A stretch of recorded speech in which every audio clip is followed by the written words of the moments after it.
with the Ministerial Forum for the Development of Latin America and the Caribbean, coordinated by the UNDP, and its regional representative, Mrs. Linda Maguire, with whom we work closely, accompanies us today. Also, within that spirit, we will have the enormous pleasure and the tremendous opportunity to listen to Ambassador Mrs. Paula Narvaez, a permanent representative of Chile before the UN in New York, who presides the Social and Economic Council of the United Nations, which is the global entity of our organization, and who has traveled from New York specifically to be with us here today during this conference. The achievement of the objectives of the regional conference and the achievement of the Sustainable Development Agenda, the 2030 Development Agenda, is a monumental task at present, and with considering the present situation. As we have said, as from ECLAC, the region seems to be sick and suffering from low growth, and not as a result of the cascade of shocks that have impacted us since 2020, but from before that. And a slight technical clarification, I would like to say that this is not the impact of the 2020 that led to a slowdown of 6, because we then bounced back with a growth of +7, and therefore that is compensated. But rather, this is an issue that dates back to the last decade or even before, because during the last decade, since 2014, the region has grown on average at only 0.8% per year, less than the 2% which was a level at which we grew during the lost decade in the 80s. For 2023, we estimate a growth of 1.7, and for 2024, 1.5. Growth rates that are still smaller than that of the lost decade. And given the fact that in 2024, 2025, we foresee a growth from low to moderate of the world economy and of the main social partners of countries in the region, we cannot place our hopes on the fact that the world economy will imply that it will promote our economies in the next 2 years, because it doesn't seem that that will be the case. Rather, in order to escape from the low growth trap, countries in the region must make more efforts and escalate their productive development policies. As we have insisted, this implies betting on promoting and sectors and in ECLAC, we have suggested at least 14 of them in order to advance towards greater, sustained, inclusive and sustainable growth, because it is in these productive development where we find the toolkit in order to increase the rate of growth and guide it in the desired direction via the labor market and greater sustainability. Of course, growth is not an end in itself. And that is not what we're saying, nor is it any type of growth. But the truth of the fact is that in an environment of higher and more sustained growth, that is essential in order to achieve the major transformations required by our development models. And specifically, this is a key factor in order to make labor markets more dynamic, to create quality jobs, reduce poverty, informality, and inequality, and finance social policies, as well as strengthening the social institutional framework.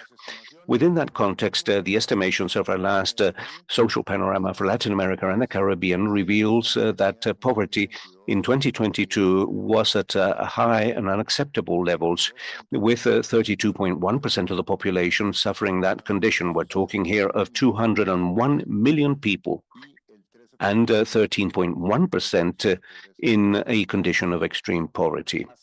Thus, the road towards its eradication is far from being assured. And this not only in relation to poverty in terms of incomes, but in all its multiple dimensions. And even more, what is even more limited is the progress in order to guarantee the exercise of social rights and the inclusion of major population groups in the region. Our regional conference brings countries together through one of the most important institutional stakeholders when it comes to government action within the complex progress of our countries towards inclusive social development.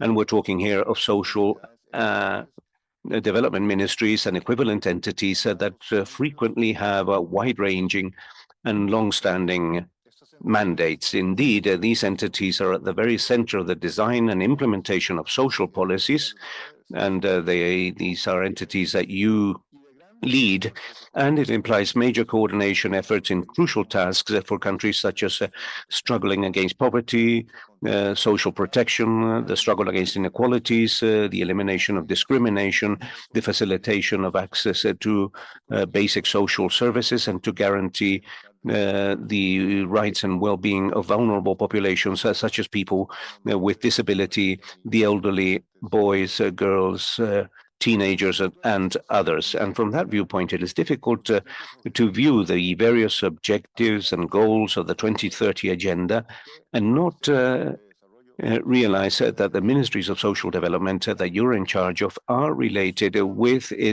with achieving these goals in a cross-cutting fashion, be it when we talk about the eradication of poverty, which is SDG 1, ending hunger and malnutrition, SDG 2, contributing to universal access of health and education, SDGs 3 and 4, and to achieve gender equality, SDG 5, and to reach full and productive jobs with decent work, SDG 8, reduce inequality, SDG 10, and especially in all the specific goals of these objectives related to the expansion, access, and guarantee of social protection.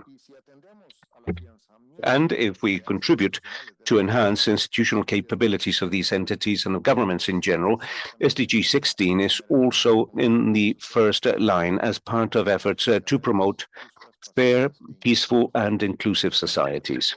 And among its objectives, it puts forward the construction of solid, efficient, transparent, and inclusive institutions as an essential element in order to achieve the whole set of the agenda for sustainable development. All these goals and objectives are certainly very present in the government programs of many of our countries, as is the case of our host country, the host country of our conference, which is Chile. So that the different they can come to the objectives of protection, social inclusion. It's important to have an integral view, articulating the growing policies, productive development, and the development of the work policies and social policies that will help us to promote to come to social policies that will be effective, efficient, sustainable, and transparent. These synergies are not only required to be considered the theoretical definition and design of those policies, but they are sustained and materialized through structures, processes, and the capacities that we have in the country. How to get to it? That's the main question that we need to answer from the celebration of our first meeting in 2015 that we want to deepen up in these 3 working days by debating the characteristics of the institutionality, socially speaking, and sharing experiences and visions for its strengthening. What to do? Within this framework, the countries have compared orientations which are fundamental based on the defined horizon by Agenda 2030. In the 3rd meeting of the conference, they approved the regional agenda of inclusive social development, which contemplates pillars and lines of action to go for completion of sustainable development objectives. One of the main strategies of this regional agenda contemplates an institutionality which is strengthened, socially speaking, to implement social policies with 13 lines of action put in order through the establishment, formalization, and strengthening of institutionality socially, and by safeguarding and consolidating the financing of social policies. Countries recognize that a consolidated social institutionality and resilient is basic so that these public policies would promote, protect, and guarantee the total set of economical, social, cultural, and environmental rights. And particularly on how to do it is the main topic of this regional conference, strengthening social institutionality. The idea is to have a social, solid institutionality, which is flexible at the same time, to respond to the different changes that have impacted in the region and that the ones that will come in the future. with objectives which are oriented to the inclusive social development with mandates from the social development ministries, a clear social authority, and a robust organizational model with effective human resources policies. Many are the characteristics, and you will talk about all of them all these days. And evidently, those are tasks which are not easy, but also to go for inclusive social development is important to have a virtuous circle between social institutionality and governance to implement policies to face and reduce poverty. It is clear that for the strengthening of the social institutionality is a central element to give response to the social policies and the different gaps that have been accumulated historically, as well as a different impact that defy the social situation of the countries and the tendencies to put them into another stage. So it's important to facilitate effective processes to improve decisions and to clarify participation. It's important to increase resilience and to go to destroy poverty and to reduce inequalities. I would like then to invite the government to go forward and to become owners of this inclusive social development and regional agenda that you have created in this space to increase the leadership and the capacity of coordination between the different entities and ministries. Also, I just call to take advantage of the space of the regional conference for the exchange and deepening of the analysis to that we can contribute so our countries can go for an inclusive social development. I wouldn't like to put an end to this inaugural words without saying that the work of this fifth regional conference is an adequate place to prepare the work for following years to accelerate the compliance of these goals and to have the lines permitting to have the voice of Latin America and the Caribbean to take it to the World Social Summit of the United Nations 2025 under the auspices of the Social and Economic Council. I just want to thank once again the government of Chile, the hospitality and cooperating of the organization of this event, and to reiterate welcoming to your house here for each of the delegations, as well as our partners of the systems of the United Nations, representatives of civil society and the public with us today. My desire is to have the best of the successes in those 3 days of work and reflection. Thank you very much.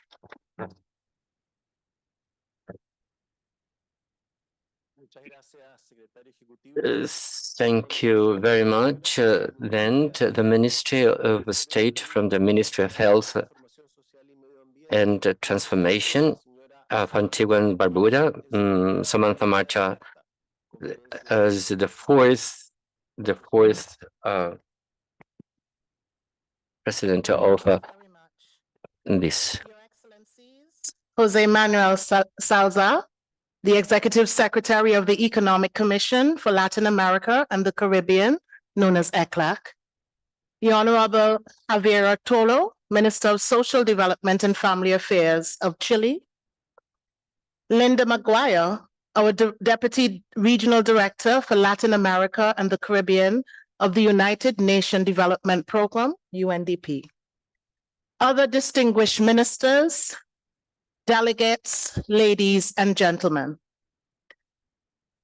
As I sit here as the outgoing chair of the 4th session of the Regional Conference on Social Development in Latin America and the Caribbean, as well as the Ministerial Forum for Development in Latin America and the Caribbean, which was held virtually during the period of October 26 to 28, 2021, under the theme, Disasters and Inequality in a Prolonged Crisis towards Universal, Comprehensive, Resilient, and Sustainable Social Protection Systems in Latin America and the Caribbean. Firstly, the government and people of Antigua and Barbuda are indeed extremely grateful, and we wish to thank you for allowing us the opportunity to be, I believe, the first Caribbean country to host.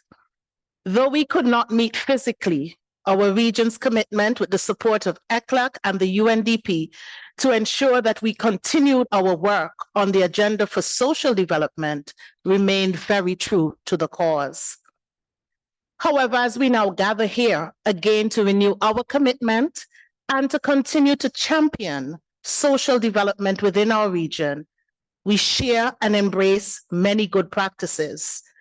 Many lessons have been learned, and we note the impact that factors such as COVID-19, the pandemic, and even climate change, for as I speak to you here, we're having a tropical storm within the Caribbean region that is affecting Antigua and Barbuda. It is a tropical storm and not a hurricane, but they are already indicating that the wind gust is just as strong as a hurricane. This impacts on our vulnerable. This impacts our social development program. We will once again engage through this forum in meaningful discussions and deliberations on pressing social and developmental challenges faced by our region. We have witnessed the power of collaboration and collective determination to address the complex issues that hinder social progress in Latin America and the Caribbean. We have examined strategies, we have shared our experiences, and explored innovative solutions to create inclusive societies and foster sustainable development. We cannot stop now.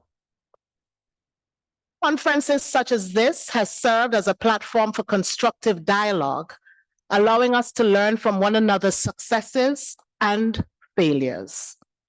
Over the years, we have heard from and continue to engage experts, policymakers, and civil society representatives, all of who have brought their unique perspectives to the table.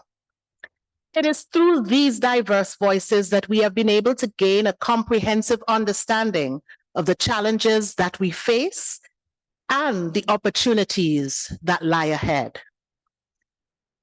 As we commence this session, on behalf of the government of Antigua and Barbuda, I first wish to express our gratefulness to the government and people of Chile for hosting. And I also wish to express our gratitude to each and every one of you for your dedication and commitment to the cause of social development within our region. By coming together, we reaffirm our shared responsibility to create a better future for all the people of Latin America and the Caribbean. As we embrace this new chapter, may we continue the work together.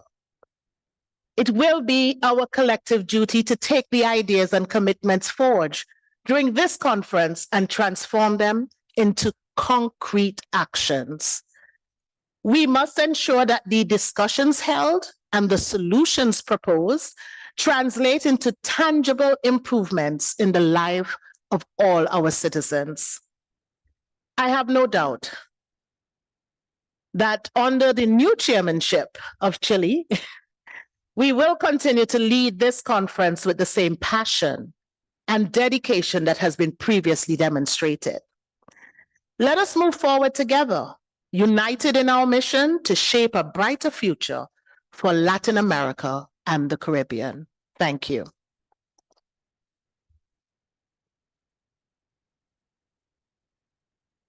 Thank you. Muchas gracias, Ministra March. Thank you, Minister Marshall.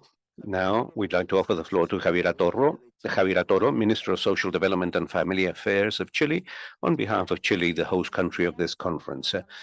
Thank you. Good morning, Samantha Marshall, Minister of State within the Ministry of Health, Wellness, Social Transformation and the Environment of Antigua and Barbuda, Linda Maguire, Deputy Regional Director for Latin America and the Caribbean of the United Nations Development Program, UNDP, José Manuel Salazar, Executive Secretary of the Economic Commission for Latin America and the Caribbean, ECLAC, Paula Narváez, Chilean ambassador to the United Nations and president of ECOSOC, distinguished ministers, all representatives of countries, delegates, organizations and representatives of civil society, friends, all. As a country, we're extremely proud to act as hosts of this meeting of the Regional Conference on Social Development in Latin America and the Caribbean, and of the 15th Ministerial Forum of Ministers of Social Development in Latin America and the Caribbean, summoned together with ECLAC and the UNDP, that will be in session until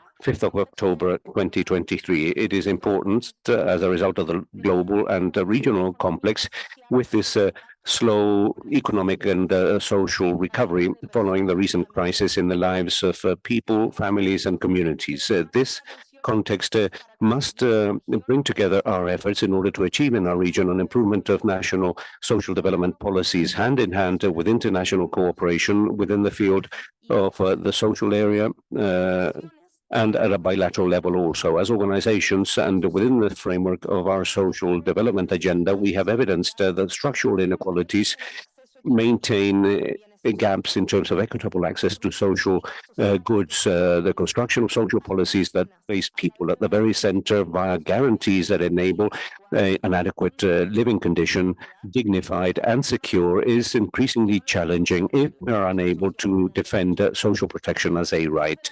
And the challenges of social protection in our times are of a multiple nature. Together with Chile, the countries of Latin America and the Caribbean have made enormous progress in their process of population aging. Our populations have aged far quicker than they have become wealthier. In Chile, the savings and the revenues of the elderly are not sufficient for a dignified life. They're not enough to pay for care, and the increasing needs rely on informal care or family care conducted primarily or provided primarily by women. And thus, we are working on establishing a national care system that enshrines this as a social responsibility, and communities as key stakeholders in order to conduct this, focusing on the people that require care and also on the carers.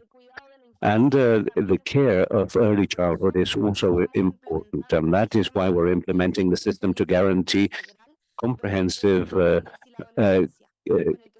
care systems for teenagers and children, seeking to protect and guarantee that all children and teenagers develop in an environment free of violence and with the full exercise of their rights. Chile is also working in the redesign of public policies to reduce poverty via the enforcement of social inclusion and course of life programs based on a minimum guaranteed level by the state. And thus we adopt all the actions that are needed in order to level access of underprivileged and socially excluded groups. And this is a mandate for the different state institutions that must generate conditions for access to social services, enabling the development of a quality standard of life and access to decent employment. Despite the fact that poverty as a result of income and also extreme poverty have been reduced significantly in our country as a result of the last economic characterization survey, faced with the challenges of humanity, we must take into consideration that the multidimensional poverty, especially in the spheres that are necessary and essential for the development of people: work, health, education, housing, and the environment. Now, when we look at the challenges of social development policies, we cannot undermine the relationship between the state and citizens, the gaps in terms of access, cumbersome procedures, response times, the changes and variations in the benefits have an impact upon the confidence of citizens with the instruments and state institutions, and create insecurity among the most underprivileged groups. In Chile, we're working with conviction and with our eyes placed on good international examples with tools that improve management to modernize the state and strengthen confidence on the part of citizens in its institutional framework. Along these lines, the President of Chile, Gabriel Boric, has submitted to Congress the budget bill for 2024 that increases social expenditure and public investment with responsibility. It strengthens It prioritizes health, housing, education, response to disaster, and care. Thus, we strengthen and expand provisions, care provisions with a strong community component and with an effective integration with a whole set of other social protection policies. Thus, with responsibility and with conviction, we advance towards a state that cares and accompanies depending persons, favoring their autonomy and their inclusion in social, economic, and cultural life. And we still have a long way to go in this sense. The effects of the COVID-19 pandemic, the catastrophes that we're experiencing frequently as a result of climate change, as mentioned just now by Minister Marshall. Well, in Chile, we also faced that recently, just this year, we have experienced wildfires and major floods. And this situation also challenges our systems to adapt social protection, our social protection systems. And we must also accelerate the social dimension of the 2030 agenda and face with sustainable and effective policies possible delays, strengthening bilateral action. We have a common challenge to work with a more equitable and fair region. The social upheavals in several countries in the region reveal the latent needs of people to live freely and safely, because well-being involves peacefulness and security. We need to strengthen social protection systems because that implies investing in more democracy. I would like to conclude my words by warmly greeting with admiration ECLAC for its 75th anniversary. We share a profound responsibility and commitment in terms of continuing to work hand in hand for development and social justice in our region. Dear delegates, Chile welcomes you all and ratifies its commitment with the social development of Latin America and the Caribbean. Thank you very much.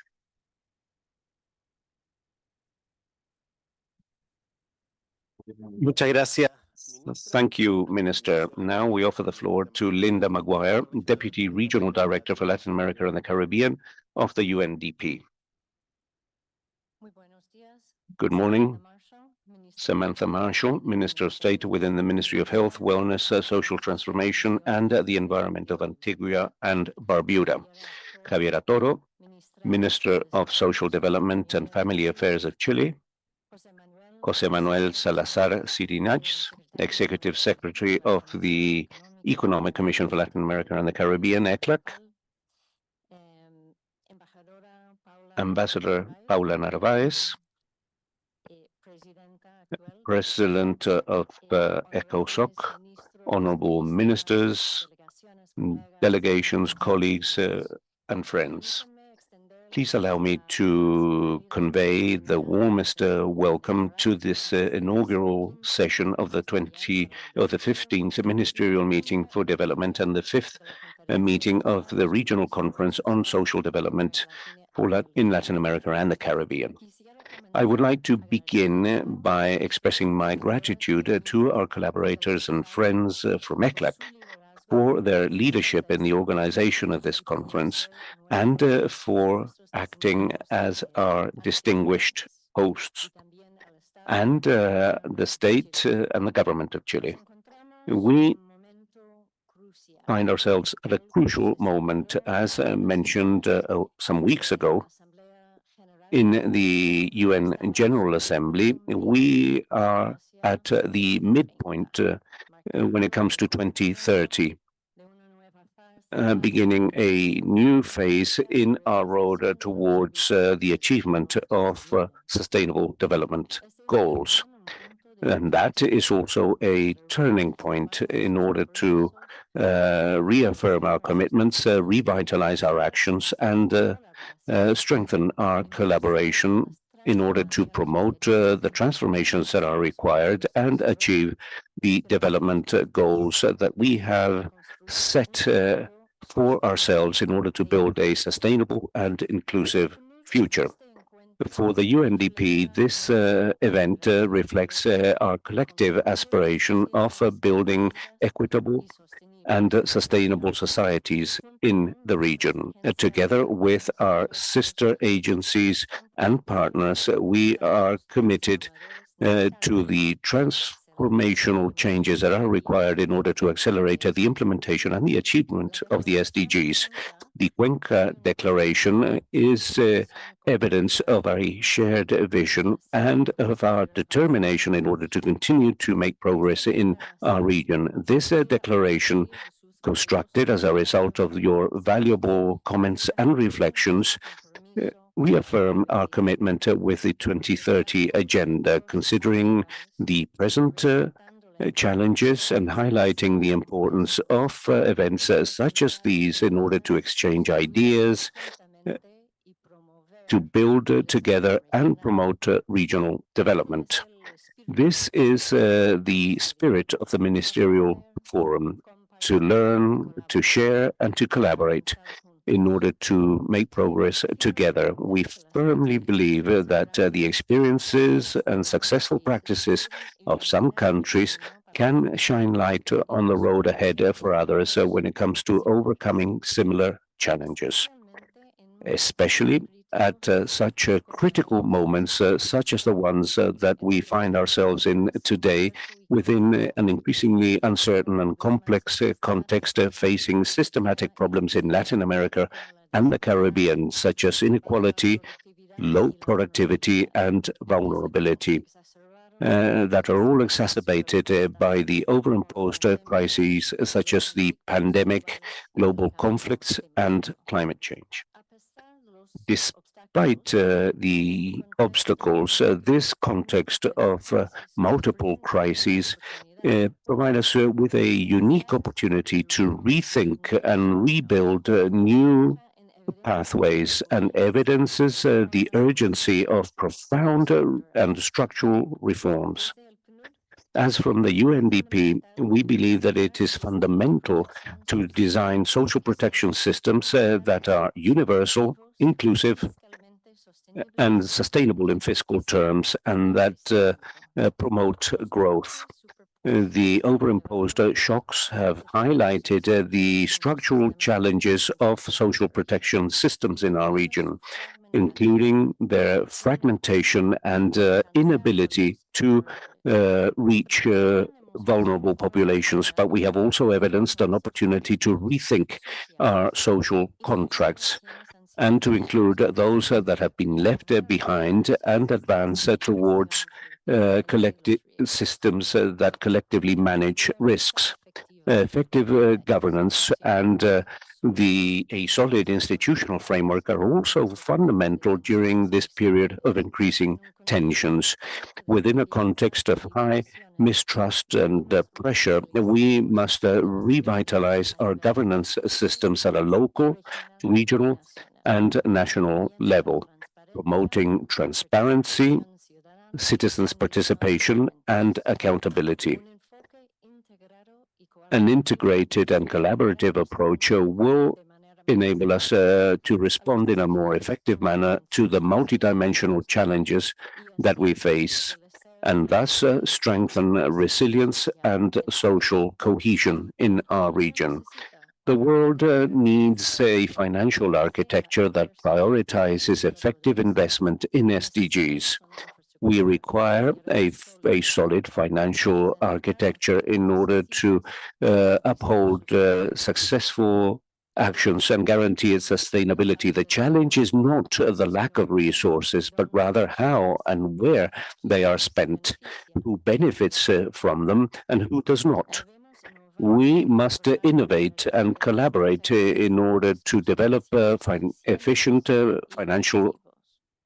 equitable financial systems that enable us to mobilize the resources that are needed, both public and private, in order to achieve the 2030 agenda. Examples such as the sustainable bonds by Uruguay and Mexico bear evidence to the possibilities that Latin America and the Caribbean have in order to advance towards the financing of sustainable development. I conclude by emphasizing once again the importance of cooperation, of mutual learning, and of collective commitment. We are aware that the challenges are enormous, but together we will be able to find innovating solutions and build a more equitable and sustainable future for everyone in our region. Thank you very much.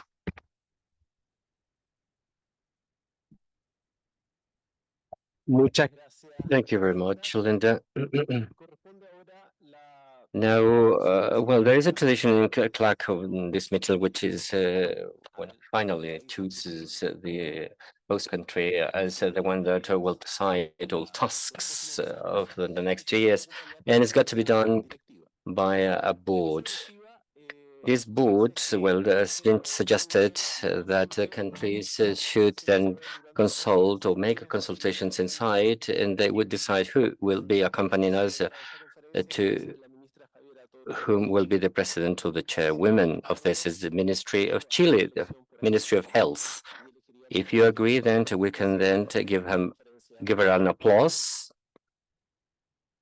to confirm this chairwomanship to lead this meeting and the works of the 2 coming years. Lady President, thank you very much. Ladies and gentlemen, I wanted to submit to your approval this tentative agenda that I prepared by the Secretary for this meeting in consultation with the presidency. So you have the document LC CDS 5.01, this tentative agenda to be considered here. If there is no comment, then it is approved.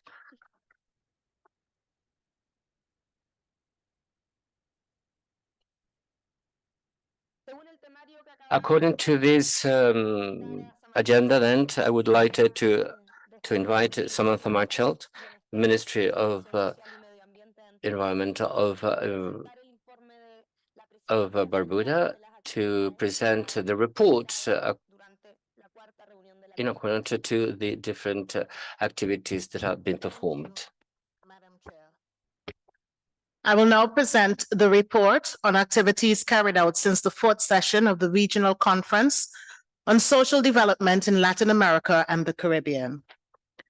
Within the framework of the current presidency of the Regional Conference on Social Development in Latin America and the Caribbean, chaired by the Ministry of Health, Wellness, Social Transformation and Environment of Antigua and Barbuda, we report the advancements since the celebration of the 4th meeting of the conference held virtually in October of 2021, and the meeting of the presiding officers of the conference held in Cuenca, I hope I said it right.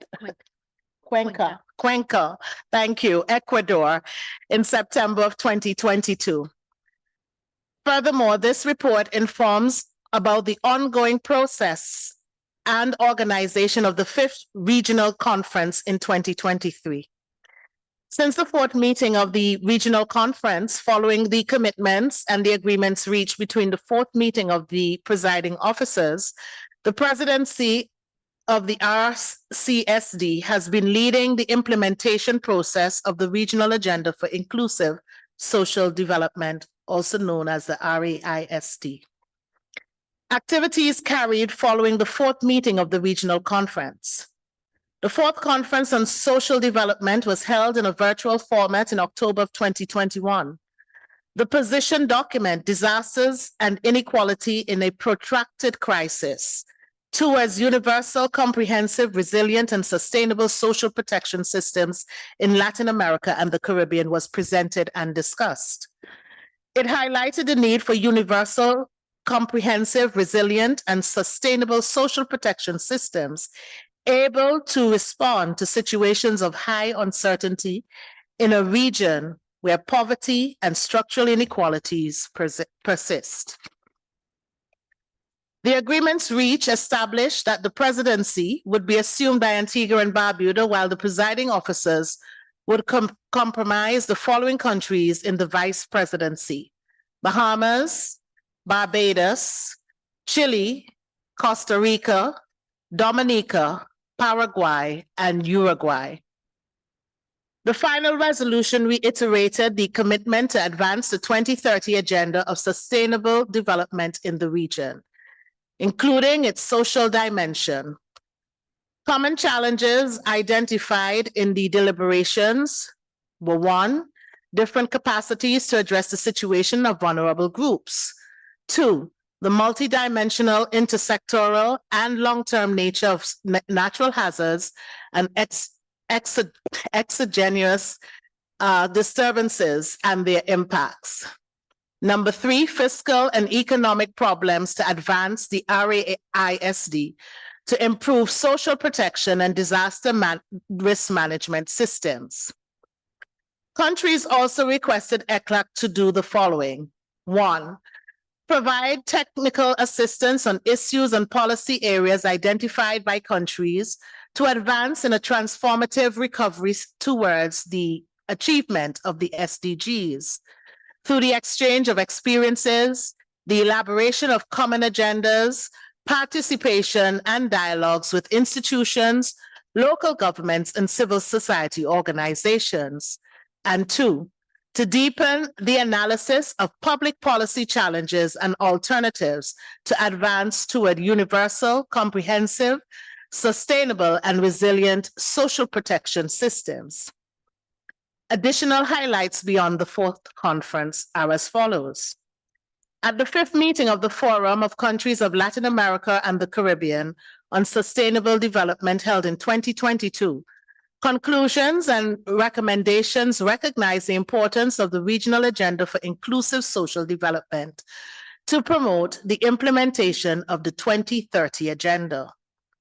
The president of the Regional Conference on Social Development participated as a commentator at two meetings of the presiding officers of the Regional Conference on Women in Latin America and the Caribbean in January 2022 and in June of 2022.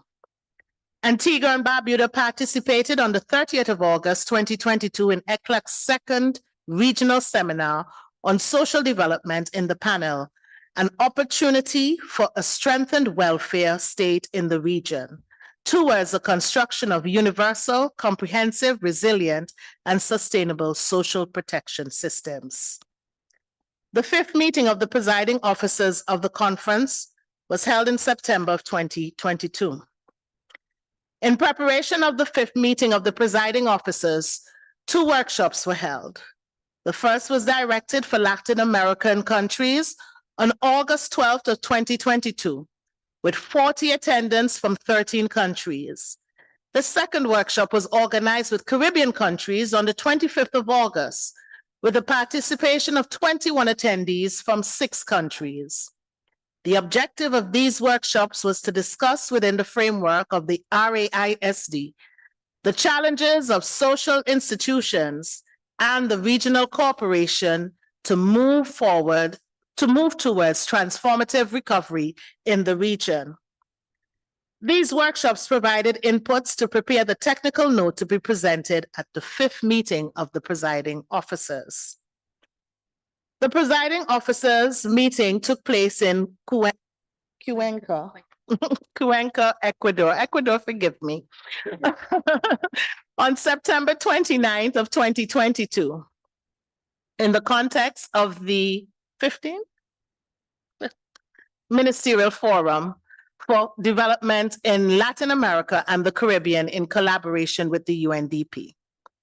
The objective of the meeting was to facilitate the exchange of experiences and the identification of areas of cooperation and synergies between the ministries of social development and equivalent entities to return to the path of a sustainable development based on solid social institutions. The main panel discussed new challenges for the institutions of social policies. Delegates from 12 were present and 7 participated virtually. The final delegation agreed by the delegates reiterated the conviction that multilateralism was cooperation are fundamental means to advance the implementation of the 2030 Agenda for Sustainable Development in the region, including its social dimension, and the RAISD represents a contribution significant to this process. The declaration also expressed the commitment to collaborative work and the active participation of all member countries of the regional conference in the challenge of facing the social impacts of the COVID-19 pandemic and the social consequences of the crisis derived from rising of prices of food and energy during 2022. It also recognized the importance of advancing the implementation of the regional agenda for inclusive social development by strengthening the institutional frameworks of social policy for the development of universal, comprehensive, sustainable, and resilient social protection systems. Finally, the Secretariat was requested to expand the analysis and exchange of experiences to strengthen the institutional frameworks of social policy and social protection systems in the face of crises in the region, and to continue maintaining and updating information from the Observatory of Social Development in Latin America and the Caribbean, particularly in relation to the institutions of social policy and non-contributory social protection policies. Activities carried out in preparation of the 5th Regional Conference. 2 preparatory virtual workshops with countries from Latin America and the Caribbean were held respectively, organized in April 18th of 2023 and May 15th of 2023, with the objective of expanding the analysis and exchange of experiences to strengthen the institutional frameworks of social policy and social protection systems. The workshop with countries from Latin America gathered representatives from 8 countries and revolved around 3 main subjects. Firstly, the evolution of ministries of social development, MSDs, and their role. Secondly, coordination, both vertical and horizontal, and the importance of intersectoral coordination bodies to articulate responses to social development issues. And thirdly, the key role of information, monitoring, and evaluation systems to ensure good social policy. Participants agreed that the role of the MSDs has grown in recent decades. Although there are still challenges that must be addressed, quicker responses, less dependency on changing administrations, excessive bureaucracy on certain issues, among others. The relevance of intersectoral coordination bodies was also highlighted as the nature of social development issues is essentially multidimensional, and these bodies fulfill the key task of unifying government strategies to deal with these issues. Finally, participants also agreed on the urgent need of having good quality social information and monitoring and evaluation systems. The preparatory workshop with countries from the Caribbean gathered representatives from 5 countries and was organized in collaboration with ECLAC's Office of the Caribbean. The meeting revolved around several issues such as 1, budget constraints that limit the scope of action for ministries of social development, MSD. 2, the diversity of legal prerogatives of MSDs between countries. 3, the need for exchange information about the attributions to formulate policies of each MSD in the Caribbean in order to share best practices and ideas. And 4thly, the lack of current data on poverty in the Caribbean. As requested by governments in the months leading to the conference, ECLAC maintained and updated information from the Observatory of Social Development in Latin America and the Caribbean, particularly in relation to the institutions of social policy and non-contributory social protection policies. Finally, ECLAC undertook arrangements to hold a 5th regional conference in close collaboration with the government of Chile, our host country, as well as drafting the process of its position document. Taking under consideration inputs from preparatory workshops and mandates received from governments at the 4th Regional Conference and the 5th meeting of presiding officers, The cross-cutting topic of the position document is the role and strengthening of the institutional frameworks of social policy. This is the report.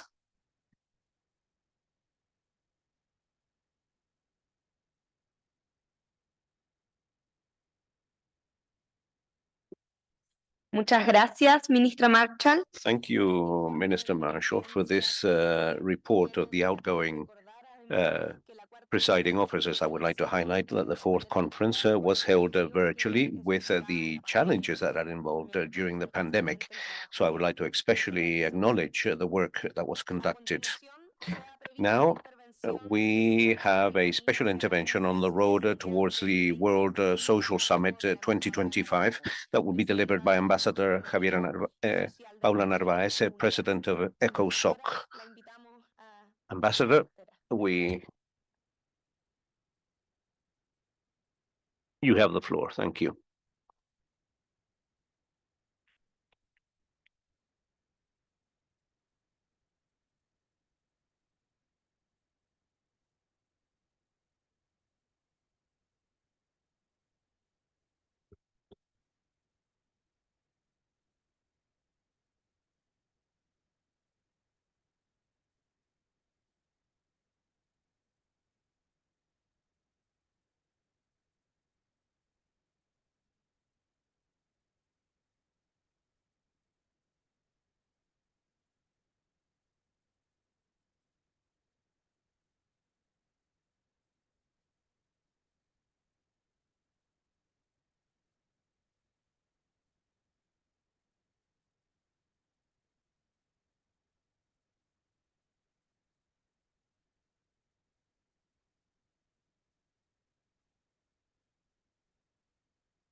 Muchas gracias.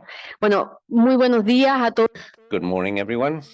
Please allow me, first of all, to greet José Manuel Salazar. Thank you very much, ECLAC, once again for welcoming us in this very relevant regional discussion. I would like to warmly greet the chair, Minister Javiera Toro, Minister of Social Development of Chile.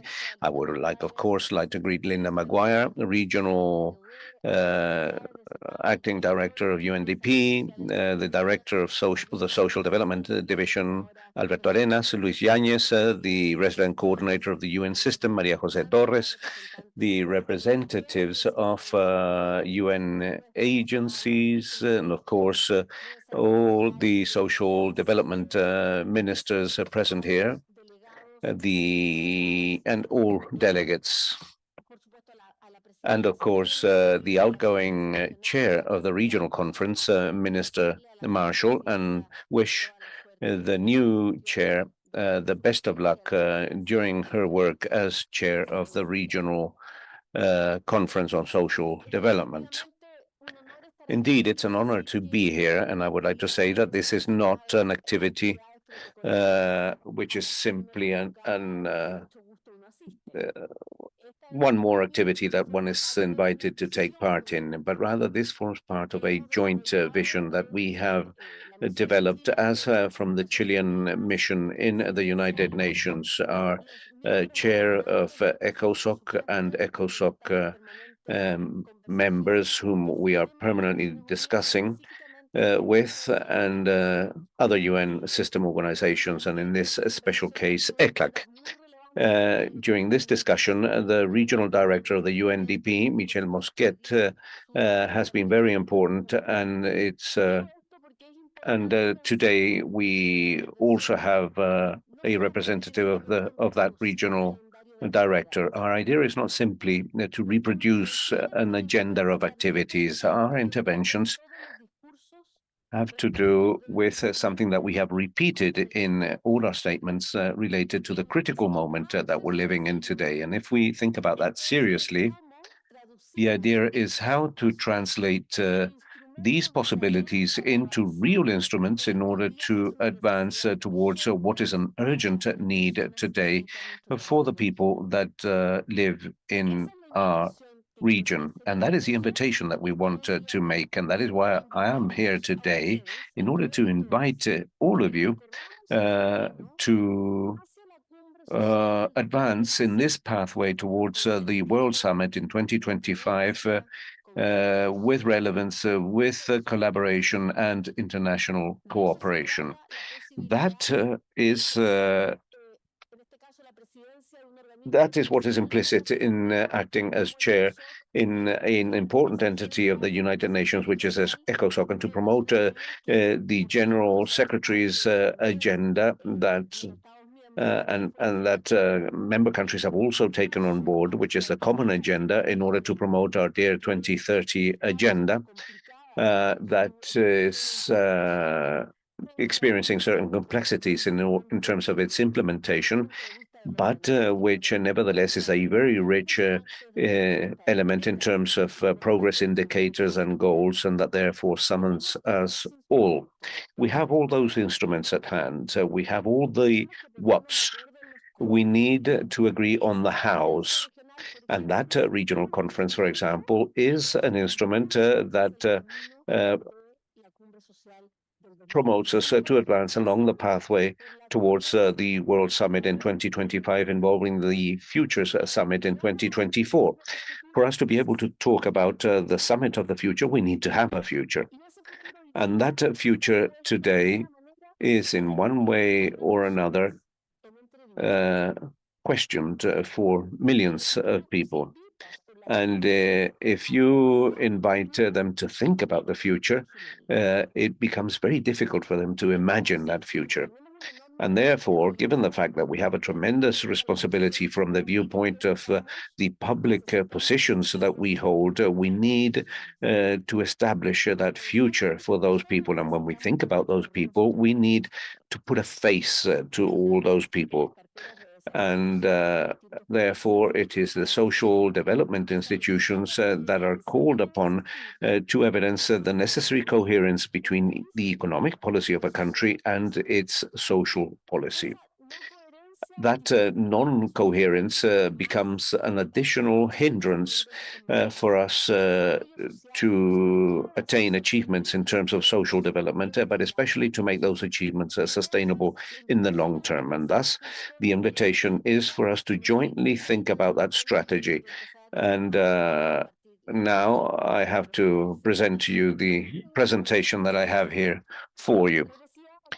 I was saying that the deliberations that you can have related to social development are held in a context that we believe is very timely. José Manuel has already said this. He has said that on several occasions during his several presentations, including the TED Talks that I have seen that are very interesting, we have witnessed an impressive progress in terms of many social indicators. However, this positive trend that, as we well know, slowed down over the past few years and even began to fall behind compared to 2015 indicators. This became exacerbated enormously with the 2019 pandemic and with the many crises that we have mentioned here and that we face every day and that have aggravated the situation, especially for those living in more vulnerable situations. And that reminds us that progress continues to be fragile and unequal. a lesson that our region learned very well during this so-called lost decade. Today, inequality, poverty, insecurity, and lack of confidence are eroding the social fabric and making it impossible for us to act and reach common objectives. And that is why the work of the UNDP and of other UN entities is so important around the issue of governance and the necessary reaffirmation of governance as a fundamental element for the sustainability of public policies. Without confidence in public policies and without confidence in governments, it's very difficult for us to move towards sustainable social policies, and this goes beyond borders and demands collective action. The recently concluded summit on sustainable development in New York stated that we're very far from achieving the 2030 development goals. Only 15 SDGs are on the road towards reaching their target, but a large percentage has dropped back to 2015 levels. But despite all that, I cannot but celebrate the consensus around the political declaration of the summit. It wasn't easy. It meant many discussions and the many demonstrations of commitment on the part of the international community in order to correct our pathway and advance towards the eradication of poverty, gender equality, social protection, and food security, among other fundamental elements for sustainable development. I would like to echo commitments with gender equality stated in this declaration in the sense, and I quote, that it is impossible to reach the full human potential and sustainable development if half of humanity continue to be deprived of full human rights and opportunities. A phrase that is included in the political declaration and that for years, ever since its creation, UN Women has tried to uphold in each one of its reports as an urgency in order to achieve the 2030 Sustainable Development Agenda. The achievement of this potential, again, will not be possible if we don't take decisive action in order to guarantee the full and significant participation of women in public and political life, and to eliminate all forms of violence and discrimination against them. We will persevere in reminding ourselves that if we don't adopt a gender equality policy, it will be very difficult for us to achieve sustainable development goals. And I would also like to mention that whenever we talk about women in their full diversity, and therefore we talk about the fact that it is necessary for us to deal with intersectionality, despite the fact that today in Latin America and the Caribbean, that there is an acknowledgement that is clear and evident that is not always the case in all negotiations. I also value the acknowledgement on the part of many world leaders during this last General Assembly, and especially the SDG Summit, on the need to strengthen global cooperation, promote solidarity, and mobilize financing and investments for the implementation of these objectives. Global cooperation that is being innovating, that countries such as Spain, to mention an example, recently approved a law on international cooperation that breaks it down with the silos between the North and the South. And therefore, we're truly talking about a comprehensive cooperation, not only triangular cooperation, but that the world as a whole, all of us can learn from different experiences in a fruitful exchange that may be very beneficial for us all.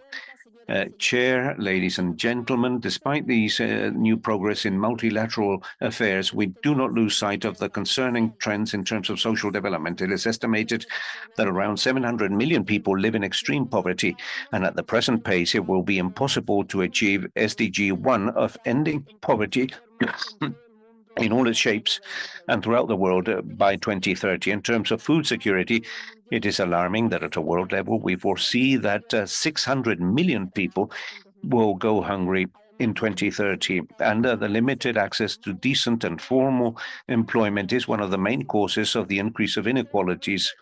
Throughout the world, around 2 billion people are employed in the informal economy, many of them women, in most cases without a work contract and with low and unstable incomes, with insecure and unhealthy environments and without social protection. We know that the crisis which is underway and that are overimposed have exacerbated income and opportunities inequalities, both within countries and within countries. And as a result of that, millions of people have been pushed towards precarious lives, and women, children, the elderly, young people, migrants, and disabled people, and indigenous people have been especially hard hit in this sense. So we need to think in the long and in the short and in the medium and short term about ecological transformation, the aging of the population, the increase of migration, rapid urbanization. And therefore, what is a priority is to ensure that our social protection systems are resilient and may adapt to the challenges,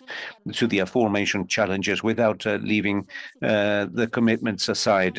Social protection that is universal, adequate, sustainable, and with a gender perspective will increase the capability of resilience of people faced with crisis, and will ensure secure revenues throughout their lives, which contributes to the improvement and the quality of the lives of our whole societies. Delegates, we don't need to go far to remind ourselves that these issues are not new, and that in 1995 in Copenhagen, states agreed to place people at the very center of development, as has been repeated here today, and established as a priority the struggle against poverty, social inclusion, and decent employment. Following a world pandemic and faced with a climate crisis, together with other crises, we realize how these pillars are so important for our societies, and therefore we need to identify the existing gaps and the actions that are required for sustainable development vis-a-vis a population that is aging, whilst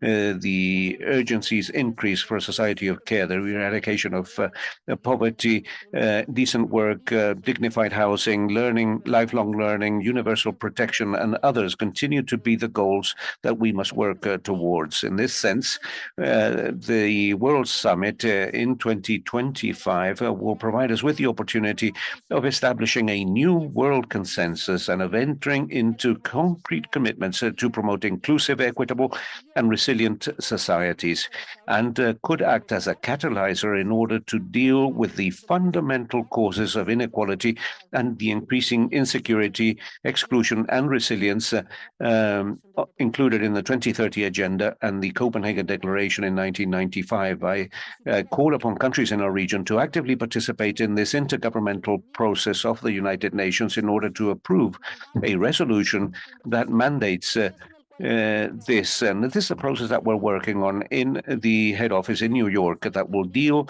with issues that Latin America and Latin America and the Caribbean have a lot to say. I would like to add that within this process and along this road towards the World Summit in 2025, first of all, in the Summit of the Future in 2024, together with ECLAC and together with the UNDP, together with some member states, we have an aspiration, and I will mention it as such, an aspiration. The aspiration is the government has tried to push from the President of the Republic with this leadership so that we can have a meeting of the ECOSOC in Santiago next summertime in January, in this same place.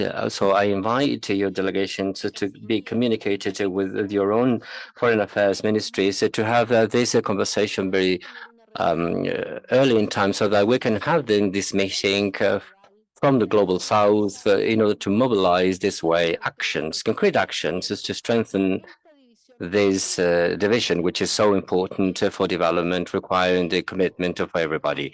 I hope that in this aspiration you accompany us, and I thank the space given by ECLAC to make this meeting possible next January.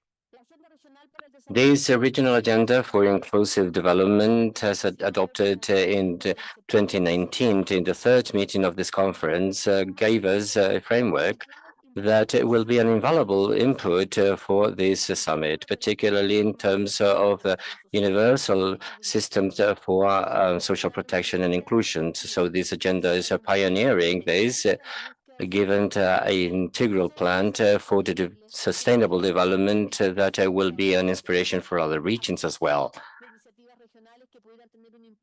Considering the other agencies and agendas, I can give some data on the fact that 17,000 hours are given to the non-remunerated household care, $11 million, or 11% of the global PDG. So this agenda is not just a vehicle for the unequal job given by women and girls, but it's an opportunity to guarantee care and the support for those who need children, the elderly, the disabled. We cannot insist enough on the importance of this transforming agency that will push us to examine deeply the economy of care, or even the societies of care, as a work that ECLAC, together with UN Women and other agencies, have fostered in Latin America in a pioneering way as well, and interesting results have been seen. Representatives, discussions on these days will give us an opportunity to consolidate leadership and consolidation of Latin America and the Caribbean, looking for equitable and resilient societies as the global conversation on a world social summit takes shapes. So I invite you to continue with this road of vanguard to put forward the urgent need of people to make reality these promises of sustainable development.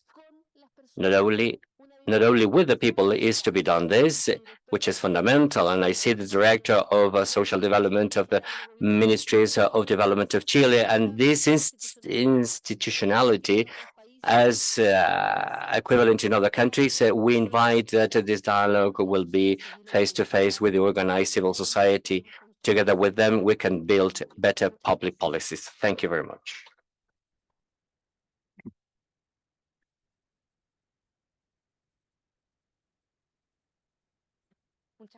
Thank you very much, Ambassador Narvaez.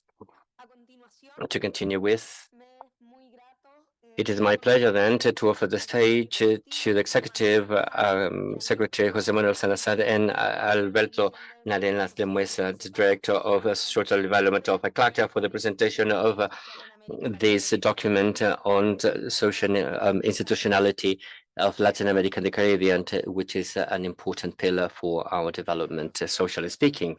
Thank you very much, President. Chair, we are going to share this presentation that you have them on your screen. But before starting, we would like to greet particularly the government of Bahamas for the as Minister Obedia Wishcombe has passed away on September the 25th. And Minister Wishcombe was a very proactive participant in this series of conferences and another fora in all these issues. So our recognition for his family and the government of Bahamas and the Caribbean. And thank you, Ambassador, for this inspiring and motivating intervention, as I believe that it gives us the correct spirit for us and to really become responsible of the big work done and the importance of this issue and the unique and special moment we're living in and the itinerary that comes to the future, the summit and the leadership of Chile and the presence of our ambassador in ECOSOC, which has very important issues that have occurred. Thank you very much for your presence here.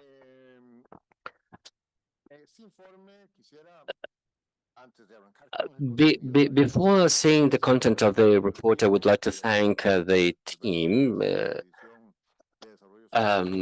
led by Alberto Arenas from the Social Division and from as well as all other reports receiving from different agencies in ECLAC. And we want to thank as well to all of you and your technical teams from the different countries because of the inputs, comments that from different roads we have received in order to clarify the different issues and specific points of the different countries, as well as characteristics, challenges, and how do they see these issues. This is the way that would allow us then to constitute and to conform a report that will reflect the concerns of all of you. So this is our diagnosis by processing the information that you have generously given us to us. We have 4 sessions or sections in the report. In fact, it is 5 because for this presentation we have separated the first one, which is a social economic regional context that I will present very briefly, but just to have a present about the different titles of this report is comes from title number 2 to distinguish the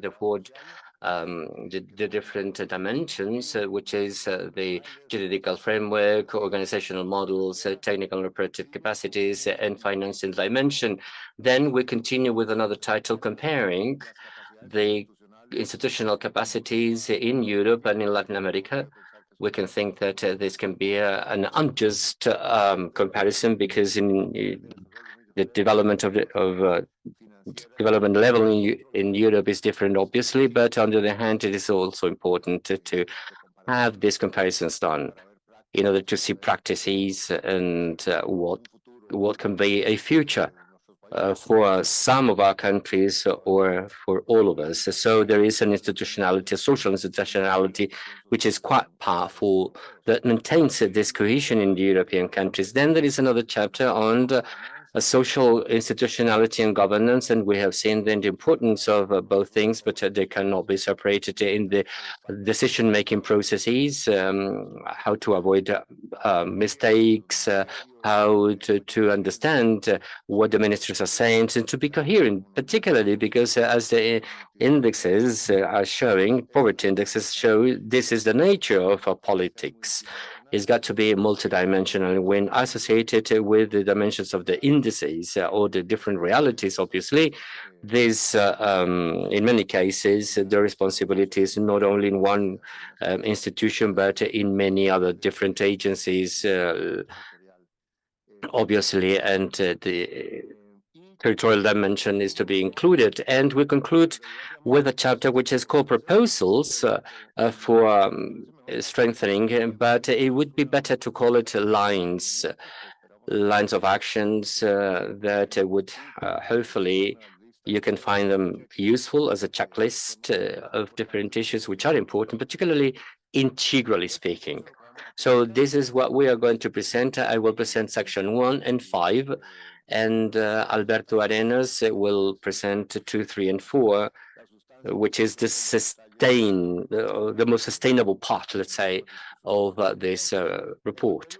So in terms of context, just let me show you this graph that we presented frequently because it is important to have it clear. From the 50s on, 7 decades presented here then, with the different rates of growth in Latin America and the Caribbean GDP. And as you see then in orange, we have the mobile averages. So obviously in the 50s, 70s, and 60s, obviously we're around more than 5% in all decades. Average per decade, if we were in this situation, quite different would be the case today. But there was the big jump of this lost decade of the 80s, and then a recovery of a growth average. We're talking about decades, don't forget, but not to the levels that we used to have in the post-war decades. And then we see that the financial crisis of 2010, in 2019, this average was 1.9, but we calculated the growth once in the super cycle of commodities and in 2015, which is maybe one of the main explanations of why the growth is slower because of the impact as it is measured in different countries, as in Chile, Peru, and all the mining countries particularly. So growth was 0.8, and that was tremendously regrettable, less than half of the lost decade growth.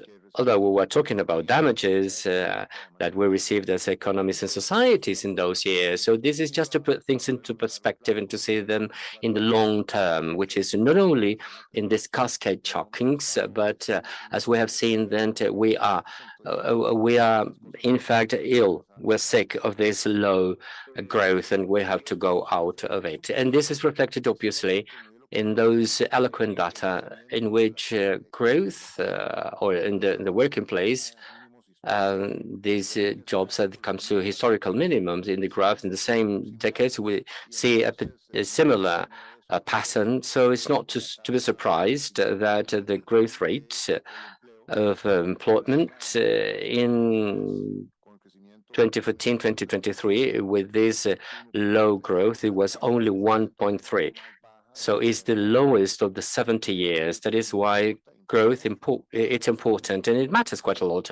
This is one of the reasons, in fact, because low dynamism in economy obviously means less jobs, and 48% of the workers are informal in this region, and gender represents 70% of the total of unemployed people. And this is just an indicator, but there are many others of the big asymmetries, living discrimination and differences in all these different models in the workplace.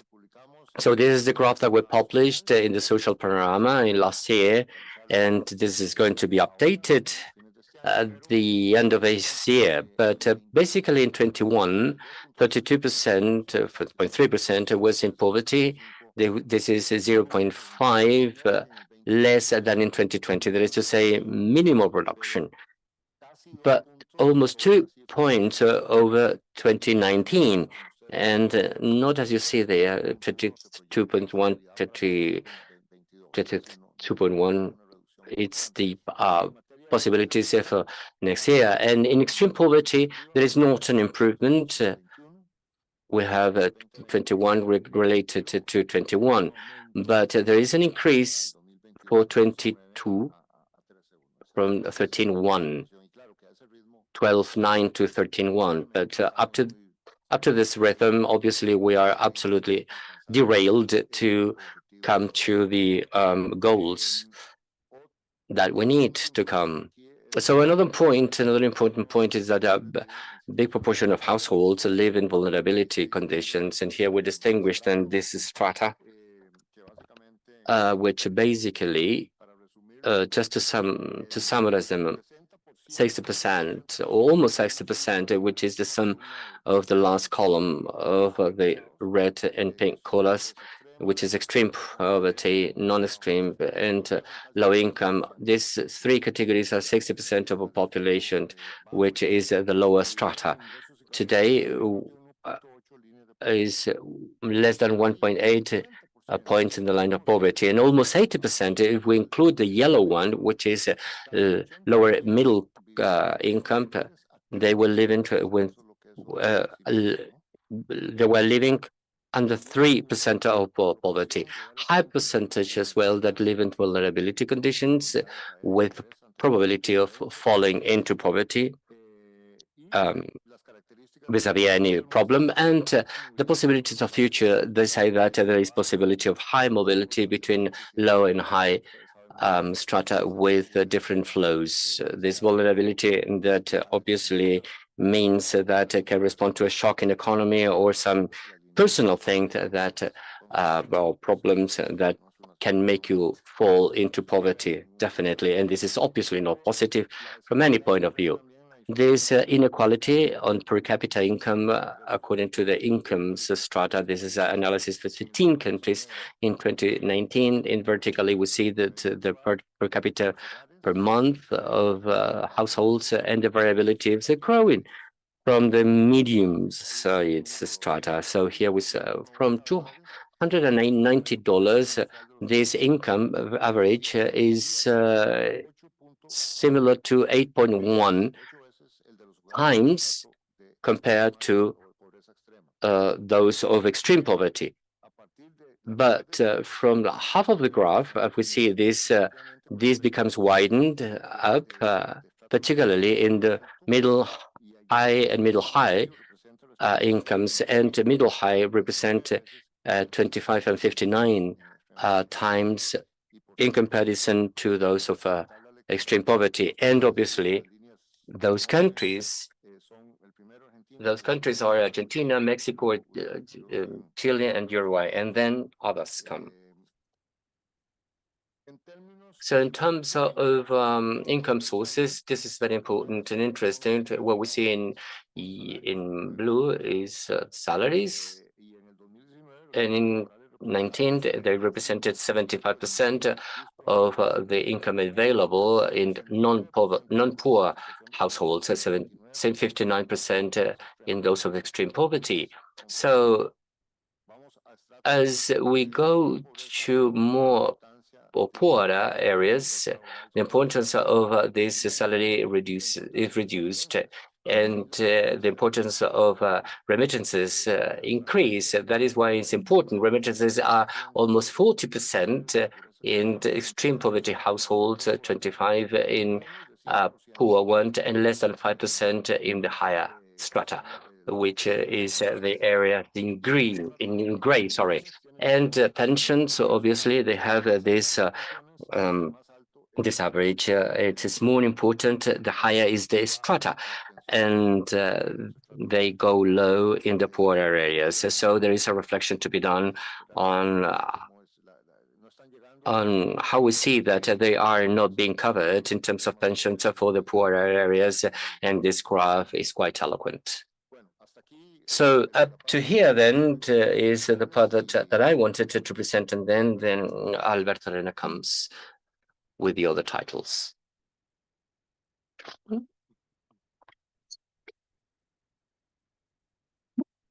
Muchas gracias, secretario ejecutivo. Y como Thank you, Executive Secretary. And as ECLAC's Executive Secretary mentioned, we have worked on this position document that we hope you will have of the regional conference dealing with the social institutional framework, which is fundamental to advance towards an inclusive social development.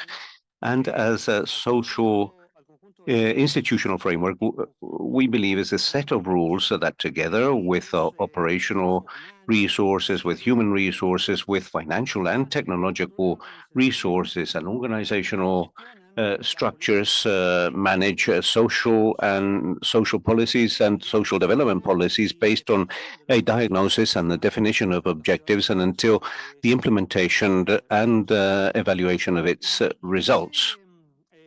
And within that context, strengthening the social institutional framework becomes fundamental for the design and implementation of quality social policies. And when we talk about quality social policies, we're talking about social policies that are effective, efficient, sustainable, transparent, and certainly participative. And in order to face up to that challenge, we need to advance in the strengthening and modernizing the laws that guide social development ministries, establishing well-defined mandates, a clear social responsibilities, a robust social system with comprehensive human resources policies, with adequate information systems in order to face up to the requirements and increasing social demands, and certainly with sufficient and sustainable financial resources.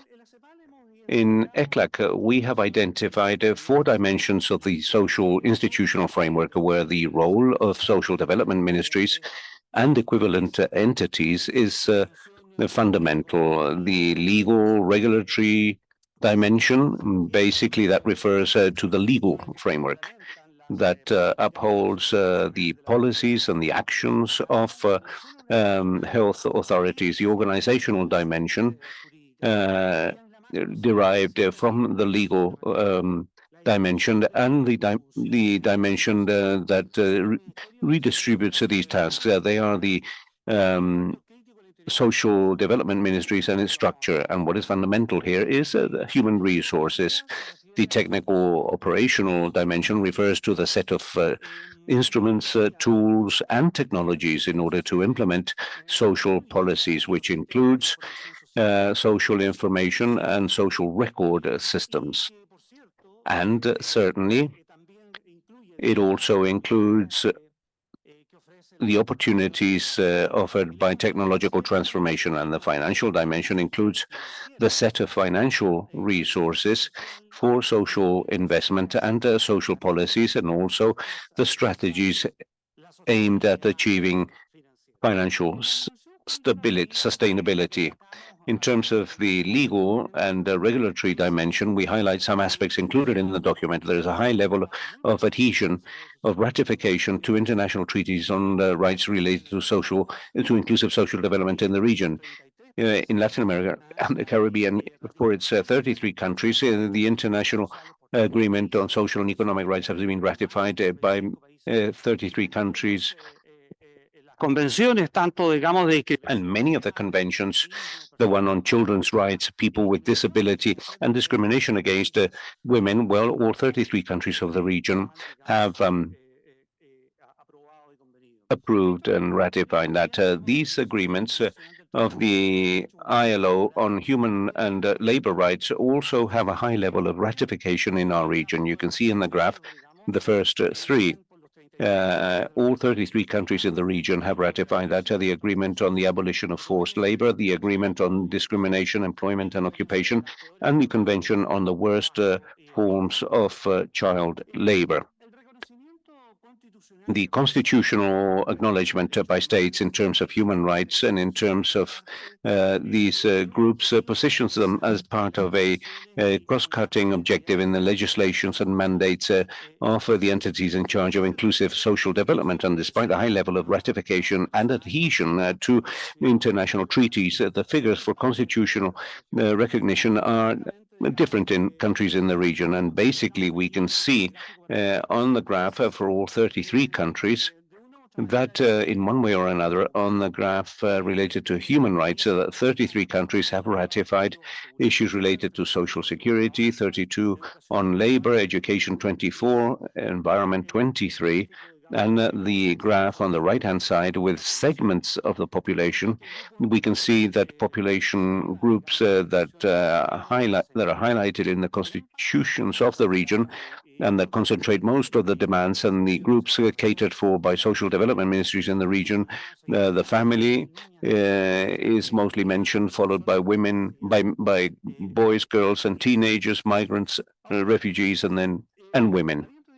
Now, having said that, in this dimension of the legal and regulatory framework, there are several regional and sub-regional fora in order to strengthen the social agenda. In the document, we highlight 18 regional fora, and we will highlight one, which is the Regional Conference on Social Development that was approved in the third meeting held in Mexico City in 2019 and approved the regional agenda for social and inclusive development, which is one of the few initiatives that brings all countries in the region together with a common reference framework, and that is aligned with the 2030 agenda and its main and the four strategic axis of this regional agreement: social protection that are universal and comprehensive, inclusion and labor policies, the strengthened social development institutional framework, and the corporate and regional cooperation and integration. The second dimension of this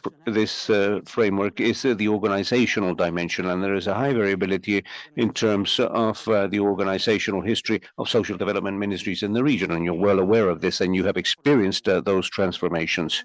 In 23 of the 26 countries with official historical information, the entities devoted to social development have the level of a ministry, and over the past 43 years in the region, we created 70 ministries or secretariats in 26 countries where there was a name change and so on. In other words, there is a young institutional framework, a new institutional framework in the region, unlike others that have to do with education, with labor, with health, that during this century is becoming institutionalized and strengthened.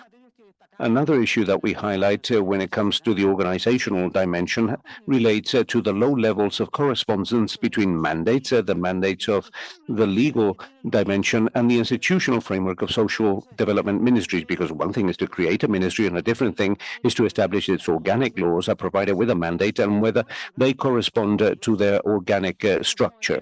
We're not going to dwell at length on this.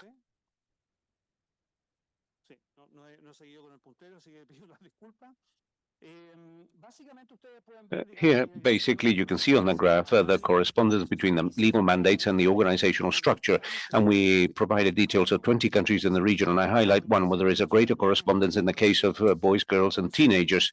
11 countries have that mandate, and in 8, they have entities in charge of the organizational chart of social development ministries, and in 7, there is a coincidence between the mandate and the organizational structure.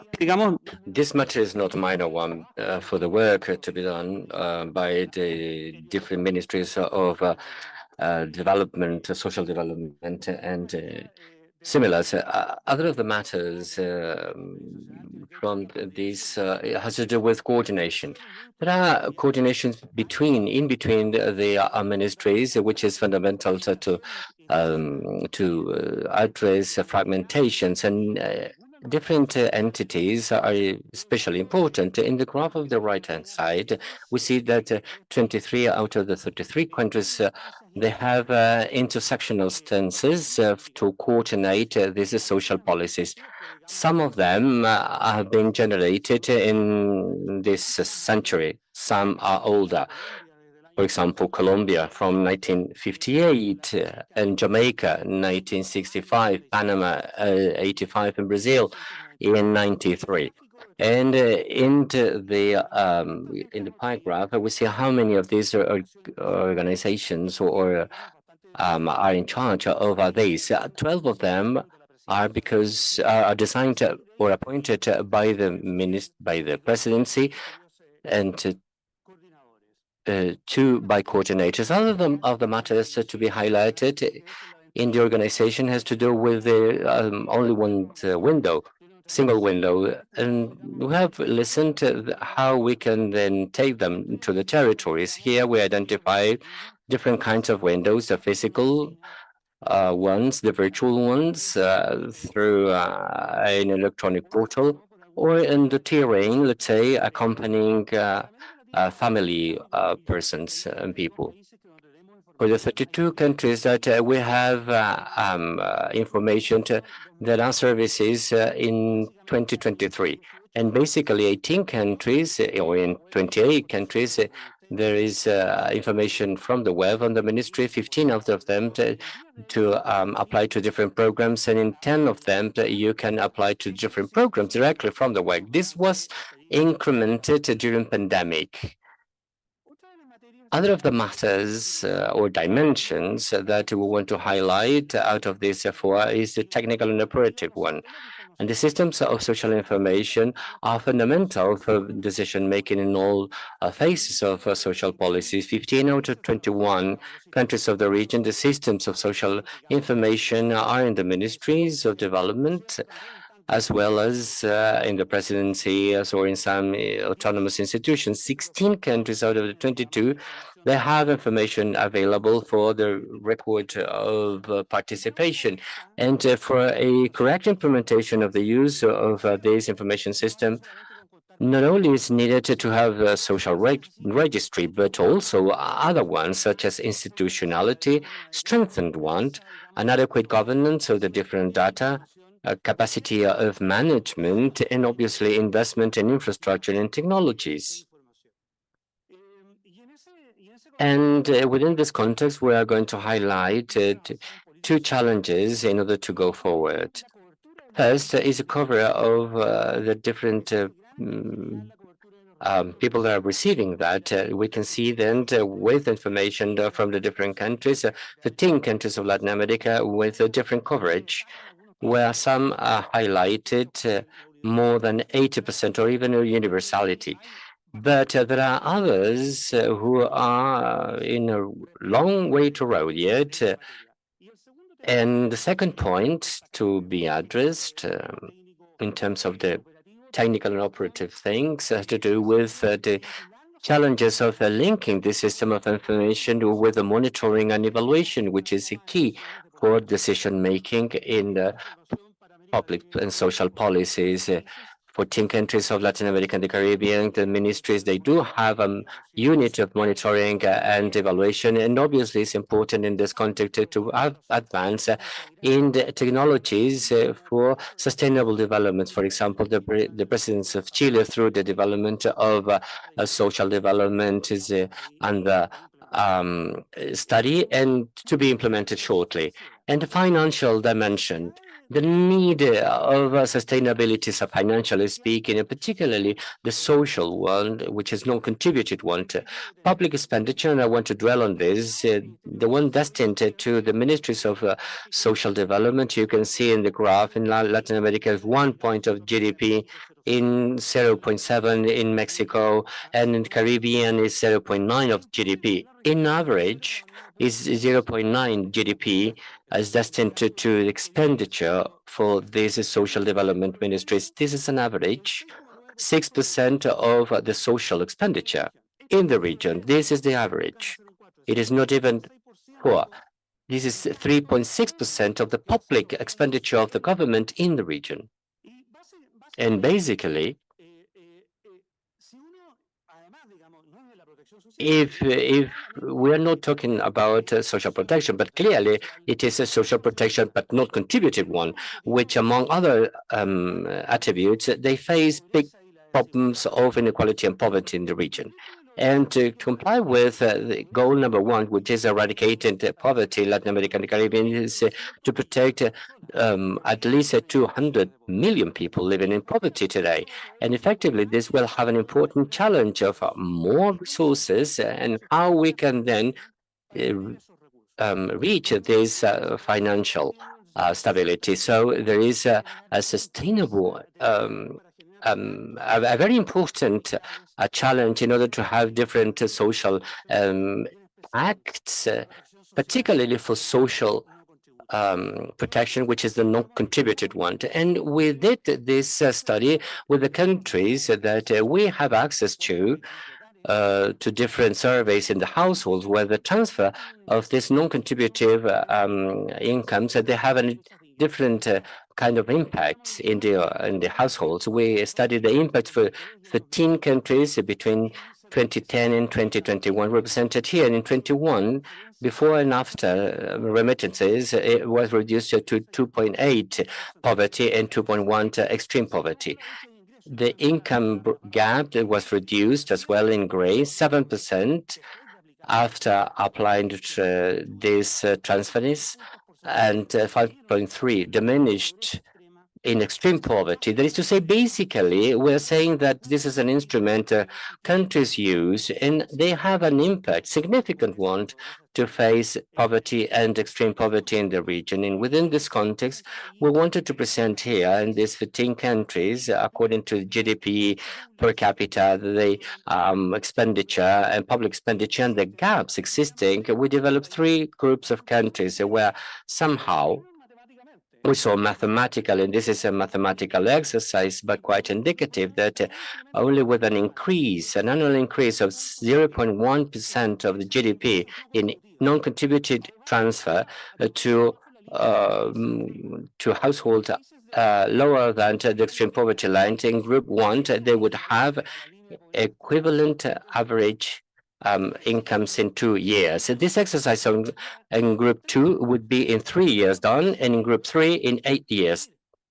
So if effectively we can develop a policy to 0.1% of the GDP, we're not talking about big reforms of the 3 or 4 points of the GDP. We're talking about 0.1. We will have these goals achieved in those countries. This indicates that it's feasible from a financial view to have a strategy to reduce sustainable this poverty and extreme poverty in the countries of the country with resources destined efficiently to the programs of non-contributive social support. No big reforms are needed. No big tax reforms are needed, but efficient management in the budget an increase, an incremental increase of resources going beyond the flow of the non-contributed one every year in the exercises of the different budget. That would be quite different, the conversation between the authorities, the political one, the financial ones, where we're talking about 0.1% of the GDP in order to face this extreme poverty. So fraction would effectively fiscal, but not only fiscal, basically there would be a challenge for these ministries of social development in order to advance in the different impacts, social and financial ones. And obviously, the social institutionality is key, so that once we have the resources, we can, the possibility of complying this goal of facing extreme poverty. Very quickly, other of the elements that is present in the document, there was a comparison between Latin America and the Caribbean with the different systems of social protection in Europe, and basically there are differences, obviously, and this is not a surprise for any of us. The old continent is well experienced in terms of the welfare state, and they have been having those systems for long. Within this context, then, we put, for example, the regional agendas of development of both the regions that would convert to centrality in the rights that was presented by the General Secretary at the beginning, mentioned by Paula Narvaez as well. And those are 20 principles of the pillar of social rights of the Europe, which somehow they are coming from 2019 present, but they have been long in the European continent. What we saw in 2019, we then set 8 different principles. And that was the beginning of having a regional agenda in a regional platform as the one that we are then debating today. And within this area and line is that we have to continue working in our agenda, widening the different horizons of inclusive development, social development. Other ones have to do with the investment, social investment. Just one piece of data, the expenditure, social expenditure of general government was 33%. The expenditure in central government in Latin America is in 2021 is 13%. We're talking about 20%. 20 points of percentage of reference, but basically there is a prioritization in social protection in terms of facing all these kinds of emergencies. That is why basically when we analyze what happened when pandemics and how was the reaction of Latin America and the European continent, obviously the idea was to protect population, but obviously with different robustness implied by the different systems. Obviously Europe, then they gave us important lessons and challenges that were generated particularly for our region. I just want to close this part with the investment of social protection. This means that this got to be resilient and integral, and this is an intelligent kind of investment with the output not only of social advancement, but it cooperates with the strategies of development of the different countries. And the last section presented has to do with the social institutionality and the governments developed in the document. Basically, when considering the specificities of the inclusive social development, governance can be done with more clarity to the light of concrete paces, that is to say, who, how, and how. And how these questions related to 3 important points. factors that would take us to a determined social situation and solutions. The actors with the power involved in different scenarios, and obviously the ministries of social development and others, and the strategies adopted along the cycle of this inclusive social development cycle. So within this context, a social, solid, and well-defined institutionality gives a framework for effective governments by promoting regulation, regulating this in this space, accountability, participation of the citizens, and a governance which is effective in order to strengthen the social institutionality, giving trust and legitimacy to the trajectory of the different social public policies. So these generate an efficient management in the cycle of this cycle. And this cycle, obviously, which is well known, has challenges in order to consider the different stages, identification of the problem, to position it in the public agenda, the elaboration of the design for the different consensus and the different trajectories of approval, where political consensus are done in implementing interinstitutional actions, and obviously in the process of evaluation to value the results based on evidence and to generate continuous learning for improvement. And within this context, and just to close up this part and go to the final lines to strengthen this institutionality, it is important to highlight the deficits of the social institutionality condition, restrict basically the capacity of the different countries to face both poverty and inequality. Quality of these conditions of the social agendas that are to be put there. So investment here and in governments then become critical factors for the social public policies that go for this development. Thank you very much.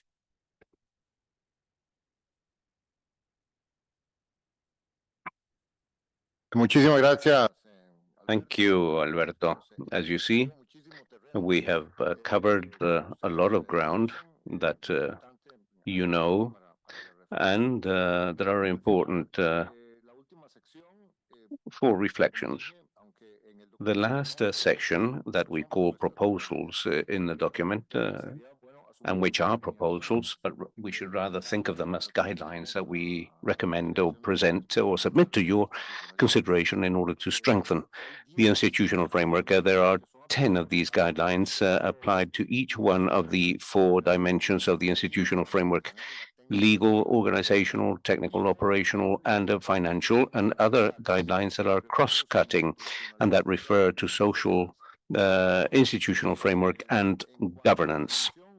Now, with regards to the legal regulatory dimension, we highlight the importance of consolidating the legal regulatory basis to advance towards an approach based on rights and universalism that is sensitive to differences. That includes strengthening and modernizing organic laws related to ministries of social development, including the definition of explicit mandates on social development and inclusion, and a robust organizational model.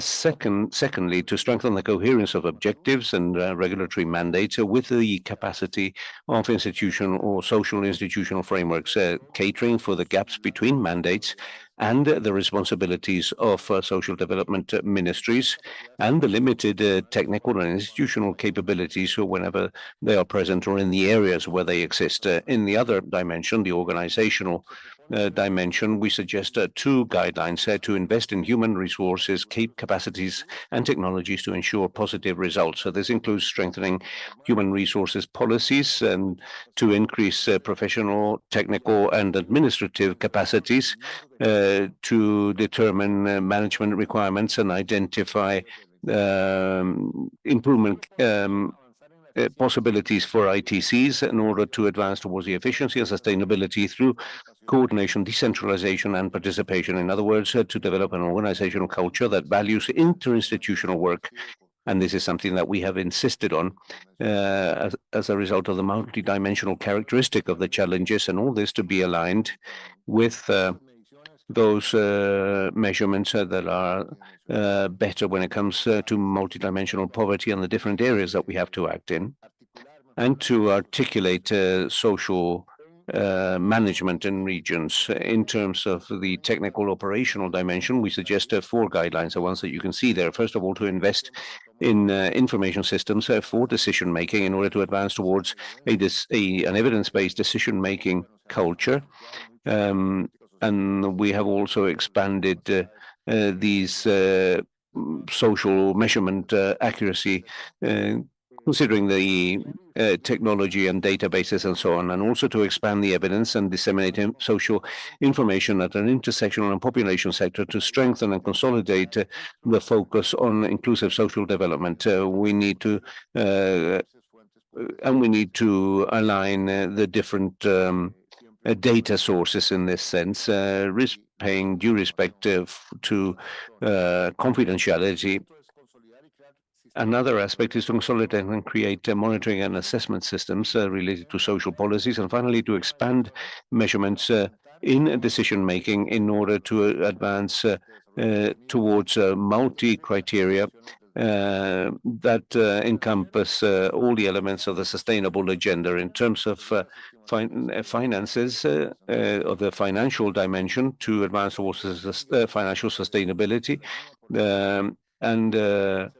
this represents 0.24% of the GDP, but for the gap related to poverty, the value is 1.53 of the GDP. That is the estimation, and that gives us an idea of the type of financial effort that is required, and suggests that this is something feasible. As Alberto said, we're not talking here of 3 or 4 points of the GDP to make a major difference. The other guideline in financial terms recommends the generation and dissemination of studies on the socioeconomic costs of existing social gaps in order to have an impact upon the perception and narrative of different groups on the importance of investment in social policies and the cost and consequence of not resolving these social problems. The challenge here is to adequately communicate realities so that we can obtain the support of society for these agendas that you're responsible for, and to create an environment that is which means that the population understands the importance of those investments and of that expenditure. And finally, we include 2 cross-cutting guidelines. The first one calls upon strengthening strategic planning and looking ahead, and to advance towards new social and fiscal agreements with key participative governance agreements in order to introduce these reforms. So what we're emphasizing here is to emphasize this issue of the institutional framework, the importance to have strong and well-coordinated capabilities, technical operative capacities that are the technical for obvious reasons and operational ones that are obvious, and so on.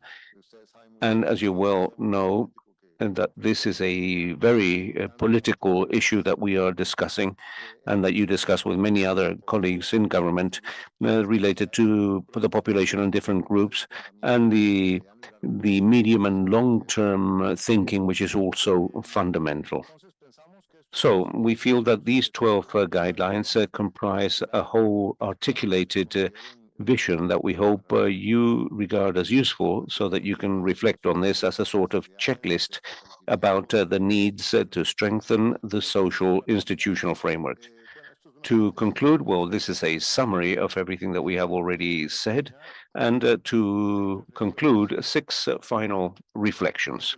First of all, in view of the crisis in Cascade and the delay in the progress towards the SDGs, we need to speed up and make more efforts, and to strengthen and the enforcement of the guidelines that we have set forth can contribute to that objective. Secondly, to strengthen the social institutional framework is fundamental in order to promote quality social policies and to cater for the new challenges, such as the future of labor, the technological transformations, environmental emergencies, among others. The third point is that the social institutional framework and governance are interdependent, as we have said often, and must be mutually reinforced in order to create a virtuous circle towards inclusive social development.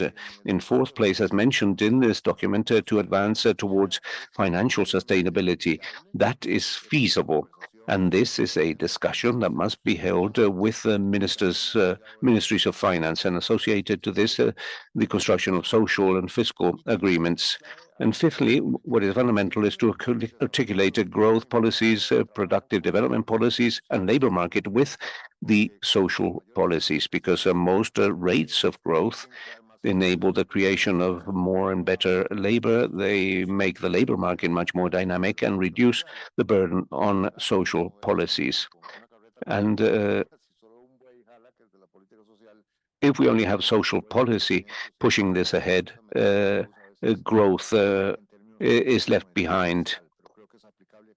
I believe that this idea is applicable. Social policy with regards to economic growth and policies related to productive development. All this can create a much more positive environment for social policies. And in sixth place, I would like to highlight that the UN it will organize the World Social Summit. I cannot be more eloquent than our ambassador about the importance of that in order to encourage us and to have a common position and to benefit from this conference in order to discuss the type of positions and messages that Latin America and the Caribbean can take to that summit. And we have the great advantage of having our ambassador as a chair of the COSOC. So we invite you to work together. I apologize for being so long-winded, and I thank you all.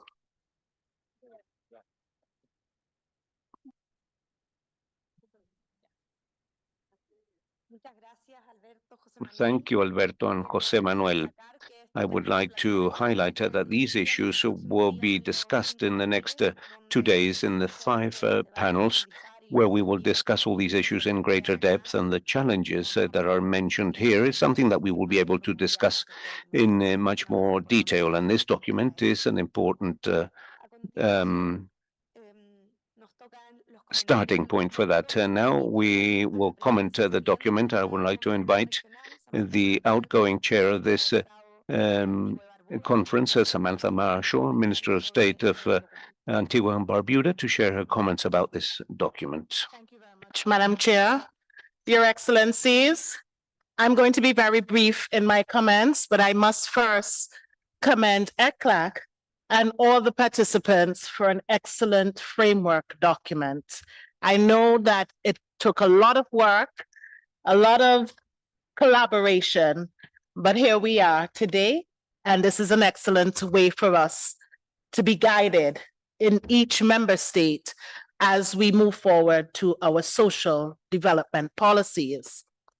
Let me just say that the institutional frameworks of social policy for Latin America and the Caribbean, these frameworks play a pivotal role in shaping and implementing policies that aim to reduce social inequalities, as well as to promote the well-being of individuals within the region. One of the key elements of these institutional frameworks is the recognition of social rights. Many countries in Latin America and the Caribbean have enshrined social rights such as healthcare, education, housing, and social security in their constitutions or legal frameworks. This signifies a commitment to ensuring that every individual has access to essential services and a decent quality of life. The institutional frameworks also establish specialized institutions and mechanisms responsible for implementing and monitoring social policies. These entities work in coordination with civil society organizations, academia, and international partners to design evidence-based policies that are responsive to the needs of the population by having dedicated institutions. And we can ensure that social policies are effectively implemented and evaluated for their impact.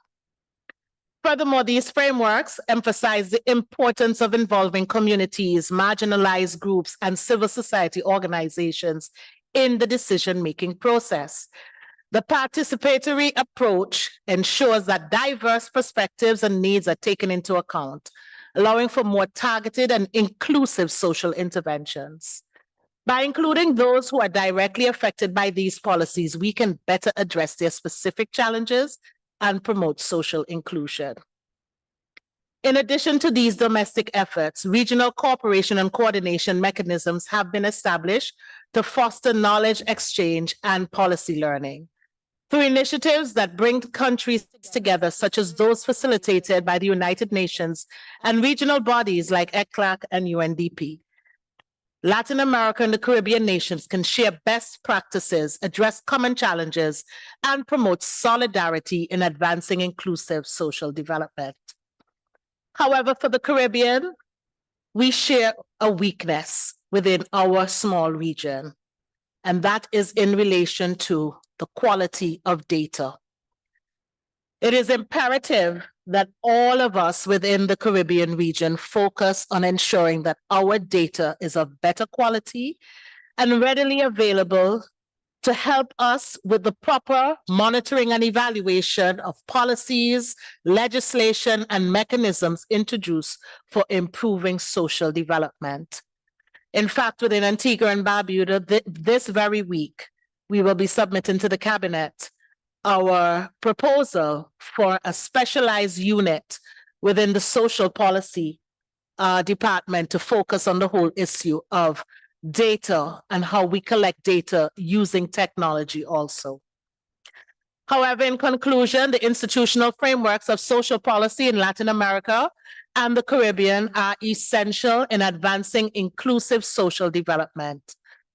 By recognizing each and every one's social rights, establishing dedicated institutions, promoting participatory approaches, and fostering regional cooperation.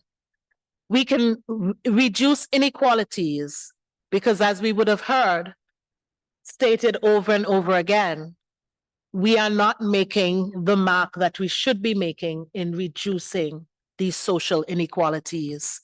It means, therefore, that I hope we will take the 2 days to refocus and see where we are missing the mark and how we can really make a difference.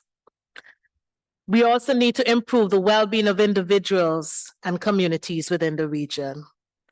Therefore, I say this is an excellent framework for us to begin to work from. And the fact that we can compare to what is happening in the European Union as to what is happening within the Latin American and Caribbean region.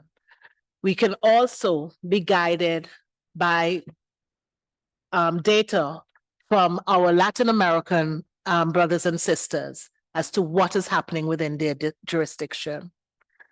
On that note, let us continue working together to build a more inclusive and equitable society for all. Thank you.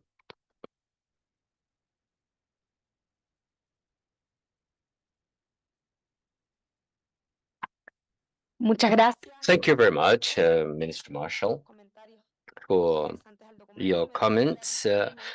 I will introduce myself here and to the comments on this document as a representative of the presidency of the incoming chair, and recognizing, obviously, the work that has been done and the interesting and useful of it for our debates in the region. This document that is presented here. So it is an honor for me to present it and to comment it.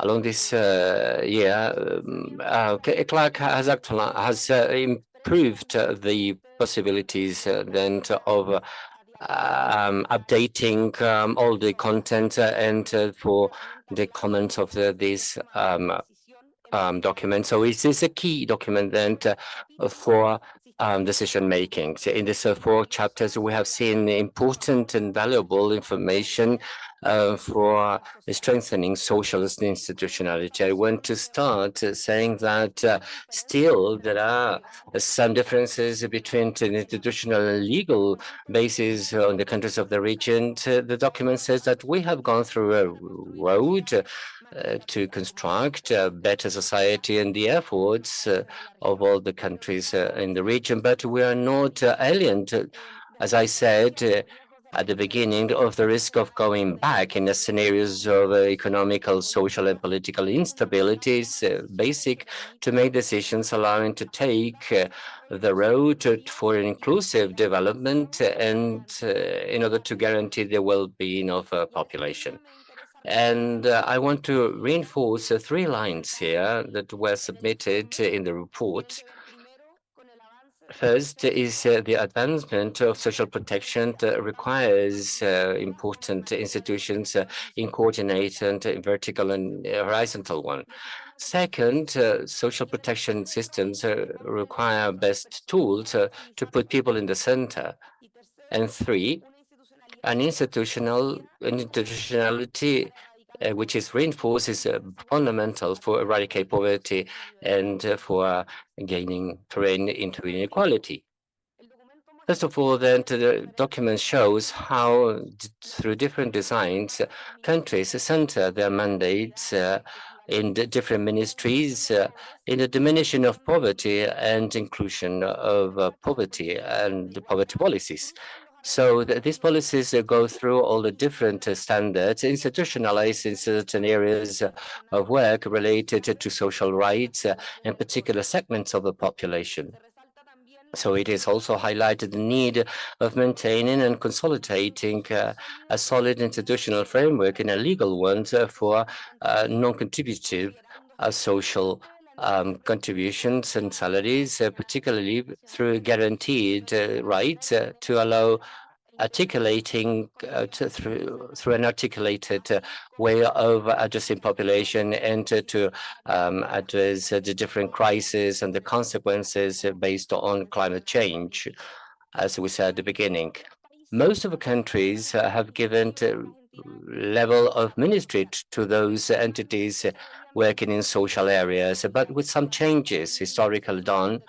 And obviously, it means consolidating a paradigm of social protection, which is under development. And the tendency is to widen up the functions and to exert then this or to put into practice these policies for non-contributive social contribution and all of us. These mandates have meant that countries have reoriented the different areas in the themes and in population. Our challenge in Chile is in terms of childhood and adolescence with the experience that we had with elder people and the disabled, and those designs account for the need to adapt the different institutionality to the changes that we are living today. And the multiple actors of the different areas in the country are to be articulated and to complement their actions. So the emphasis in coordination, institutionality, the coordination of the different institutionality areas. Examples shows important advances in Brazil, Guatemala, etc. And I want to highlight Guatemala, which is an important example of how they then participate or created the participation of different peoples participating in the country. It is very, very important as a point to be rescued by other countries, because no matter which is the pillar for social protection is absolutely important. The role of the government, although this can be centered in the people, we need local agents, and this role implies other challenges for effective integration of the policies, and we require measures to reinforce this management regionally in the territories.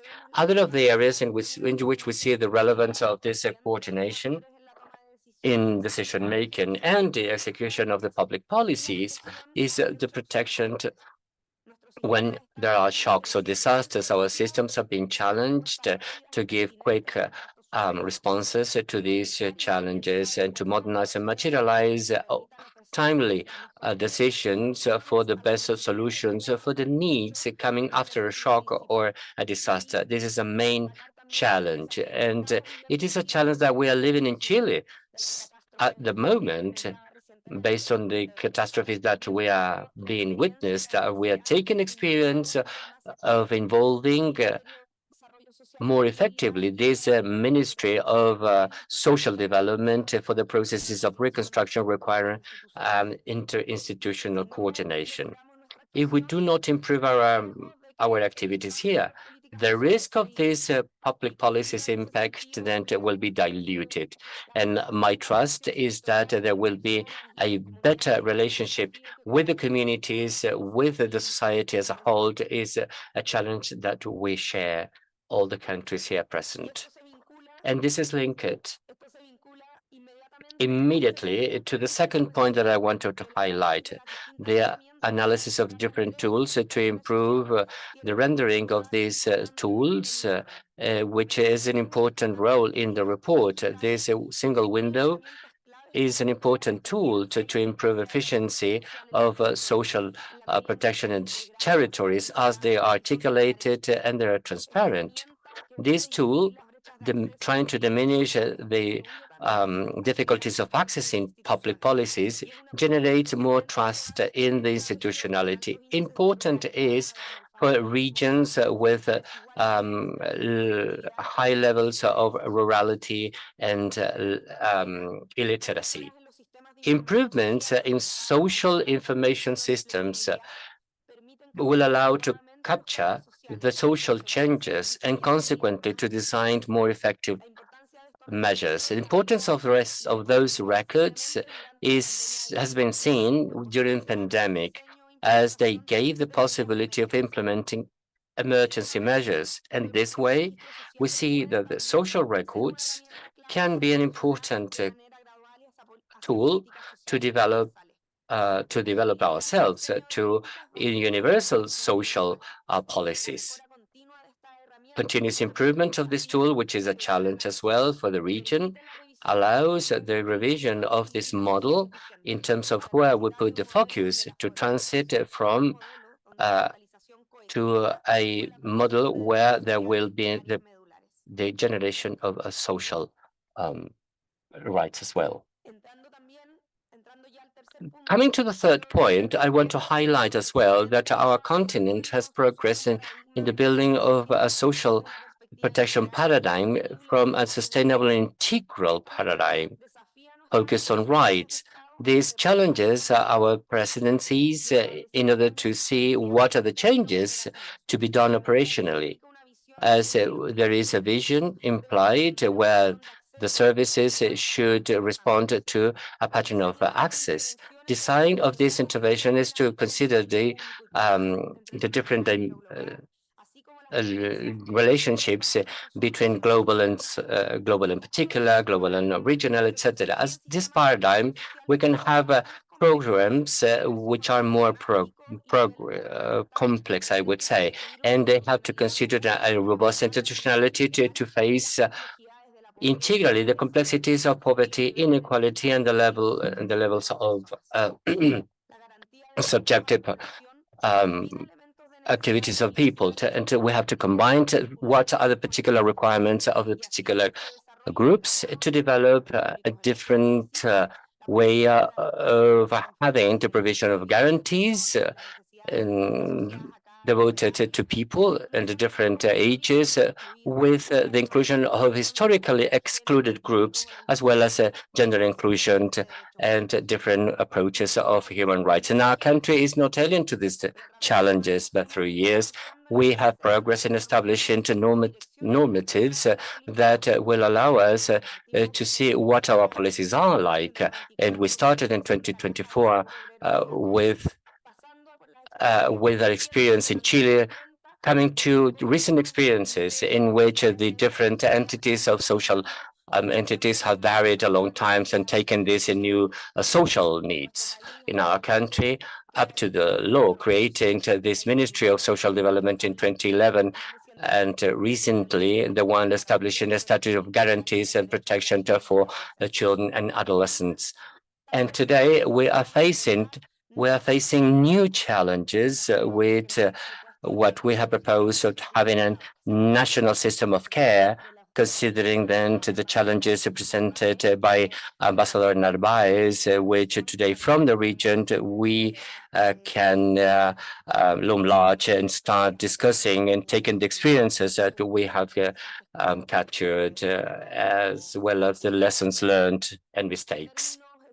Economically speaking, these data show that the region has not come to the consolidation of a growth agenda within the context of a stagnation that Jose Manuel was describing, where recovery from the pandemic and other global crises has not been reached, and the risk is to go back to the different levels of poverty that are used to be quite progressive in the region. And the role of the system for social protection to face those gaps because of a different crisis is fundamental. The objectives, the effective of this crisis and the objective of equality make us think centrally on those. As in multilateralism, we see that the different strata are in jeopardize, as reflected in the report. And this challenges the different systems to go for systems of universal basis protection. So we have to support fiscal reforms, to support the political reforms are fundamental and basic. As we said, Jose Manuel and Alberto were saying, no standardization and institutional recognitions are relevant in order to consolidate this focus on the social protection, but they are not sufficient without the background or the economical background that is needed. So it is still a concern in our countries. We recognize as well that the economical situation and multiple crises has meant important points in which we are going backwards, and we are still witnessing in terms of our goals for 2030. Nevertheless, the expansion of these social expansion areas is important for inclusive development, and which is feasible as well for a post-COVID world with big challenges. Thank you very much. Muchas gracias. Thank you, Minister. Thus, we conclude the first part, which was the opening session, presentation of the documents and comments. And now we have the biggest challenge of all conferences, which is to take a group photograph. We will now have a 10-minute break, a coffee break, and then take a photograph outside in the hall. And after that, for delegations that wish to speak in the next session, please raise your name signs. We already received a request from Brazil to begin with the presentation. So let's take the group photo and then have a coffee break.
Vamos a continuar entonces. We will resume. I reiterate that delegations that would like to take the floor in this part of the meeting, please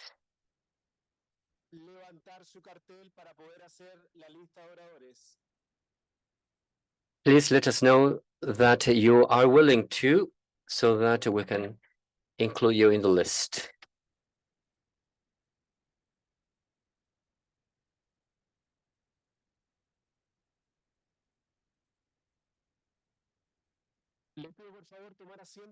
I kindly ask you to sit down to resume the meeting. Once again, we only have the request from Brazil. If there is any other country that would like to take the floor in this segment of the meeting, please let us know this way, please. Thank you very much. We will continue with the comments from the delegations. First of all, we have Ministry Wellington Dia from Brazil.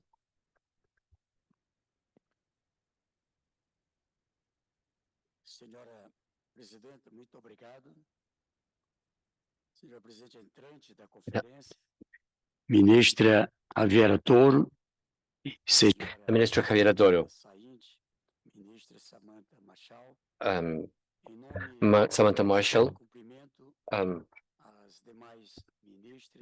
On behalf of them, I would like to greet the rest of the ministries of social development of Latin America and the Caribbean, partners in a common challenge.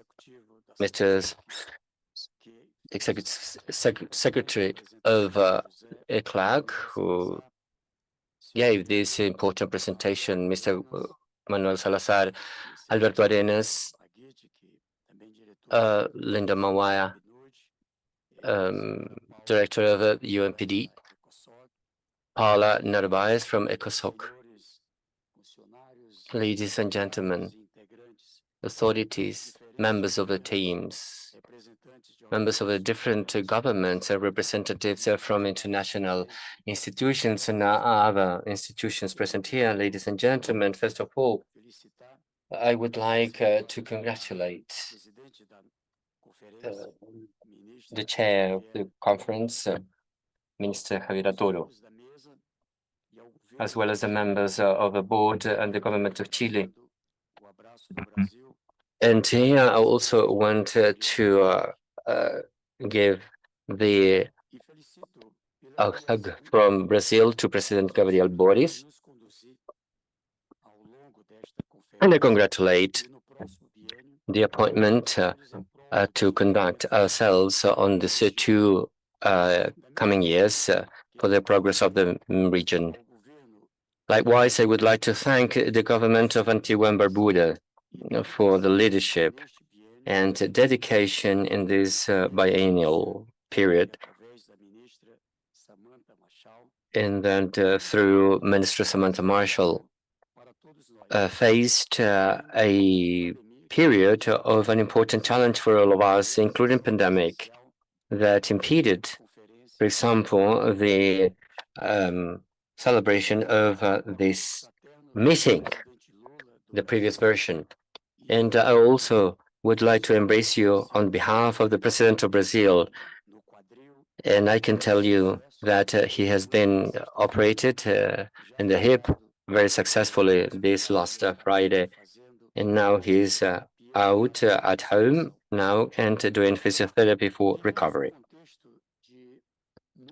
We're living within a context of different crises, including the crisis of health, climate crisis, and today the one provoked by a war in the heart of Europe. Consequently, as many studies have shown, hunger and insecurity and poverty have increased. Many of our countries must also challenge this political turbulence, which is a symptoms of a legitimate social unease that can be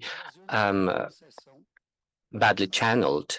And Brazil is not an exception to this rule. In the last years, we have seen an important political going back, including different established political channels, and we have gone back into public policies and weakened systems for social protection, and even putting these purposes to some electoral ends. And he has put into risk the Brazilian democracy. This project, as you know, has not prevailed, and democracy have succeeded. But although we are concerned about reorganizing our programs, policies, and systems, I have to confirm that damage would have been even worse were it not for the existing institutionality. That is why the importance of the issue that ECLAC brings us today to reflect in this conference. The development and strengthening of the institutions and particularly our ministries. On the one hand, the institutions have been important to keep good part of our system of social protection against the attacks of a political project of destruction. And this institutionality has not been immune from these attacks, and the weakening of it finally end up in big reverse processes for population, particularly for the poor. Brazil, unfortunately, has come back to the map of hunger, of FAO, prevailing malnutrition that have come to 5% of the population. Food unsafety has come to 10%. And there has been a reverse in the important indexes of poverty and extreme poverty. More than figures, to understand the human dimension of this tragedy, which is hunger, I want to recall here in Chile the words from Pablo Neruda, the poet. Hunger is a cold fire. So far, I do not ask nothing else than the justice of a lunch. Good to say so. So close to lunchtime for this plenary session that we will have, then I lunch. But what happens to those who do not have lunch? I want to say, nevertheless, Chair, Executive Director, that today Brazil is coming back and it will pay attention to social issues and the strengthening of its institutionality, as well as international cooperation within these areas and fields. Many countries of Latin America have taken important steps in the latest years on the road to this development, even although Brazil was going back. Spaces of exchange and cooperation, such as those built by the Regional Conference of Social Development, have been basic to consolidate this progress. We want now to advance, and Brazil wants to advance together with you. Our program of reconstruction encompasses acting in different areas, and we want to advance as well in new public policies based on the orientation of the President Lula, increasing the activities of our ministry. First, we launched the program which is called New Family Bucket for first infancy, children from 0 to 6 years old, as well as for children and adolescents from 7 to 17 years old, and for pregnant women and those breasting children. So the program was refocused for those who need more. Likewise, the unique or the only cadastre in the presence of the National Secretary, Mrs. Bartolo, is being updated and reorganized for a better efficiency, trying to eliminate fraud and mistakes with electoral ends that have been accumulated. On the other hand, we have progress in the work of active search of families that even by having hunger in the squares or in the streets or even at home, which are more than 2.3 million families that have been inscribed and registered in this cadastre, they were not receiving the transfer of income despite they have this right. And we are gathering then the fruits of these adjustments. 19.7 million families have been benefited from this program out of 21.3 million families, which is 92% of the total. They are protected from poverty, considering the line of poverty of the program, which is higher than the one used by the World Bank in international comparisons. Likewise, children from 0 to 6 in the families, and 6% of them have come to the condition of being protected from poverty. And I want to highlight that out of the results, or these results were just gotten in 9 months of our government of President Lula's. Effects on the World Bank have shown the effect in making dynamic these local economies, where there is an expansion. Then in this program, there is an new impulse in economy, and there is a new generation of taxes being gathered. Therefore, as Alberto has said, we have asked a study from the economy of poor within the GDP, within the general economy of a country. I think that this is something that we have to observe carefully. So this program only gives benefits, either social or economical in nature. But in this program is 20 years old. And the same study of World Bank and the foundation called Getulio Vargas says that 65% of this first generation of children from these families that have been benefited, particularly between 2005 and 2019, they have come out of poverty. It is interesting when talking about financing, the document of the ECLAC mentions that it would be possible to eliminate extreme poverty in only 2 or 4 years, according to a country, with an increase of social expenditure out of 0.1, 0.2% of the GDP in each country.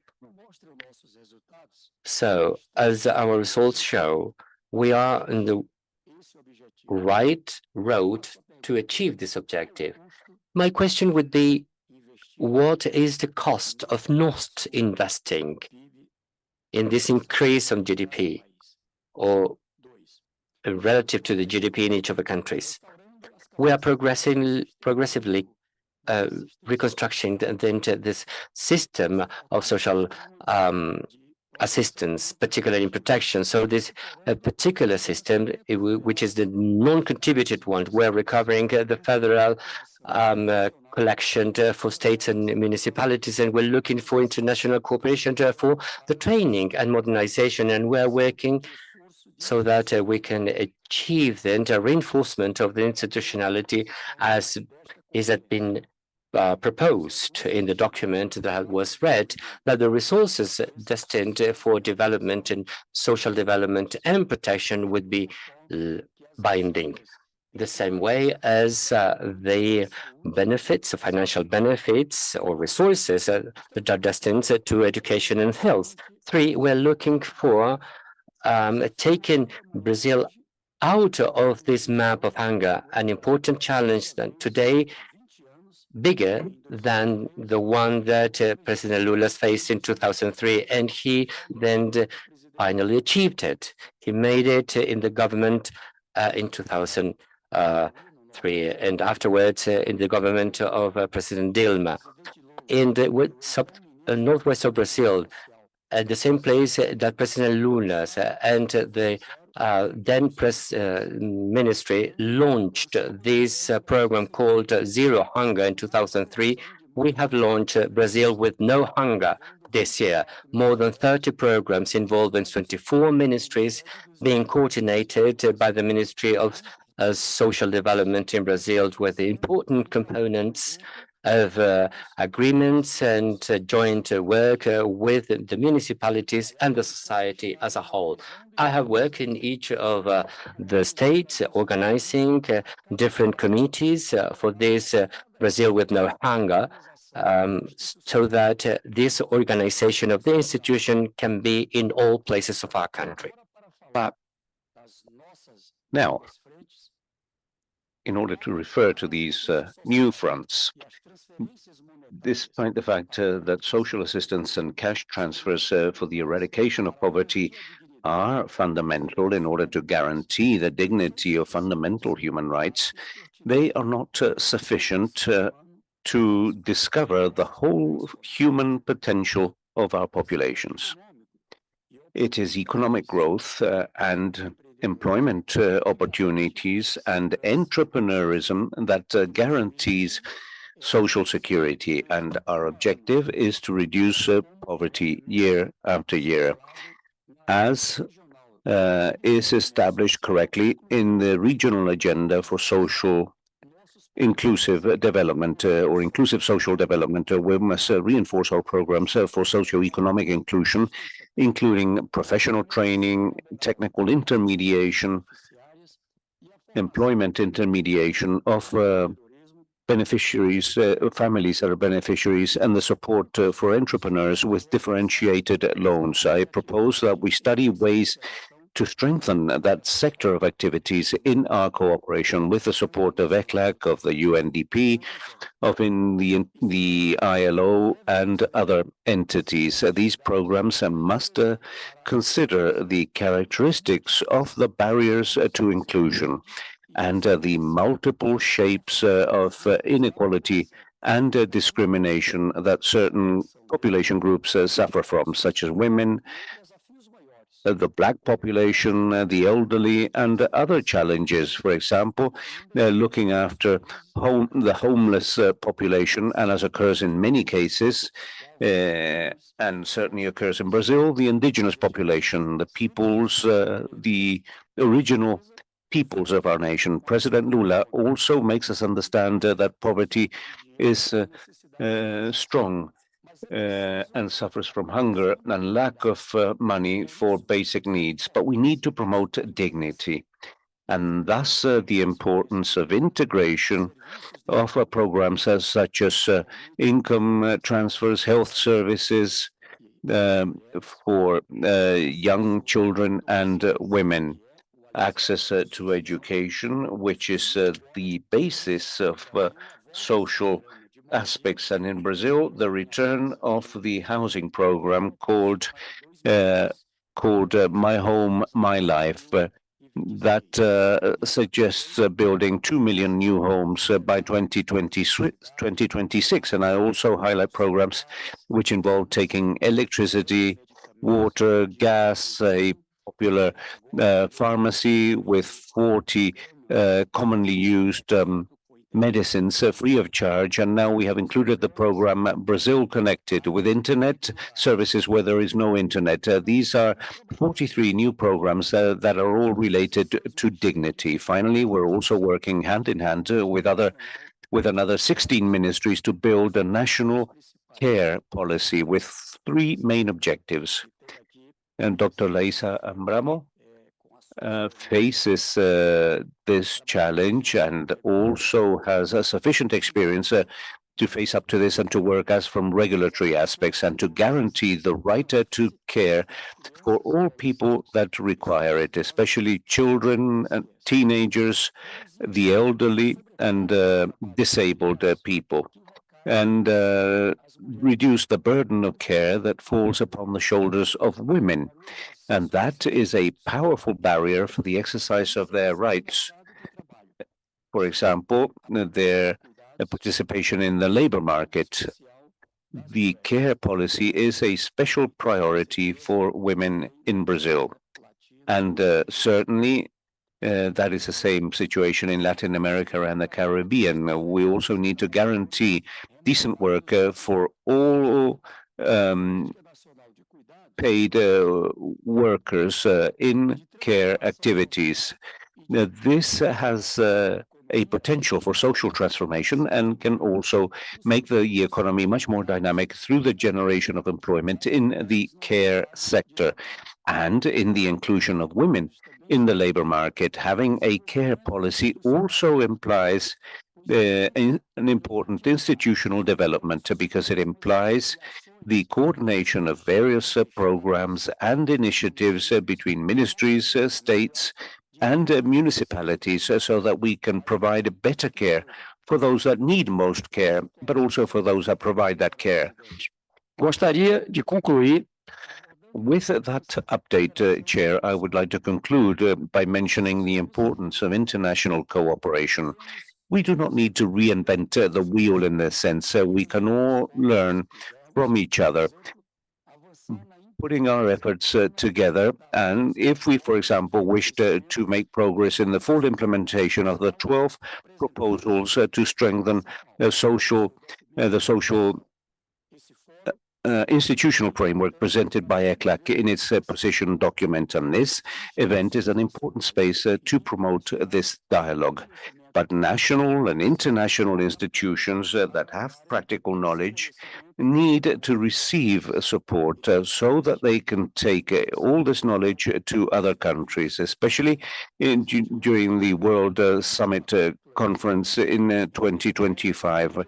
President Lula launched in the last summit in Delhi the need to articulate a global alliance against poverty and hunger. Brazil becomes the chair of the G20 in December, and our ministry, together with other government areas, will be working in that effort. I would like to assure you all that this alliance, once launched, will not only involve G20 countries, but will also be relevant for all countries that wish to enter into the commitment of implementing or reinforcing social programs with proven efficacy to struggle against poverty and hunger.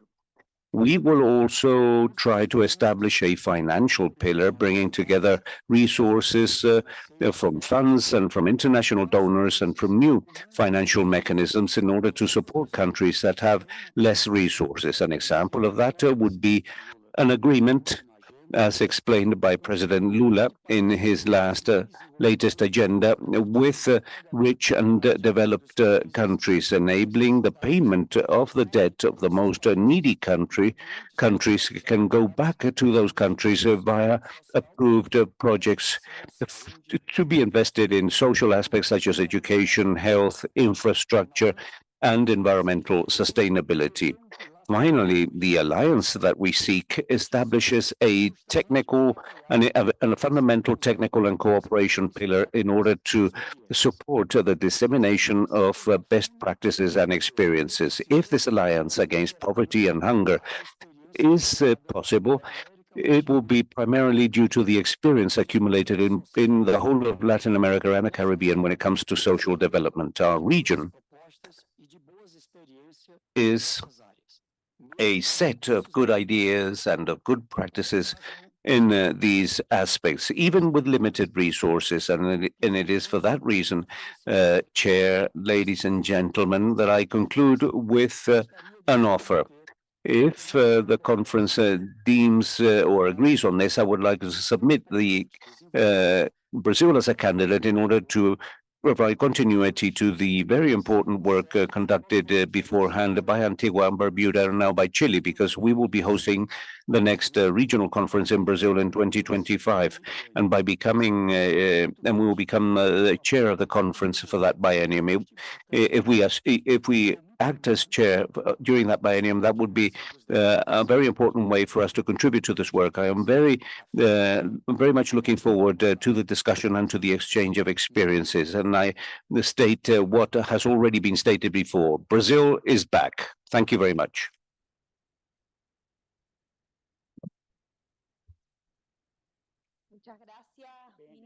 Thank you, Minister. Now, the representative of Honduras has the floor. Good afternoon, everyone.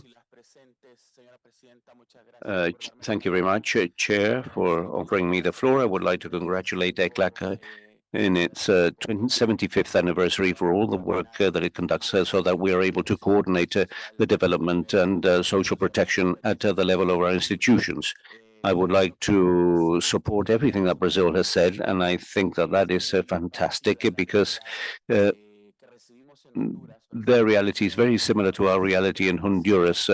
And Brazil, with its new president, Lula da Silva, has faced many complexities in his country, a very heavy inheritance in terms of social protection, because that social protection was undermined. And that is a similar situation to what is faced by Xiomara Castro, our president in Honduras. Now, with regards to the presentation of the social institutional framework in Latin America and the Caribbean, I believe it is very important that within recommendations we include an emphasis on the study and the monitoring of social programs aimed at reducing poverty post-pandemic in Latin America.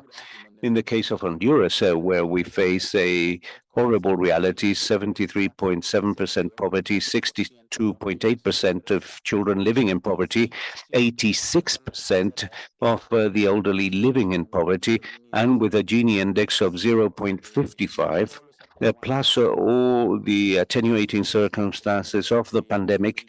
In our government that took office in 2022, we have strongly emphasized social programs, especially two of them that were created to cater for social vulnerability and extreme poverty. One of them, which is the Solidarity Network, is basically an evolution of the concept with which Bolsa Familia was originally created, including conditioned cash transfers and primary health care, education, the coverage of health, climate change, protection for the environment, and so on. But I would like to dwell on the need and the importance so that beyond the regulatory frameworks of social protection and the creation of social protection systems that are institutionally strengthened, we strongly emphasize this task force, as we call it in Honduras, because social programs to reduce poverty should not really exist forever, because the objective would be for countries to have social protection systems that are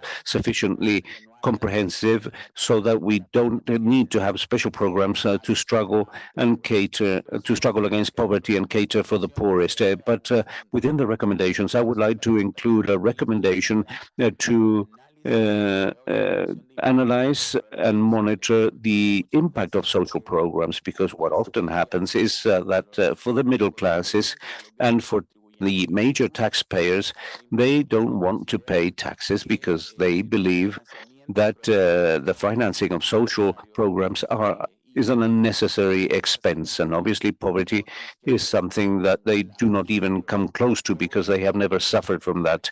Progressive governments in the region and those governments where social protection systems are respected, despite the ideology of prevailing regimes, we need to get to know of other experiences related to this issue of the struggle against extreme poverty, which is fundamental in the future, not only to reduce inequality gaps, but also the resilience that populations living in extreme poverty need to have. We need to know what is happening in countries in that sense, and therefore I call upon governments have developed programs to cater for extreme poverty and social vulnerability post-pandemic, so that we may establish a coordination, and so that within the framework of this conference and within the framework of this document that is being submitted, we can benefit from a synergy that will enable us to determine whether in these 4 years post-pandemic we will be able to reduce the extreme poverty and social vulnerability gaps that have been the result of this terrible phenomenon, which was for the world COVID-19 crisis. Another aspect that I would like to mention in terms of the recommendations of the document is that in those countries that do not have taxable systems, we would like to know how these systems work in the rest of Latin America. In Honduras, in the Social Development Ministry, we have just concluded the first draft with the support of ECLAC, and I would like to thank them for that, the draft of the new comprehensive law for the social protection system. And one of the concepts and one of the innovations that we're including, despite the fact that we are latecomers to this discussion and to this reality, is to introduce a system of non-contribution-based pensions. Obviously, this will lead to an important discussion in our country, but we would certainly like to be aware of experiences of countries where this issue worked well, this issue of non-contribution based pensions. I believe that we are the only country that does not have that type of system, and so it would be important for us to establish that coordination, and within the 12 recommendations to include the issue of including within budgets a system for non-contribution systems that have been proven to be very effective and when it comes to reducing poverty and inequality gaps. I would also like to express that Honduras is completely willing to this. We would like to form part of these presiding officers that will be established during the framework of this conference, of this forum, so that we can jointly work on all these issues that I have mentioned. So thank you very much, everyone.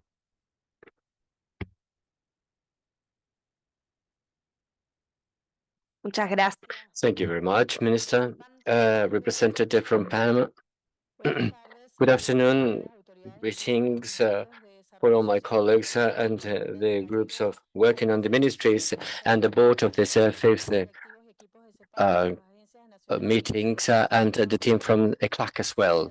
We want to thank and congratulate ECLAC for the 75th anniversary and the document presented within the framework of this forum, which present important analysis, approaches, and new paradigms and viewpoints from different specialists that contribute to the conceptualization that illustrates on the main advancement of social institutionality in our region, with emphasis in experience and the mechanisms of social development and the non-contributive system, particularly. In the case of Panama, we're just 26 years in which we created this institutionality in 1997. Then in 2005, we went to the second stage, a generation that originated the building of a new institutionality, socially speaking, that was based on the sustainable human development. So we created the Ministry of Social Development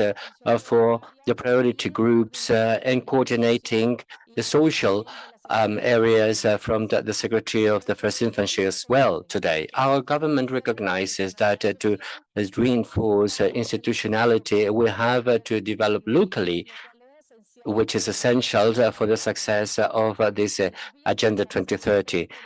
The ways to counter the territorialization of these public policies are hand in hand with the planning of the state. Therefore, Panama wanted to have a new reform on the government and the state in order to close these gaps. We have prepared the road for local planning together with the national plan. Considering this context, I just want to talk about important challenges that we face in this process of building an evolution of social institutionality, particularly from the experiences and the analysis of the reflection presented in the document. Consolidation of social institutionality is a priority to strengthen quality and the reach of the social activities and systems and programs. It's important to sustain these policies over a solid institutionality, generating the capacities for design, implementing, follow-up, monitoring, and evaluation of these that can generate an important positive impact in reducing inequalities in our region, improving the conditions of all populations. Information and evaluation systems are basic to plan in the medium term, in the long term. Beyond the presidential terms, it requires special talents and technology as well. A crucial issue is financing and sustainability of these policies for social development. Study says, as it was evidence in 2019, and this axis or this pillar of the social development is basic, indicating that expenditure is a variable of adjustment for fiscal balance, which obviously is to be in accordance with the social policies. Building and consolidation of an institutionality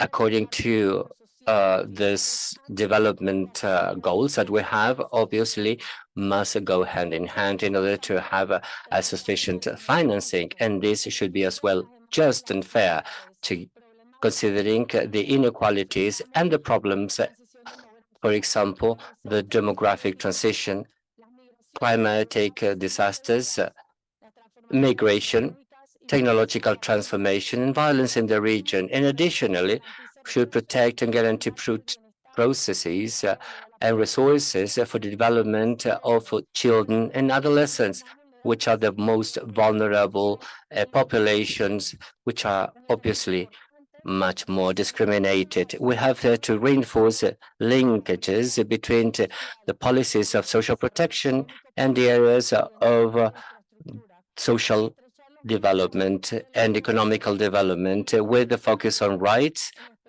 particularly that of interculturality and the perspective of gender for equality between women and men. In Panama, strengthening institutionality of socially speaking is evidence on how these goals have been incorporated in the social program systems, and we are seeing from a public policy view with the focus on rights, considering prevention, accompanying people as well, and restructuring and restitution of rights. Data show this progress. Panama has been reducing hunger, total poverty, and extreme poverty nationally, as well as the reduction of the index of multidimensional poverty. Advances in Panama to put an end to poverty are quite aspiring and shows the commitment of our country to address this challenge. This has been driven by the implementing different programs of a monetary transfer and other policies, and by focal interventions as well. Agency 2030 says that local governments are to be constituting as key areas for this for the sustainable development goals, as well to promote local leadership committed with these goals, to have a better accountability and to promote solutions based on evidence. I want to refer then to our proposal as a country, which is called Plan Colmena, trying to take all these goals to the whole territory by reinforcing universal policies in the different territories, reinforcing local governments, incentivizing citizens participation so that they can be the actors of their own development, all working together in coordination for better results. This strategy, institutionalized through a law, wants to have solid laws and pillars to comply with these SDGs.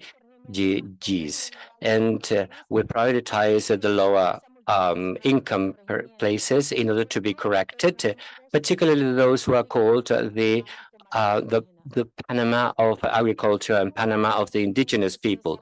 We have a plan developed through the governmental plan and the FDTs, and the axis is to work together in synchrony with efforts from the provincial and central government, as well as different private companies reinforcing citizens' participation. We have different areas, including first infancy, health, education, environment, among others, committed with the transformation of a country. Actions and the plans of this Colmena are the results of hundreds of surveys done with the participation of women, the elderly, and organizations with local leadership, giving us the basis for these plans to be implemented. Programs are coming to the different geographies of the country to assist the needs of the different population with processes based on independent processes, but they reformulate what this management should be, close to people. And there is a need for articulating the different institutionality for success. An important aspect together with the improvement of the capacities of the institution is that we have put the label of Colmena then within the budget of the state. The investment needed for this plan and to reinforce the exercise of the gestion of management based on results. It is absolutely necessary to reduce fragmentation, increase efficiency and service rendered locally, increasing the capacity of the local government, increasing their income and their capacity to render services of high quality that would allow us a good development, inclusive and sustainable. Thank you very much.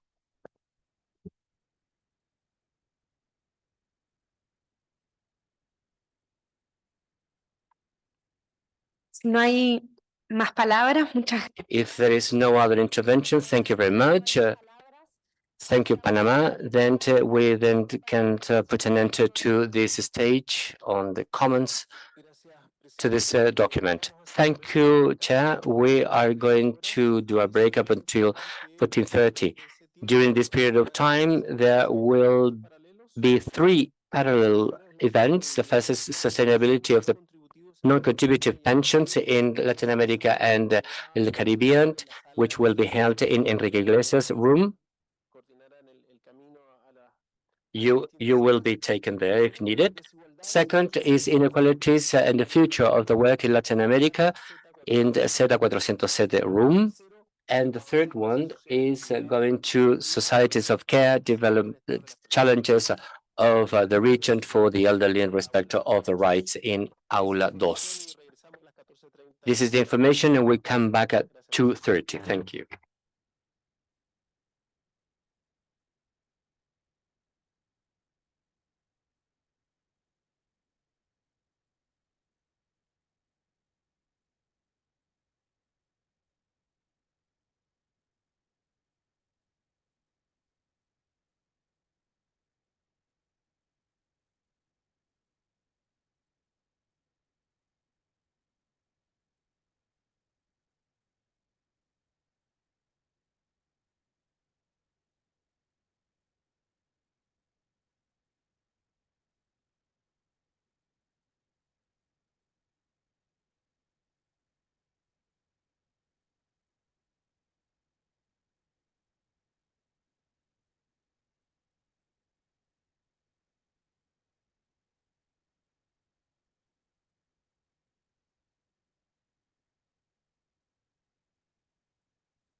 Buenas tardes. Good afternoon. We will resume our tasks of this conference.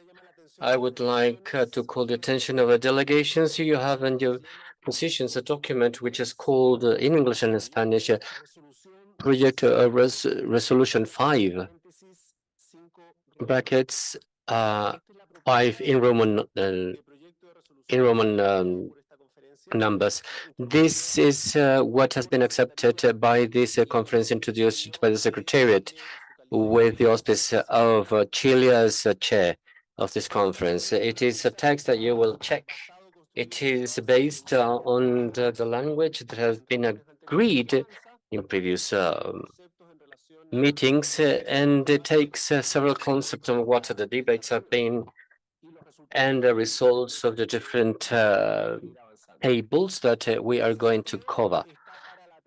So this is for your attention. Then we are going to adopt it at the end of the third day on Thursday, and we will open a room to receive comments or other complementary language, any introduction from the member countries of this conference, and this will be open up to tomorrow at 2:00. That will be the deadline. The idea is to take this contribution, if any, to Rodrigo Martinez. 30 years I've been with him, and I forgot his family name, Rodrigo Martinez.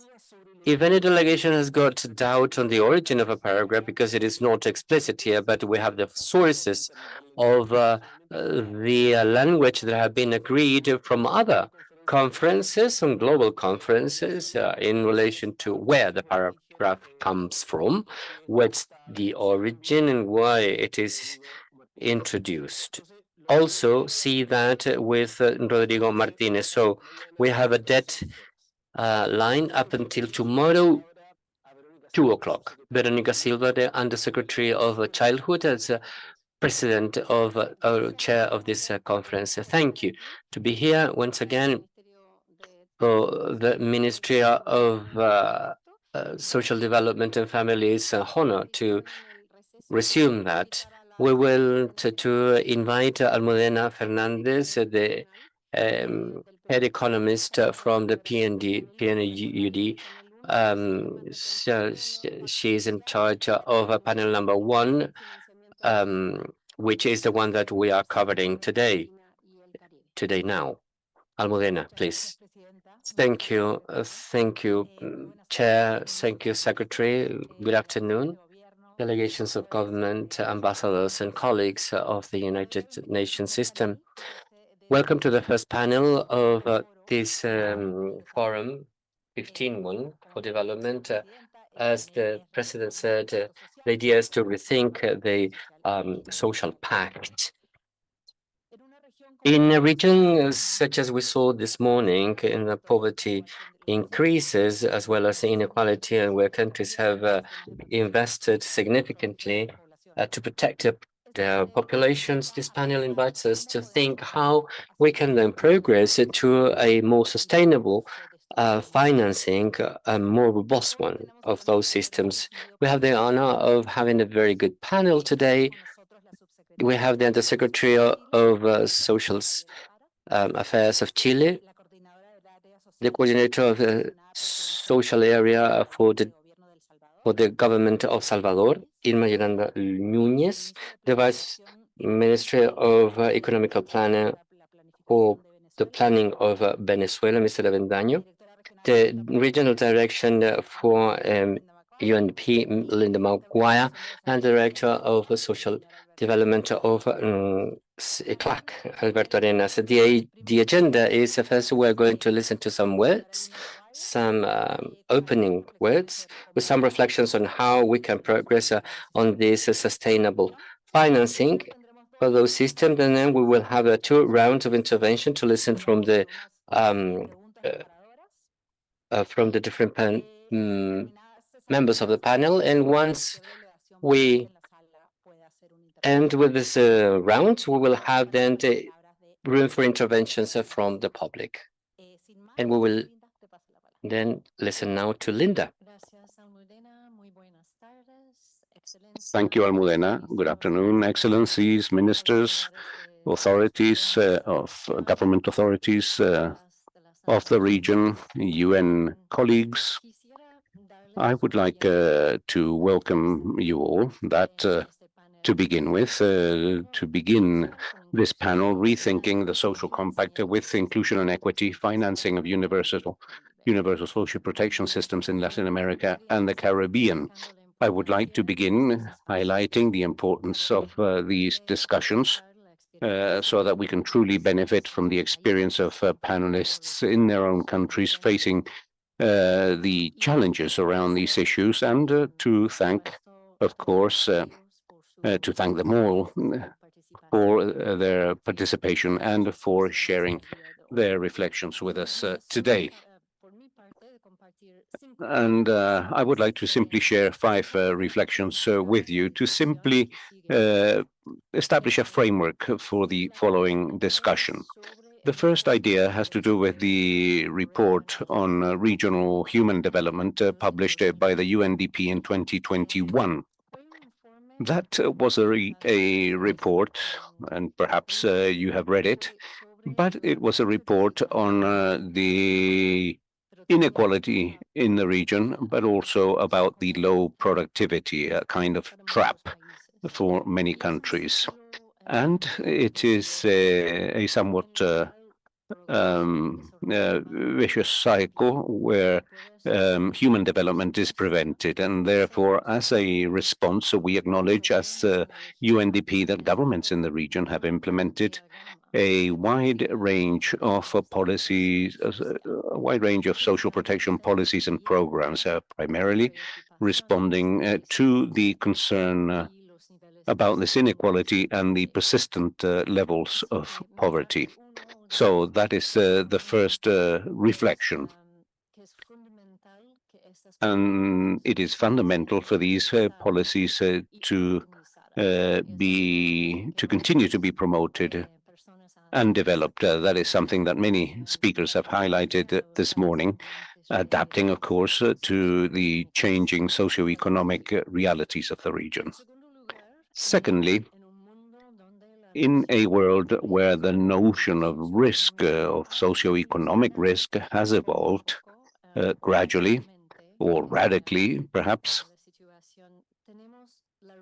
we have a responsibility, and that I would say is the fundamental word, of updating and adapting our social protection systems, acknowledging that many of them are already somewhat dated, and they would benefit enormously from such a renewal. We need to acknowledge the impact of the overimposed crises, the COVID-19 pandemic, of course, but not only that, there are global conflicts, climate change, for example, as was also mentioned this morning. And these challenges that are actually unprecedented force us to redefine our approaches towards development and growth, assessing socioeconomic risks and adapting our protection strategies to the present and future needs. Third reflection. Our reality demands a significant renewal in the architecture of social protection in Latin America and the Caribbean. Specifically, it becomes an imperative to move from a model of segmented policies or fragmented policies, as mentioned by several speakers, and to a universal system of social protection, because this model must actively promote productivity and inclusion, dealing how present models can, in practice, prevent equitable access to social rights and have a negative impact upon economic growth.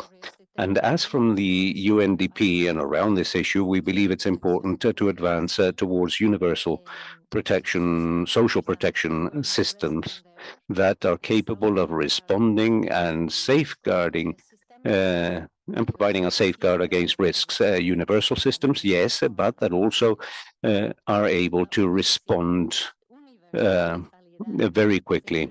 Universality is presented as a solution to the insufficiencies of present policies, providing a framework of security and promoting productivity and social and institutional confidence.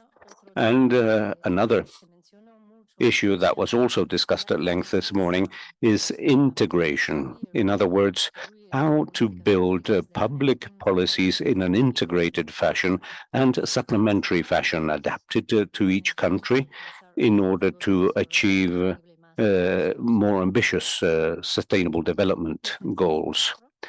Fourth reflection, the world also requires a financial architecture prioritizing effective investment in sustainable development goals. We must support developing countries so that they may invest in social protection so that we can maintain the progress that is achieved in terms of human development. The insufficiency of fiscal systems evidences the need for comprehensive reforms that enable the implementation of a universal social protection system. And undoubtedly, we will hear the experts, the panelists, who, as from their experience, how many of these countries are going to face up to those challenges. And the fiscal challenges in the region, accentuated by lower incomes as a result of natural resources, implies the need for structural reforms, considering both economic efficiency and likewise political feasibility, without forgetting the importance of a wide social base in order to legitimate any fiscal reform idea.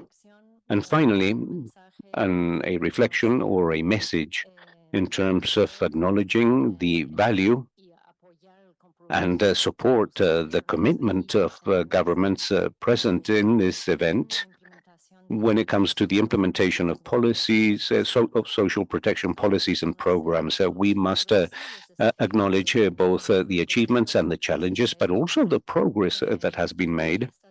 And these policies and social policy programs and policies deal with inequality and the persistent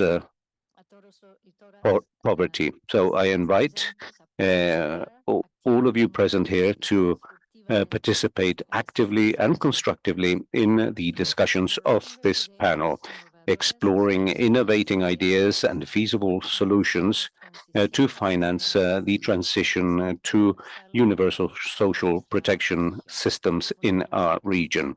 It is fundamental to jointly establish consensuses and shared strategy, enabling us to advance towards sustainable development. Thank you. Thank you, Linda. Now we would like to begin with our first round. Each panelist has around 10 minutes. And the first round is basically to deal with the issues of this panel. Considering this need and this desire to move towards more inclusive social compacts in the region, including social protection, universal social protection systems, how is it that we can advance towards the achievement of such systems and guarantee that financing is sustainable in each country? To begin with, I would like to offer the floor to Undersecretary Francisca Gallegos. Good afternoon. It's a great pleasure to be here. I would like to greet everyone and also support what has already been mentioned. I would like to thank this event because it enables us to diagnose the progress that we have achieved, but also the strengthened strategies for something that summons us as a challenge, and which is the sustainability of social protection. In order to deliver my presentation, I would like to begin with talking about the role of social protection in Chile and the challenges it faces. For us today, it is fundamental to recover the ability to contribute to the well-being of the population and to face up to the whole set of vulnerabilities that exist, both in terms of social, economic, and collective life, highlighting the collective aspect of life. In this sense, despite the pandemic left many lessons for us, we know that Chile has experienced a socio-political, a very specific socio-political context. And that means that whenever we think about sustainability and the strategies to achieve that and the challenges of social protection, we also incorporate that as a repertoire of action. So when we reflect and link social protection with the efforts that we will make in order to achieve that financial sustainability. ¿Cierto? Las brechas de género, el envejecimiento. We have some gaps to cover, and along the line that I mentioned in our country, a deterioration of social cohesion. And on the idea of social cohesion, that I want to dwell on this by understanding that maybe this is an asset in order to build a building base to make sure in the different discussions the incorporation of different elements so that it can be valuable. I will step into 4 different areas in terms of reduction of poverty. What are the challenges that we have in Chile?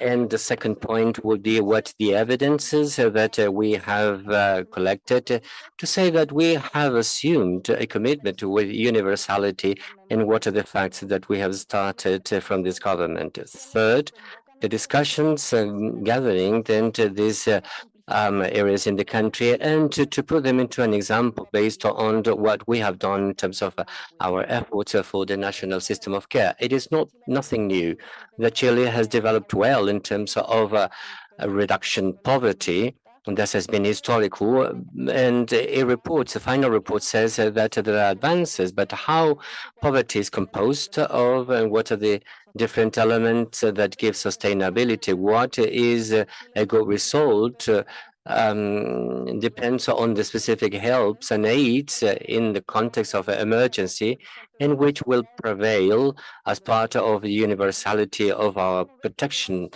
system for care. Some important challenges, some dimensions that are found to be deepened up in terms of social policies, in terms of incorporating as well the addressing of poverty in children and adolescents, and the perspective of aging and the risks that the elderly is exposed or are exposed to. What are the gaps that we see? First, that has to do with this financial sustainability, has to do with pension. We know that we are in a debate in this matter, and the challenge is to have a universal guaranteed pension as a bottom line for the elderly. The second point is the architecture of the system of social protection to install, then how we can develop guarantees for the vulnerable people. We have an offer today, as it was mentioned, is not only fragmented but focused, and with certain discretionality in the design in order to address what are the integral needs of the different groups which are vulnerable. And third, how we incorporate care as a focus and a cross-cutting pillar for social development in order to have another kind of a society.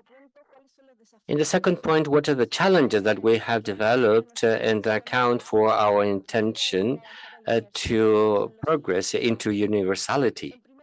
First, we have challenged ourselves as a ministry and as a government to transit from fragmented program, for example, more than 40 different bonuses or subsidiary for guaranteeing social protection. Within this context, it is important to realize how, along the different periods of the existence, we can assure levels of welfare, not only economically speaking, but also to give response to risks and emergency. So we need a perspective of the territory in order to recognize the different requirements in the territories. Second is transparency and being close to the system of social protection and citizenship. When there is a lot of different fragments received by the population, is interesting how we can be closer to the citizens in a transparent way, so that the relationship between the state, the system of social protection, and the citizens would be much clearer, I would say. And important things have been made here. I recognize the work done by Undersecretary Silva when implementing the guarantees of the childhood that puts laws quite demanding for Chile. So the other dimensions should be then depending on this ceiling. Then we have economical transfer as well as social rendering services. We have a new device that is taken to the people, transparent, and we hope that could be implemented, which is the automation of the family subsidy that will be covering more than 500,000 children that have not yet received this subsidy, and the revision of the system of opportunities, as well as the system for pensions. And the third point, this is linked to financial sustainability. The increment of the expenditure of Chile in terms of social protection obviously has been important and robust. We are coming closer to bigger and higher figures, but we need to know how we can widen this up, because investment is not enough. And as it is structured, the budget will require then a fiscal pact, which is under discussion today. Along this line, the important point is how we can say in this context, we can progress to give legitimacy to this social pact, so that we can go for a new social pact and having financial sources in this new pact. First, it should be through the conception that social cohesion, as the PNDU said, generates social peace, and this will allow us to reduce the levels of unease that we have in Chile, the mistrust that we have on the other, and the need of having different layers in the community. In terms of social protection, incorporating sectors that have been lagging behind, and it's a dynamism for the economy. If we had the opportunity of considering more than 500,000 people, which are caring people, others, let's say, they should be incorporated into the labor market. So care is not only expenditure, but also it would be the strengthening in order to include or to have a better productivity. And third, understanding that this social protection then would allow us to transit it towards a fragmented social policy, which we wanted to, to have another one which will be based on cohesion, to give responsibility on the role of the state, the community, and the progresses that we need for the rights of people, and how we can put this as an example based on the effort that we are doing in terms of care. We recognize and value the work being done in Chile in terms of commissions of experts in the last years. We see that they have been relevant in terms of fostering technical and political dialogues for public policies. But when we face the possibility of having this national system of care, we wanted to go further away, and we think it's relevant to incorporate participation. This participation allowed identification of the concrete needs of people, and on the other hand, to establish that care would be a dialogue space gathering different areas of society. Good news is that together with the UN Women, we can summon then a dialogue from the citizens. Thousands of people came and participated in these conversations. It's difficult saying that there is a support which is needed, which demands then a social need, a social response. We think that there is a room for efficiency and efficacy in the services that we're offering today. We have seen that there is a long list, 78 programs that we can have in terms of protection for care, and they present some duplicity because the strategy of universality was to create programs that fragmented could widen up coverage. Therefore, we wanted to have an integral management system so that it doesn't matter where the people comes into the system, but the idea is to follow up the route, and the system will then indicate where to come from and where is the place that you can come into the system. So there is no need of going into different agencies in order to have access to those services. And the most relevant thing, I think, is to value the work of care. It is basic that recognition, the valuation, the certification are strategies to address productivity. It means that many women that are caring today, not only they will be recognized, but also they can be linked to the marketplace, recognized this way, and with all the different instruments that we have in all this architecture. As a synthesis, we have established 3 commitments in terms of supporting the different areas. First, to foster permanent spaces for dialogue so that the discussion can contribute to have a good social pact in terms of care. Second, understanding and recognizing all the historical efforts done in the different social programs, but particularly understanding what is the route towards universality, what is the progressiveness that we need to assume so that we can identify the investment that should be developed in the different sectors and in different governments. And lastly, just to put an end to it, for us, the capacity of understanding this social system is basic. This is part of the citizens' rights and as part of the social pact. It is not only expenditure, but also investment. Thank you.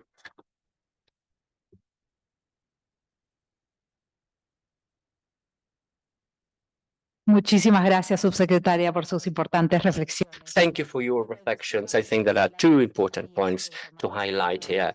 That all your reflections have been interesting. One is the importance of the social cohesion when we talked about these universal social protection systems, and the one that would be sustainable in time. Not only this cohesion takes us to a better social contract, but also it takes us to social cohesion. There is a virtuous circle that obviously is to be fostered. And second, fantastic your reflections on transitivity, let's say, and how you can go towards an integral vision of all the social protection systems of management, integral in nature that we see in many countries, in the countries where we are now and where we go to. Second panel is José Avendaños, Vice Minister of Planning. Please, the stage is yours. Thank you very much. My greetings to Luis Yáñez, Secretary of ECAL, Linda Maguire, Alberto Arenas, Director of Social Planning of ECLAC. Greetings to the representatives of the UN system representatives and colleagues representing countries, as well as civil society present. Thank you for this opportunity.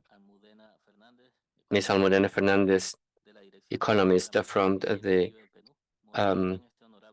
regional area for UNDP, and fantastic that I have been accompanying and being accompanied by those outstanding representatives. Rethinking this social pact demands from us, as always, is we rethink it when there is no good, or it needs more reflection, maybe adjusted, maybe altered.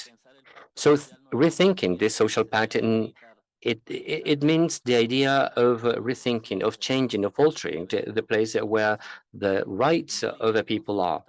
It means a state of rights that is to be then rethought.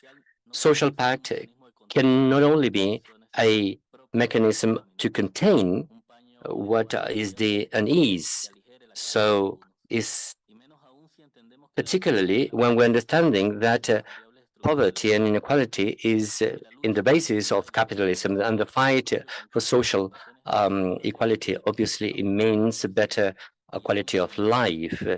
Although we have little resources, this is a condition, a sine qua non condition to comply with our objectives of 2030.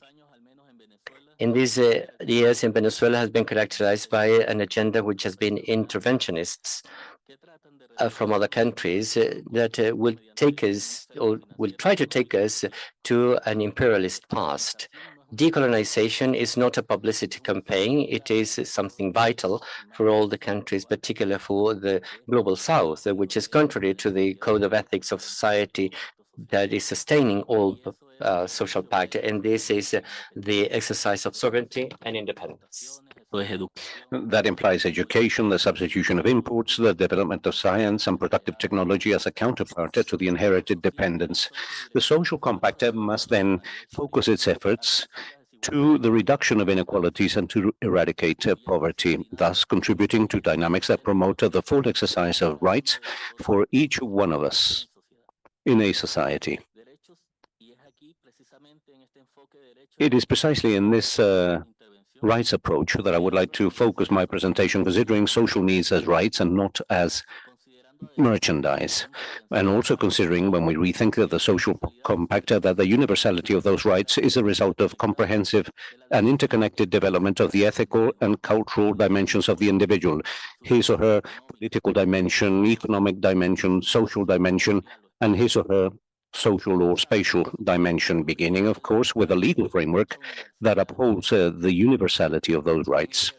In the exercise of rights in an ethical and cultural dimension, and part of that has already been commented when we spoke about a social compact with ethics and respect for diversity and development, we find the exercise of economic rights there. What is important is to have policies and development plans that develop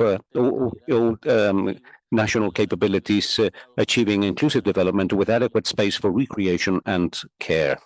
In social terms and institutional terms, what is important is the regulatory development enabling sustainability and legitimacy whenever these social programs come into force. The simplification of procedures, the simplification of different processes, and an efficient and modern state, as well as its capability to take its plans to more specific territorial dimensions, catering for the needs of the population throughout our territory. The participation and the approach of social policies must also prioritize the fundamental protagonism of women, young people, the indigenous, Afro-descendants, the elderly, migrant population, among others. They must all form part of those policies, and not only as a vindication or as a protection, but as a key role that they have to play in these policies, seeking to bring to the fore social actors when it comes to the design of those policies, catering for their needs,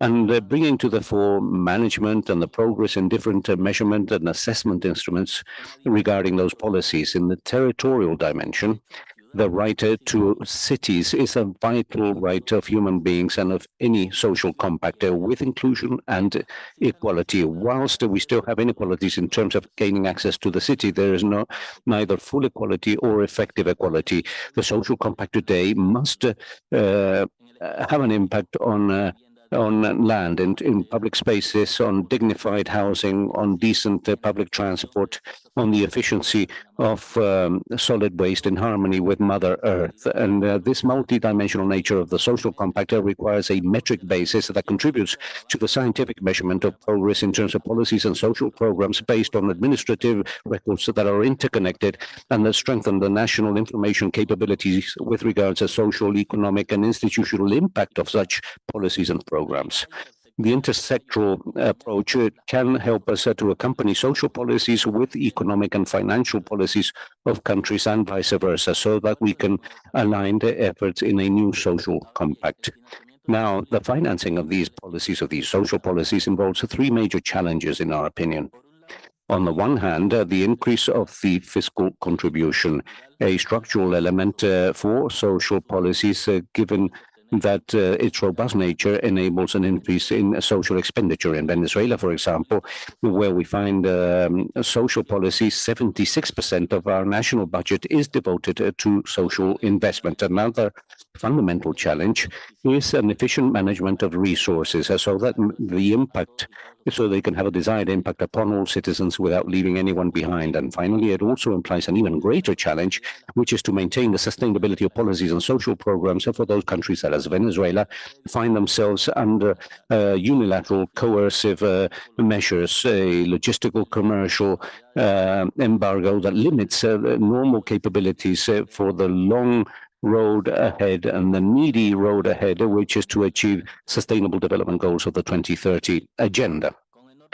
Now, with tremendous difficulties and with scarce financial resources, Venezuela has developed programs for permanent social protection. We have, for example, CLAPS, which is the local councils for food and production, where we reach 6 million households every year, every month with food. We also reach 4.5 million students, around 28% of invoices for the most needy households in terms of gas and drinking water subsidized by the state via the universal system to protect the Patria system.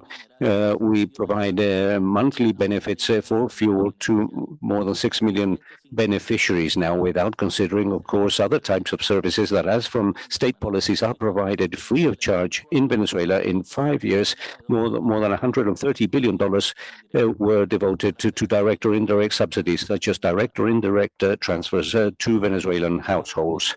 Now, this has been in the midst of the worst revenue contradiction that we have had in recent history. Our oil revenues were reduced by 99%. And has faced for more than 8 years a criminal embargo to its economy with over 930 unilateral coercive measures. And when we talk about the embargo and sanctions are the biggest crime against Venezuela, is because they attack the right to life, which is the leading principle of the social compact that we seek, essential rights and the dignity of all of us. But it also has a negative impact upon the region as a whole, impacting programs such as Petrocaribe. And if we add on top of that the impact of the embargo on the Cuban people, that it means that more than 90 million people in the region are directly or indirectly impacted by the embargo and by the unilateral coercive measures that have been widely condemned in the recent annual assembly of the United Nations. And in the 60s in Latin America, that was assumed as a criminal policy applied to a country, which at that time was Cuba. But now there are 3 countries in the region that suffer those sanctions, and 40 countries throughout the world suffer from that as well. And we'll have to see what happens in the future. Therefore, it is fundamental, in order to guarantee the sustainability of universal social policies in each country, that these sanctions and coercive measures, embargoes, economic embargoes, logistical embargoes, and so on, that have to come to an end, and that are adopted by a state or by a group of states unilaterally in order to force a change in policy in another state. The only thing that we do is to run the clear risk of leaving some countries behind when we talk about achieving the 2030 objective and the SDGs. Thank you very much. Thank you very much, Deputy Minister. Now we continue with this panel, and we would like to offer the floor to Irma Yolanda, who is the Coordinator of Social Affairs of the Office of the Presidential Commissioner for Cabinet Operations of El Salvador. Good afternoon. I would like to greet you all on behalf of the El Salvador government. I would like to greet all country delegations, especially the government of Chile, that receives us as hosts in this meeting, and to the different teams of ECLAC and of the UNDP that have enabled this discussion to take place to discuss common problems in the region. And certainly there are probably good practices in every single country that we know work well, and we also know the ones that don't work well. Let's talk about the ones that don't work well, so that we don't repeat the same mistakes. That is important. And reality is demanding us not to continue to run trials with our population, because they are saying to us that we have not been doing the right things, or what we have done has not been sufficient.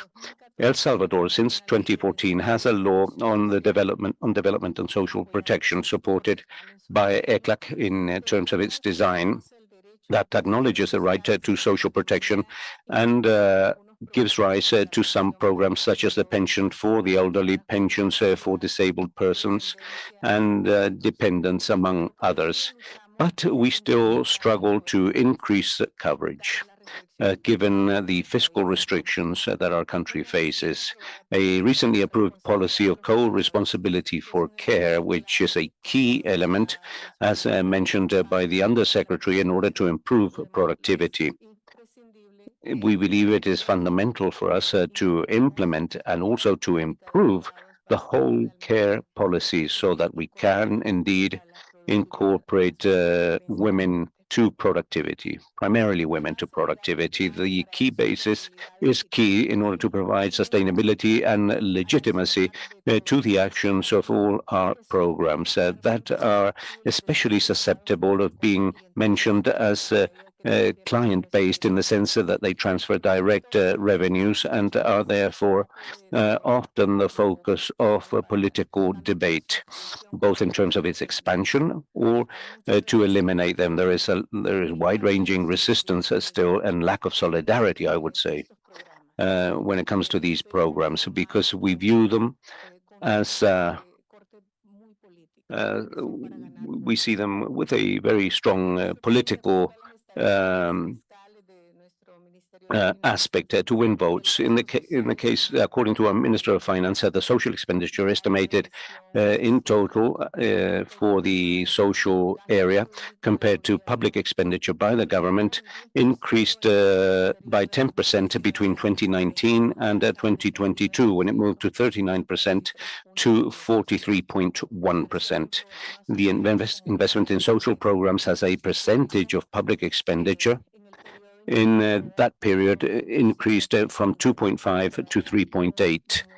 Still, and that still implies a very small percentage for social investment. In 2021, it increased by 17%, but that was basically as a result of a program aimed at the distribution of technology links for education, which were computers that in the middle of the pandemic, because in the middle of the pandemic, we found the need to gain access to technology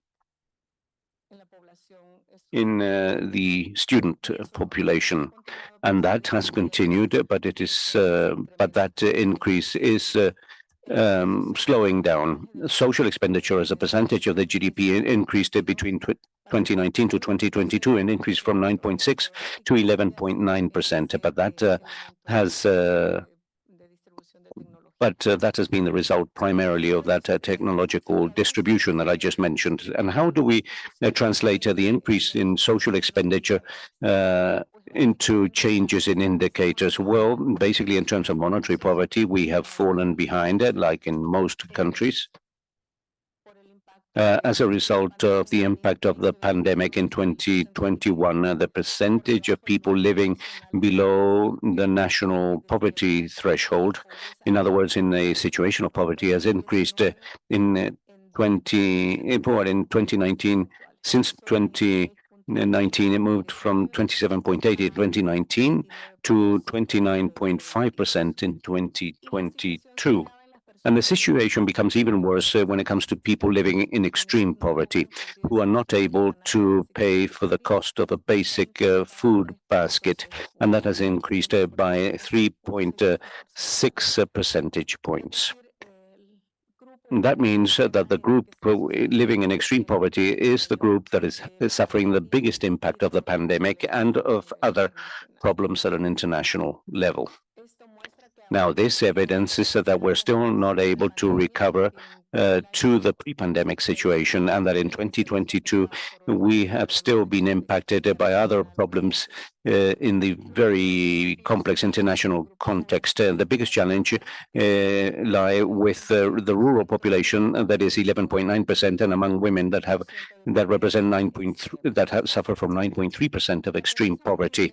Multidimensional poverty that I would like to highlight that in the sense that it is the one that enables us to link up with a degree of welfare for society as a whole. We're talking of fundamental human rights that may be useful for governments in order to establish the minimum ideal of welfare per inhabitant, and not only the increase of revenues, and that can be the basis for a social compact. What type of society is it that we want, or what are the minimum levels that we must guarantee universally?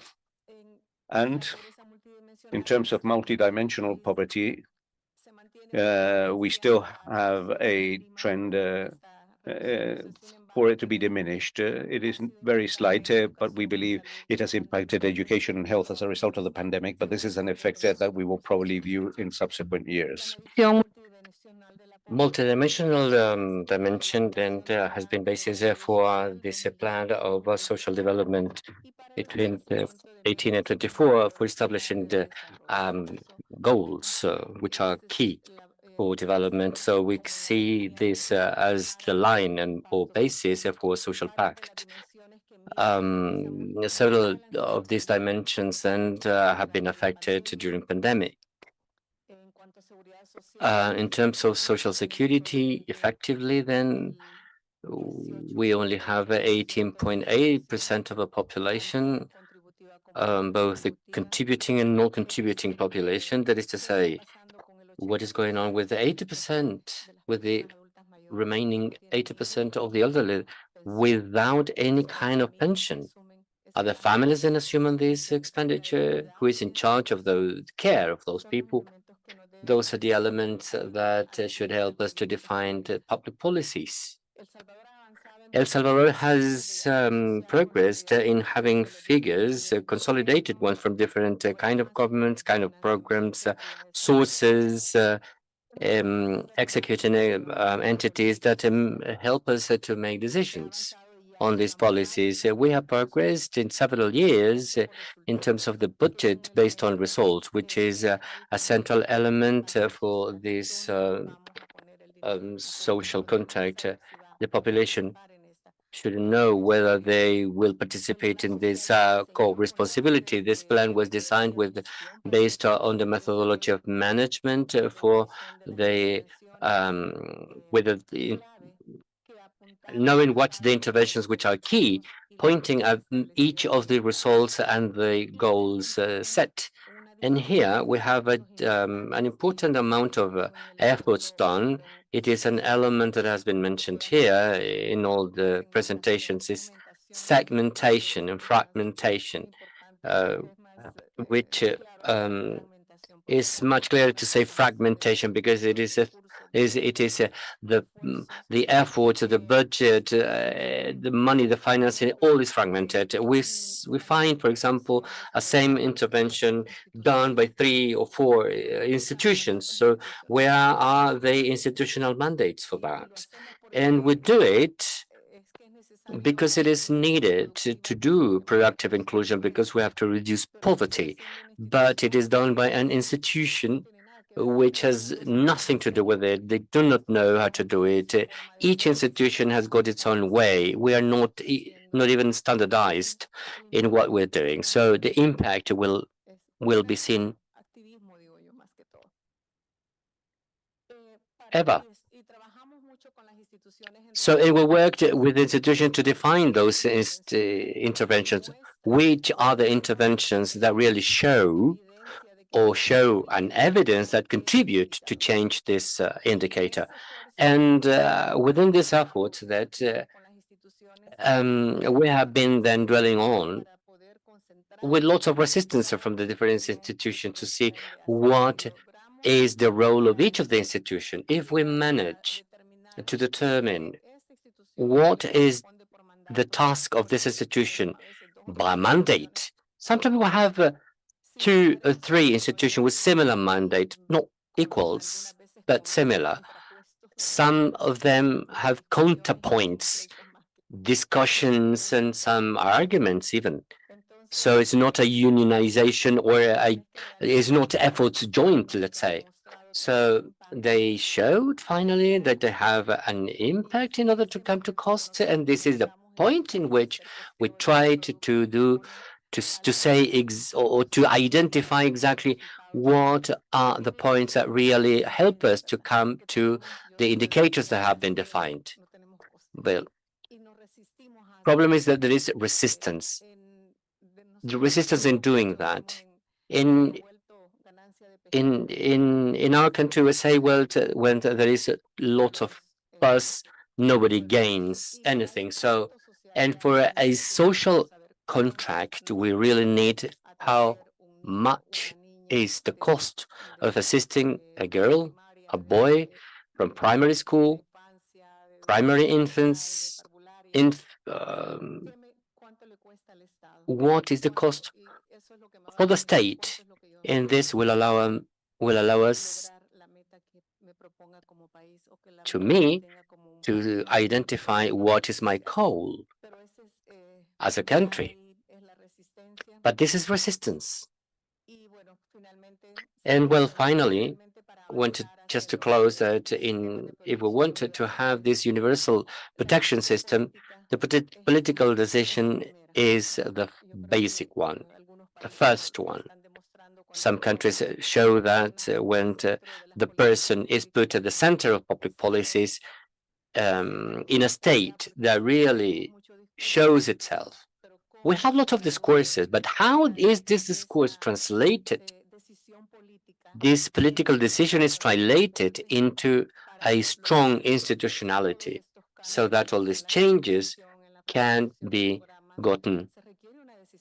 There is obviously a political decision to put everything in order, an increase of articulation in order to understand what the policies are, what is each of these institutions doing or should do,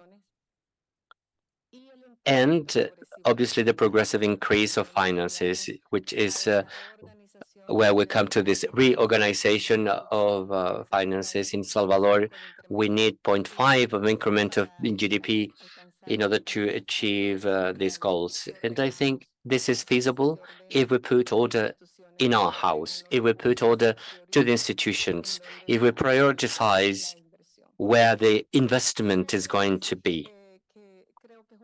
And I think there is another fundamental point, which is the condition of demanding what are the fundamental rights of the population is to request. We have to educate the population in their rights so that they do not see the actions of the government as a charity.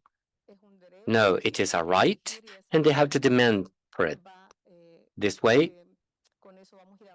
we can then progress into these public policies to guarantee what the state is to be doing. Thank you. Thank you for sharing with us the experience of El Salvador and in the progress of transit into this new social contract.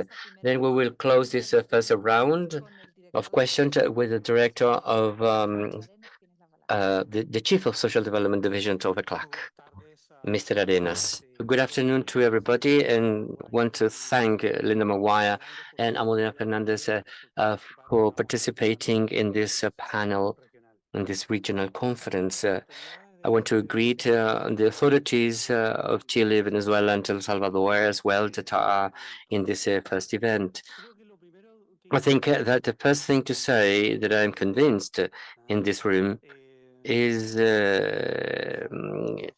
answering the question of going into the universal sustainability, financially speaking, is that it is always is important to start from the basis that there would be minimum common denominators, and there is obviously something that we all understand. It not only poverty not only impacts economically or socially, environmentally, and the idea then is to invest in system of social protection that would be universal, integral in nature, sustainable, and resilient, obviously, and that is a first need task in the region. We are facing as a region before pandemics high levels of poverty. We are talking about 32% of poverty, extreme poverty 13%. Just a piece of data. These data are bigger than the ones presented in 2010. So we're going back in 15 years.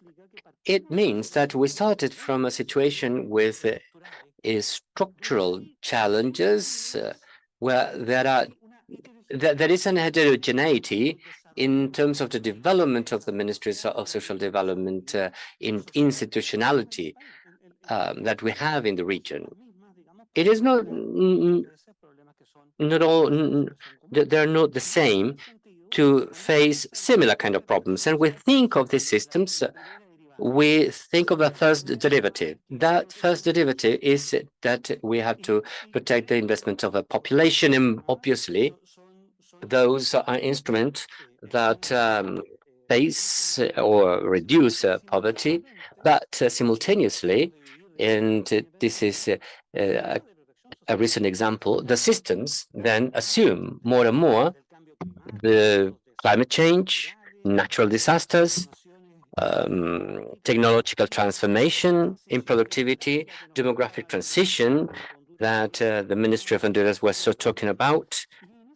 And along this line, to my judgment, then, is it sustainable, these systems? Well, to make them sustainable is still more important, because 30 years ago, when we're talking about this Copenhagen in 30 years ago, it's not the same concept as the one we have today. So this financial sustainability, to my judgment, is still more important. When we talk about figures, social expenditure in the region, these figures then for the central government that we present every year in the social panorama of the clock. Just let me give you a piece of data. In 2020, the average of the region expended 11.3% of GDP. In 2000, sorry, that was in 2019. Then pandemics came, and in 2020, out of 11.30, it became 13.8. So that is to say,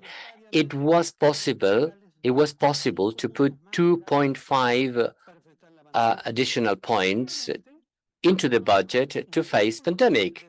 Obviously, it was absolutely normal to face the emergency in all dimensions. What is going on? This effort then does not continue, and in 2023, then these efforts are not going to be present in the national budget now, and we're going to be quite similar to the condition before pandemic. So the question comes in terms of the challenge of this financing, this sustainable financial system.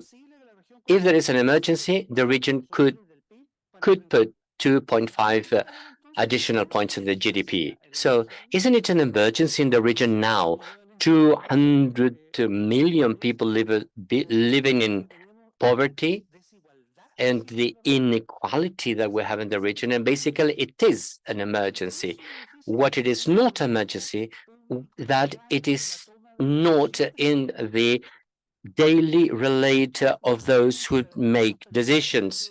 So social protection requires the transformation of this emergency to face this poverty and extreme poverty, that this concept should be in the daily relate of a social emergency. Today in the morning, we just presented a case because we understand that new social contracts are needed to guarantee the financing of this social protection. We just put a case. At the end of the day, basically, social protection does not contributed one could be through transfer as an important and relevant support in terms of reduction poverty.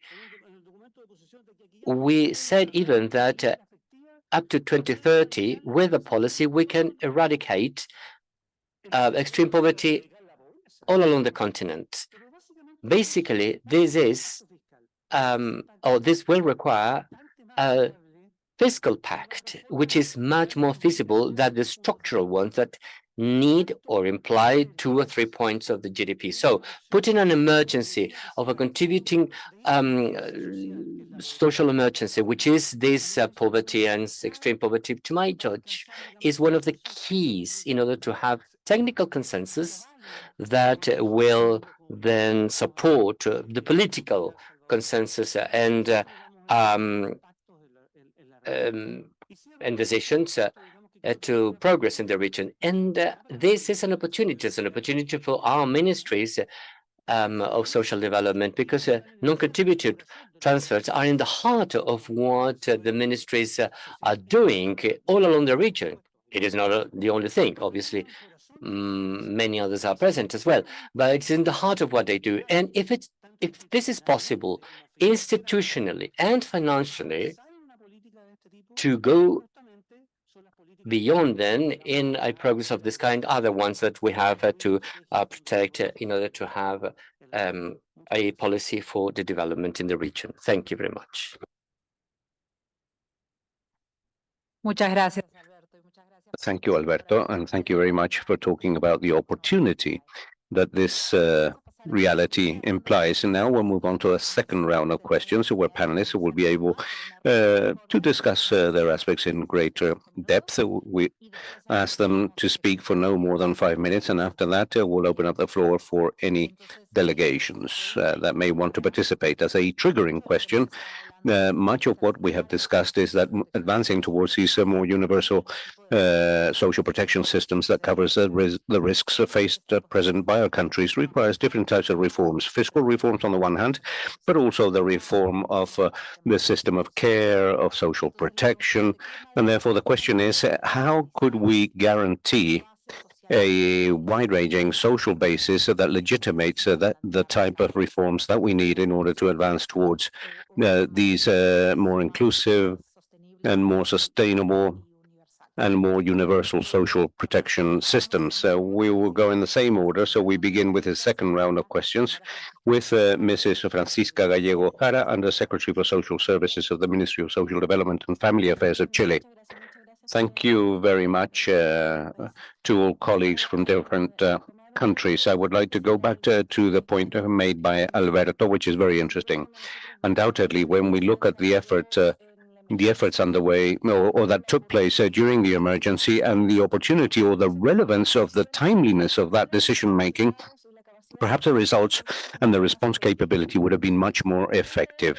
And the question is, well, how do we incorporate into the design of social protection the lessons that we obtained in that case? And when we look at lower investment, a lower expenditure, the percentage of the GDP devoted to social protection, one becomes concerned. One can say, well, indeed, we made an extraordinary effort during those years, but how much of that, of those extraordinary efforts could become permanent? And there is a very relevant debate there because, for example, in the case of Chile, the amount of the cash transfers provided during the emergency transformed the relationship and expectations with regards cash transfers. It's very difficult today for if we have a small bonus subsidized for people in extreme poverty can compete in terms of expectations, especially when it comes to their relationship with the state compared to what IFE was. And when we talk about coverage, when we have bonds that reach less than 70,000 households in extreme poverty, such as the subsistence bonds that we have, or IFE that reached more than 70% of the RCH, one can say, well, how are we designing that architecture? So it is not, what is not trivial is how we link financial efforts, fiscal efforts in terms of social protection, and the way in which we seek that support be provided. So on the one hand, I would say that a substantive lesson is to acknowledge the universal nature as necessary and to see what can be established in terms of integrating monetary transfers so that we can establish regulatory floors for these benefits. And secondly, how we establish a relationship with citizens so that it is transparent. If we ask our citizens, do you know why you received such and such a help or why you are participating? Are we sure that they are going to acknowledge what is the purpose of that process to link them to the state? And a third element, which I also believe is substantive in nature, is to account for processes to acknowledge and update social programs that are required in certain contexts. And there, I believe what is important is the incorporation of territorial perspectives and also local governments. Often we have designed public policies as from the central level, with some territorial relevance, but when it actually reaches territory, so there is only an administrative relationship, does not respond to the need to redesign programs or social policies within territories. And I believe that if we want to provide legitimacy so that in one way or another we can have social support for investment and the expenditure on social protection, we must also be capable to make territories and the citizens that benefit from these programs also take this on board. If we don't incorporate this territorial component, which for us is a vocation and is present in the design and redesign of our targeted programs and also present in the adaptability of social programs, and especially present in the management of supply, in the ability of integrating supply as from the local level, we believe that we will be very far from building a citizen's understanding of social protection and the benefits implicit in social protection for their own welfare. So I would summarize this into those three challenges to make sense out of monetary transfers because they establish a type of relationship with the state, to incorporate transparency levels in terms of how these benefits are provided, and undoubtedly to include a territorial component as relevant and substantive as possible for the realities of each one of each one's of our territories.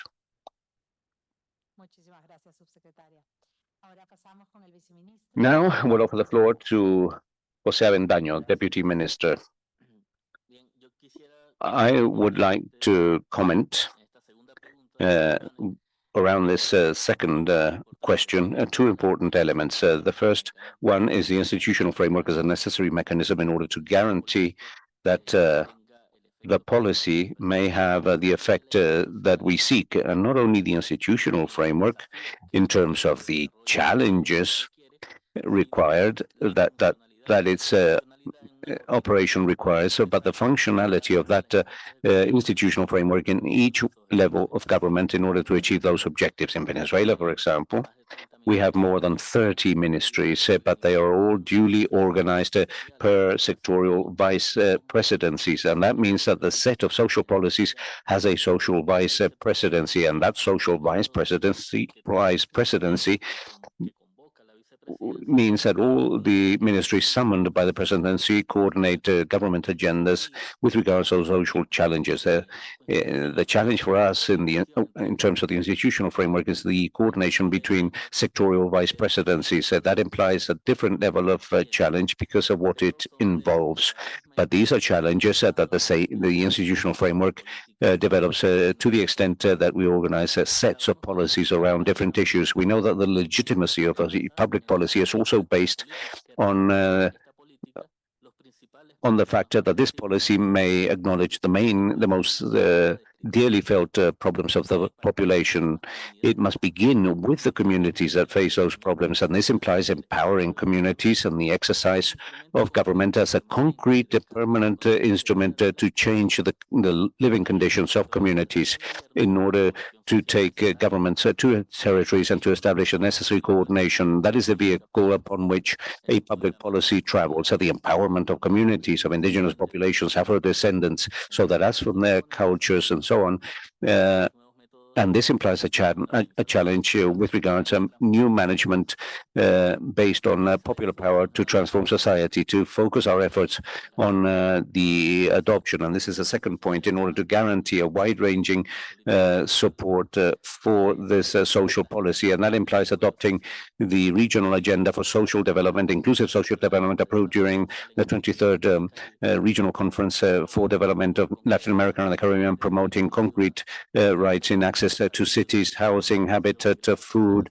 water, focalized work, employment. This is a set of public policies for human rights and social protection, developing nodes to irradiate policies of impact around structural variables based on prosperity and the struggle against poverty.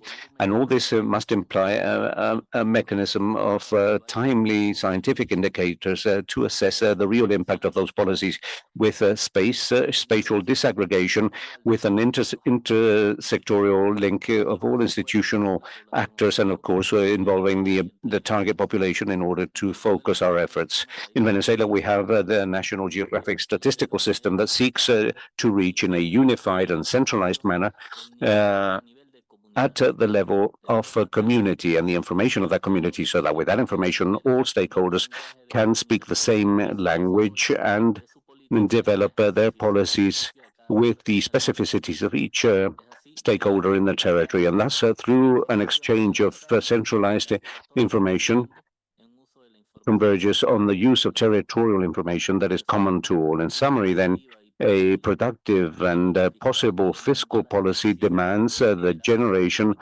as from the political and economic leadership, of a status of universal and inclusive consciousness. And this requires a lot of popular consultation about strategies, policies, and programs that are both feasible and, above all, credible.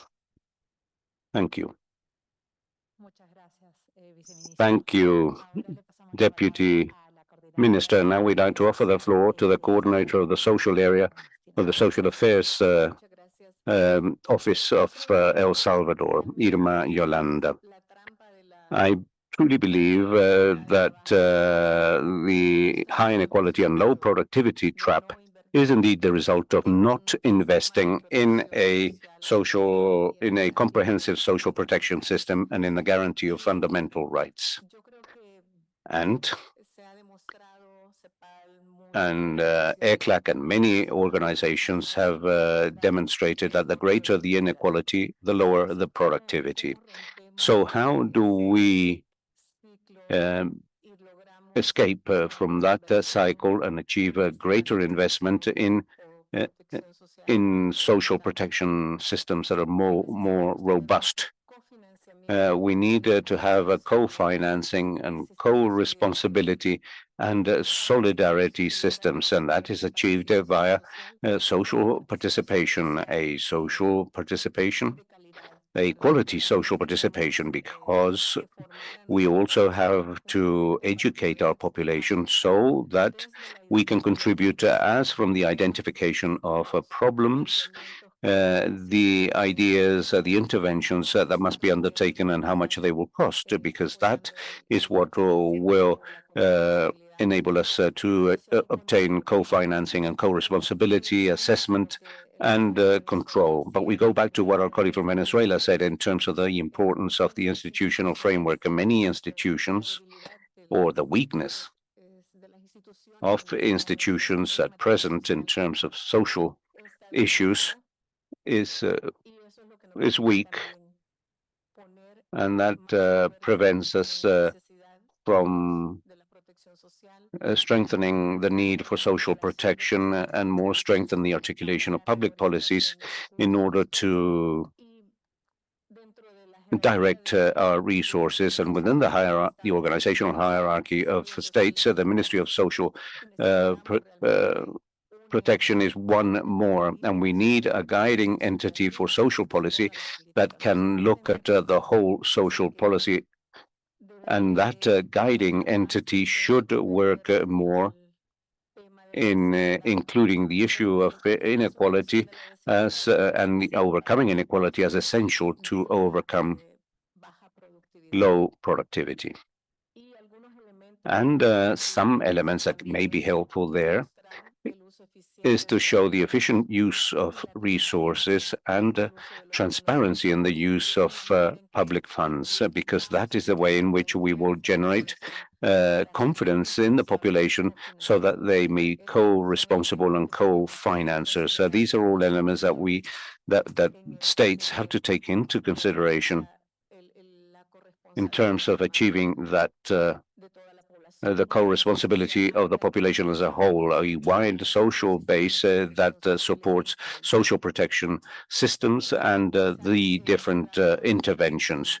I would like to end by saying that we must bear in mind that expenditure in social policy is not the most important aspect, but the cost of not implementing such policies. In other words, the delay in social and economic development if we don't advance with social investment. And of course, that takes us back to the first presentation by the Undersecretary, where she said to us that what this will imply is lack of social cohesion, insecurity, and takes us back to the cycle of poverty and lack of financing of these systems. And that is where we began.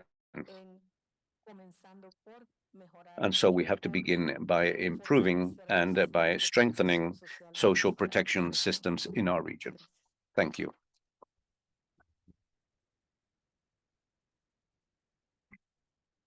Muchísimas gracias a la Thank you very much to the Authority of Salvador. I think that the panel have touched upon important points. The one that I wanted to highlight is how important it is to talk about the cost of inaction, where poverty is increasing in this area. We have come back not only in poverty, but in other indicators as well. We have come back like 10 or 15 years back. And but not making a change today on how we are implementing and thinking, then social protection has got a high cost. Not only is increasing in financing, but also management of the resources and how we can do an institutionality allowing to have an integral view of the system.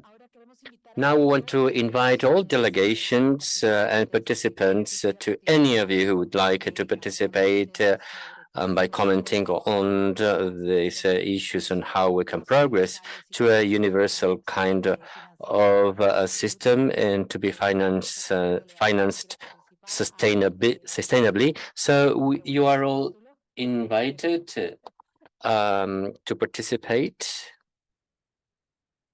So please let us know if any interest comes. You can raise your hand.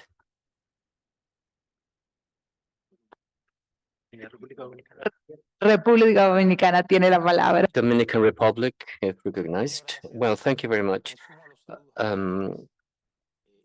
I just want to congratulate the ECLAC with this new initiative that adds lots of value to this debate, an important one. My greetings to Latin American colleagues as well. And I think that somehow this social problem area is not highly problematized, in fact, in our countries or in our region. Is a problem which has not been problematized.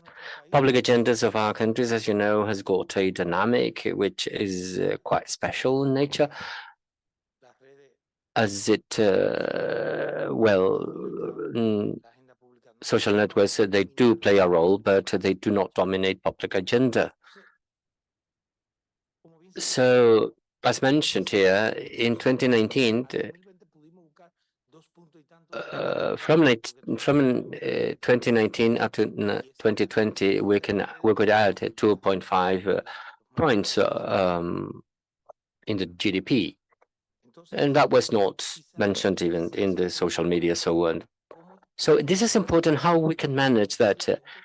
Really, this problem area, which is so far is absolutely dangerous and new because it is pointing at an element that really questions the foundations of democracy.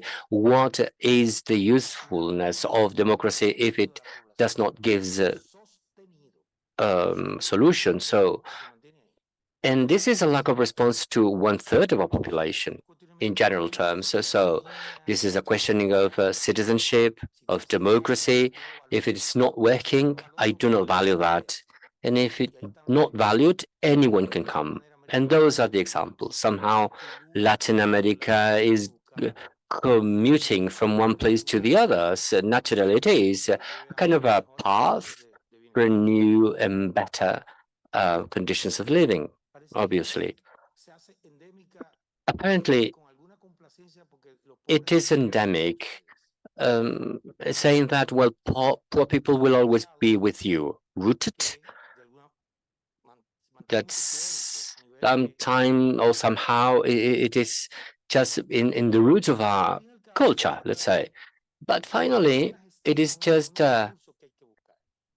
good management, what resources to look for. Evidently,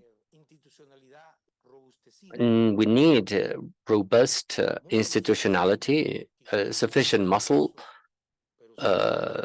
strong muscles to defend the main public interest of a nation, its people. If you don't have this nerve, whenever then you sit at a table to distribute resources, economy is much more important. War is much more important. The executive is much more important. So I think that I visualize somehow this the difficulty of being alone or almost alone with little capacity of making strategic alliances, because although people are to be the center, good contracts, good infrastructure, buying weapons, etc., will constitute a better business. And within this dynamic of real political economy, in the dynamics of our governments, they finally are isolated and almost alone. I mean, the main authorities of social protection.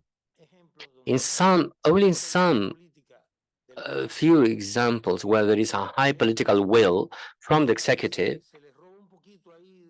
is where we can have some point of the budget, let's say, or GDP in order to cover COVID's problems. Where do I see light here? As the El Salvador representative said, good alliance and for benefiting this third of our population, which what we do in a transparent way, and particularly being with lots of accountability, it really can have public value to counteract or to neutralize a bigger power that comes from the bad distribution of resources. The alliances at the level of a basis with evidences of policies generating public value apparently is the only one way. Otherwise, history says that it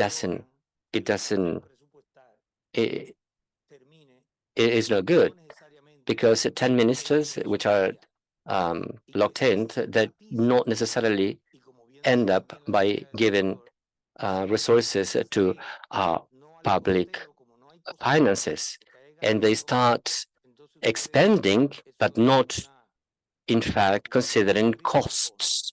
And when you just expand, it is just a well without an end.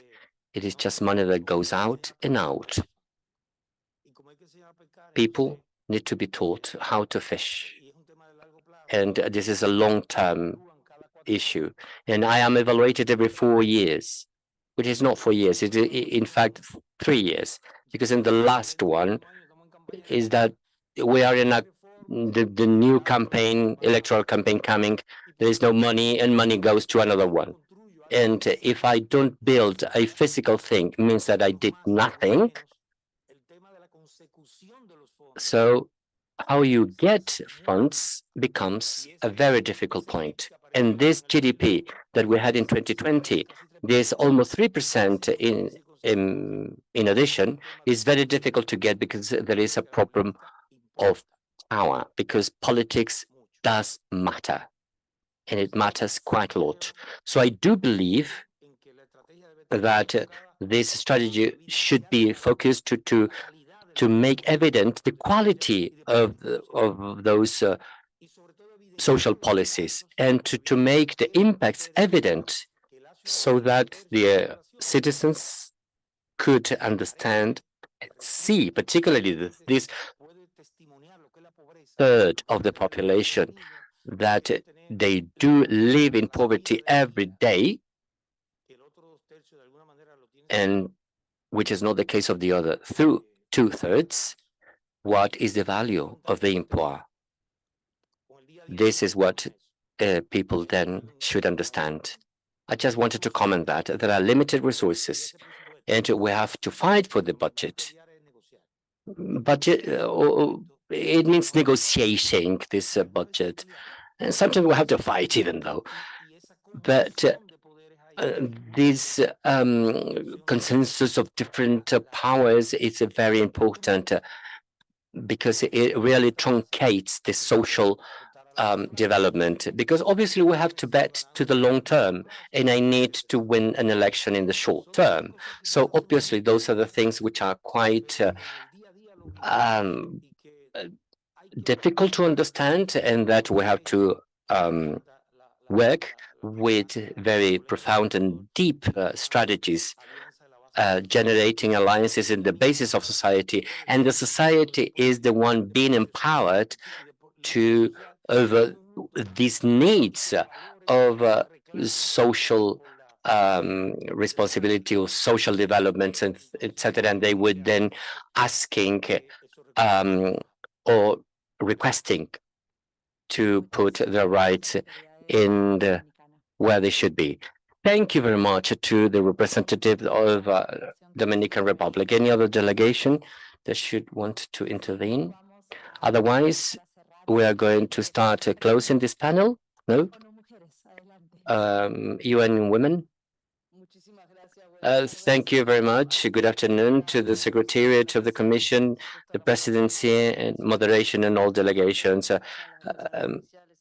I just wanted to wait for the official delegation. It's an honor to be here listening to you effectively as a good part of this work that you describe. It's full of braveness, and to have empirical evidence as the one presented by a clerk, it will then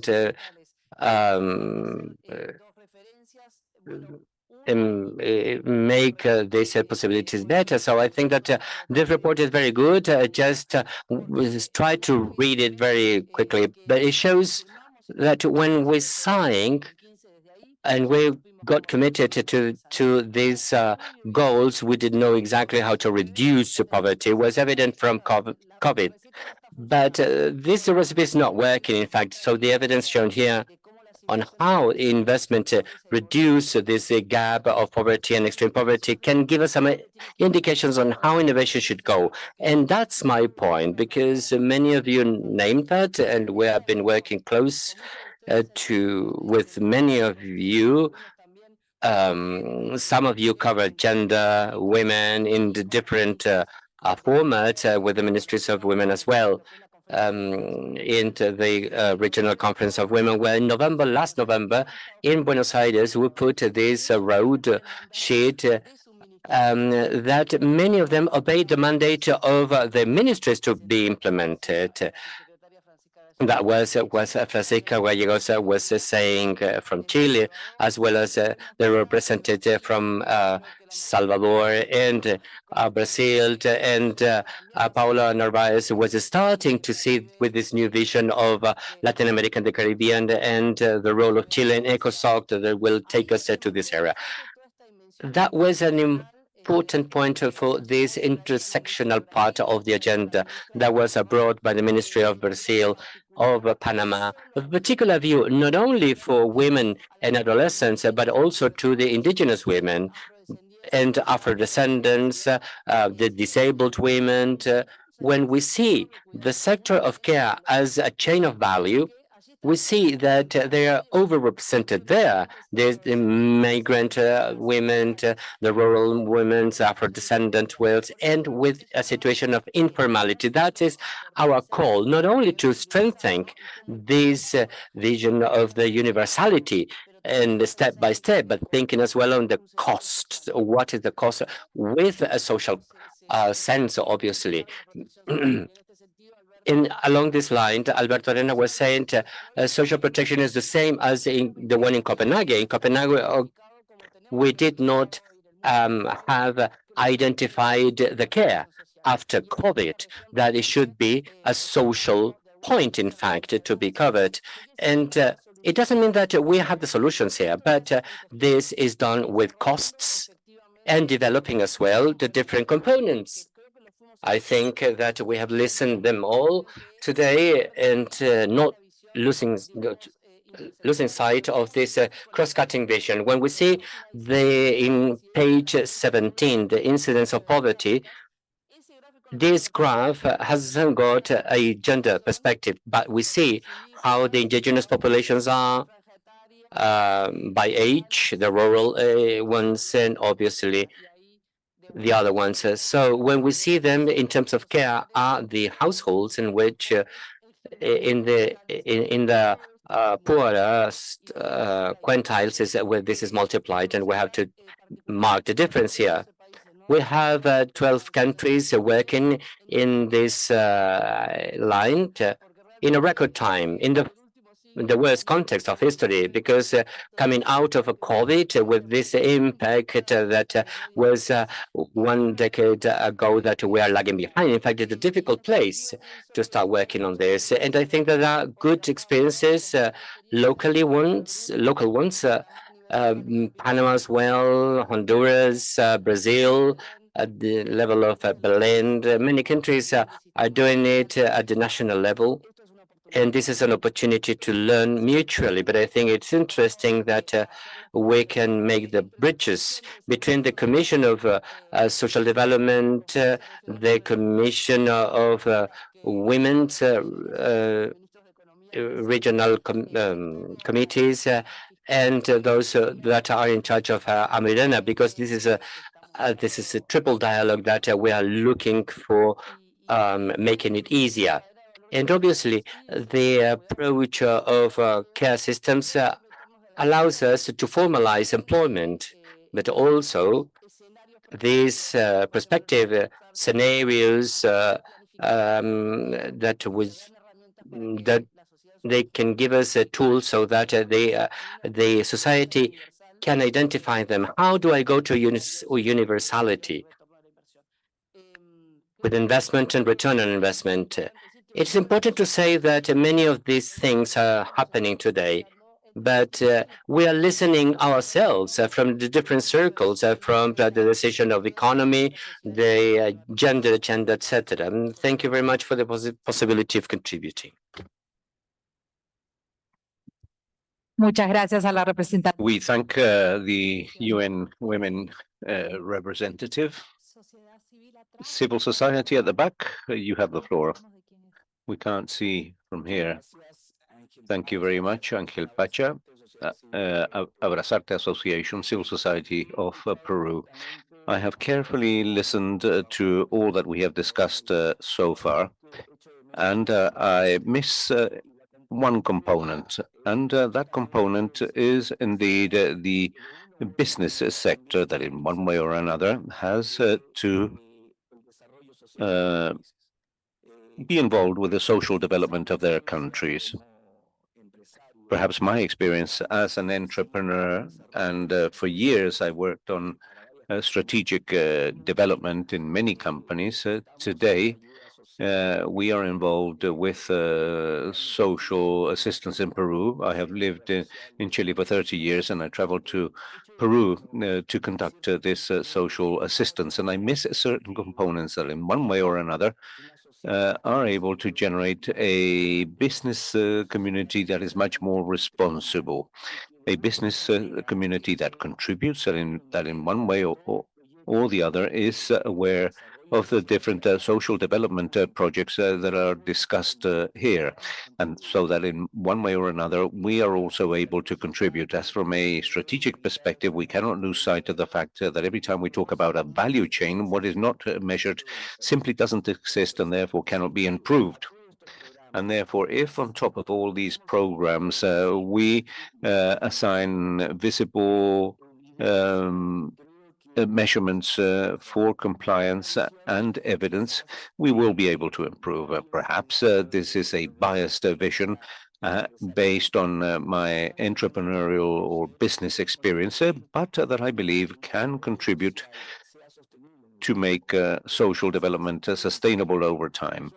We need to look at some experiences, for example, that exist in Spain, for example, and I refer to the development of the solidarity business, which is as simple as checking a box in the tax return form to define that the 0.7% of the taxes will be devoted to social development.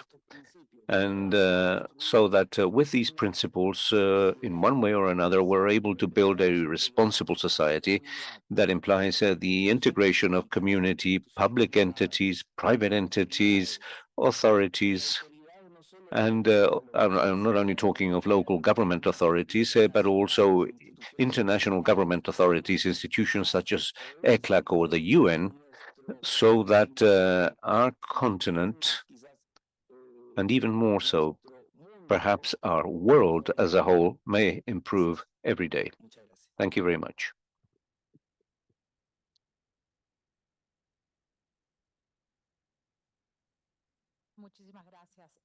Thank you. I think we have somebody else asking for the floor from civil society at the back.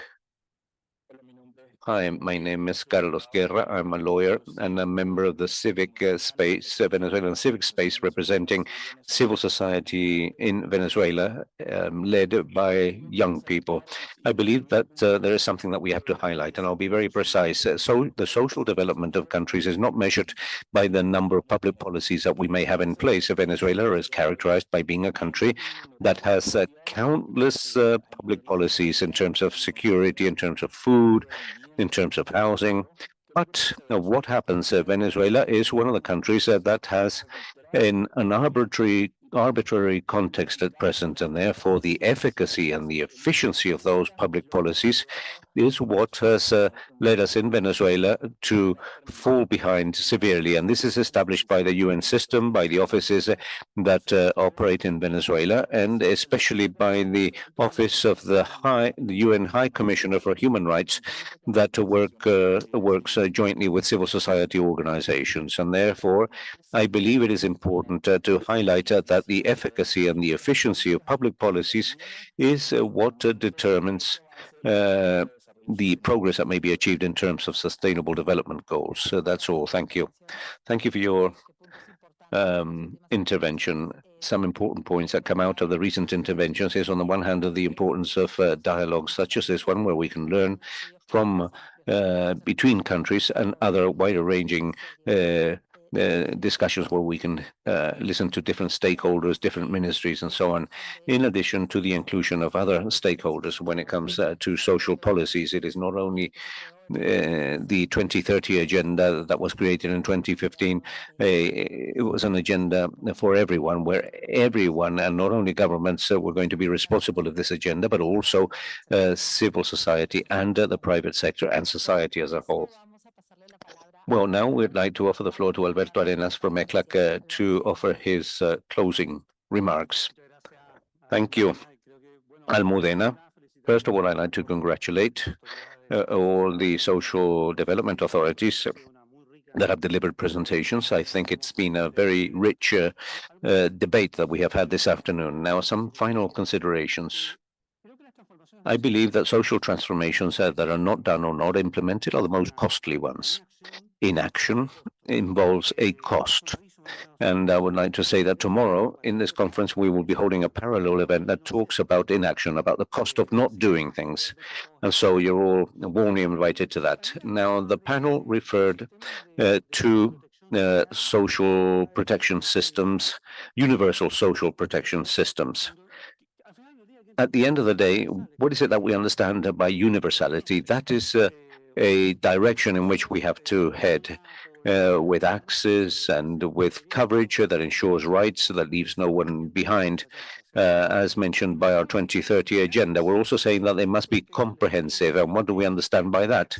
By the fact that it can gain access to citizen demand and that there may be a comprehensive supply. We also say that they have to be sustainable. When we talk about sustainability and social protection, we are talking about how social protection systems comply with their commitments with society in terms of coverage, in terms of the sufficiency of benefits, and do that in a financially sustainable manner. Sustainability is not a synonym of financial sustainability. Sustainability has other dimensions as well. And today, when we spoke about the financial sustainability of social protection, clearly, all the interventions have referred to the need to move towards social compacts accompanied by fiscal compacts. I believe that we have spoken about that at length, how to make progress and how to go about doing this. But I believe that there are two phrases that are important, in my view. When one establishes a social or a fiscal compact, part of the problem is, let's see, for example, why do we say that poverty and inequality is inefficient? Well, because we believe or we want other actors, other stakeholders, not only ministries of social development form part of the social compact because inequality implies that there will be problems with the economy, with productivity and environmental terms. And therefore, we need to increase, let's see, this social emergency that we face at present, this lengthy social crisis with poverty and inequality must go beyond our platforms. We must bring more stakeholders on board so that we can establish that correlation of efforts so that we can make headway with these fiscal compacts. And I end by saying the following, and we thank the regional director of UNESCO for being present here. UNESCO agreed with ministries of education with a financial goal, good, bad, big, small, of around 4 to 6 points of the GDP. The Pan American Health Organization entered into agreements with ministries of health a few months ago in terms of their financial goal, 6 percentage points of the GDP. And the ministries of culture also agreed that they want to have at least 1% of the nation's budget devoted to culture in countries.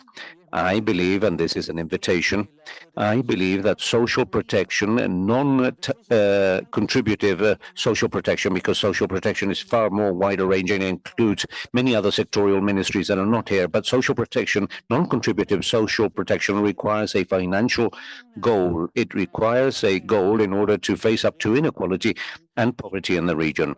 And this regional platform may be extremely and interesting so that we can agree to explore such an idea that can help to the construction of the social and fiscal compacts to contribute towards inclusive social development. Thank you very much. No, yes, go ahead. I was going to conclude. I just want to thank delegations for all the interventions and the representatives of international organizations. And just to strengthen or to reinforce the conclusion that Alberto has just made, which is very comprehensive, related to the discussion that we have held, I believe that the most diverse issues have been discussed with regard to social protection, and that clearly refers to the comprehensive nature of this issue. We have heard about political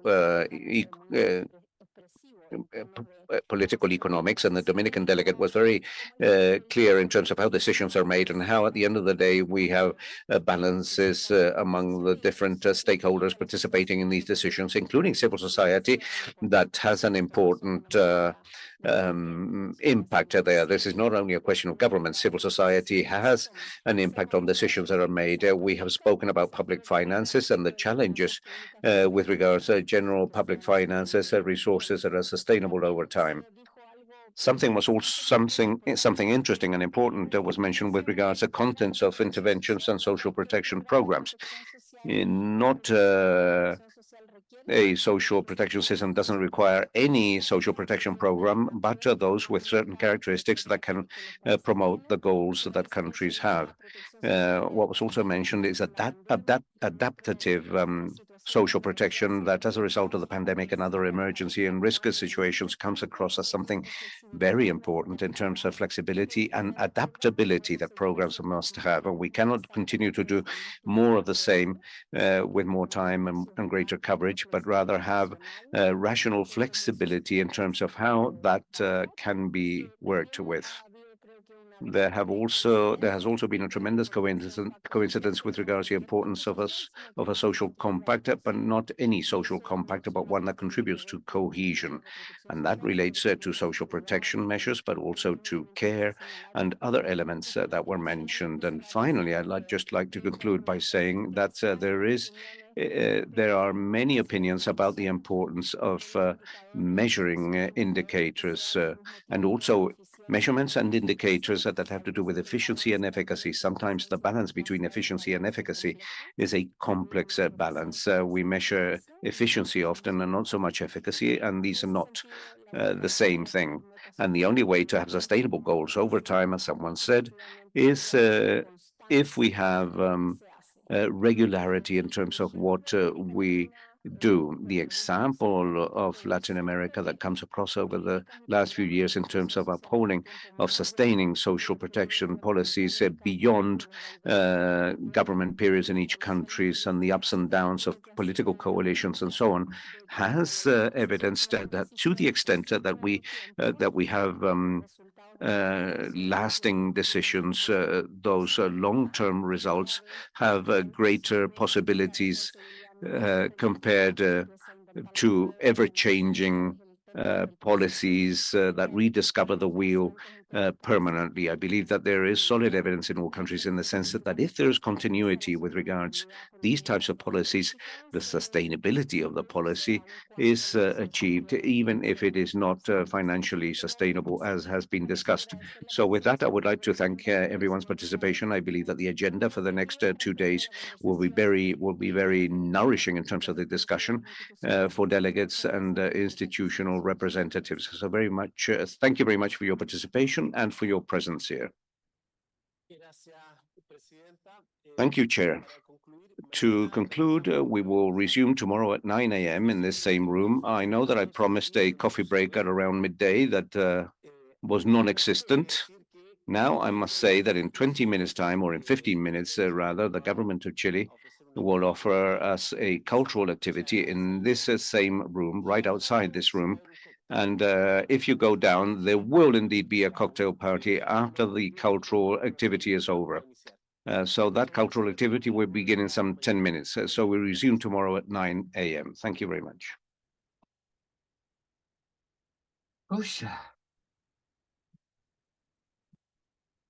Qué maravilla.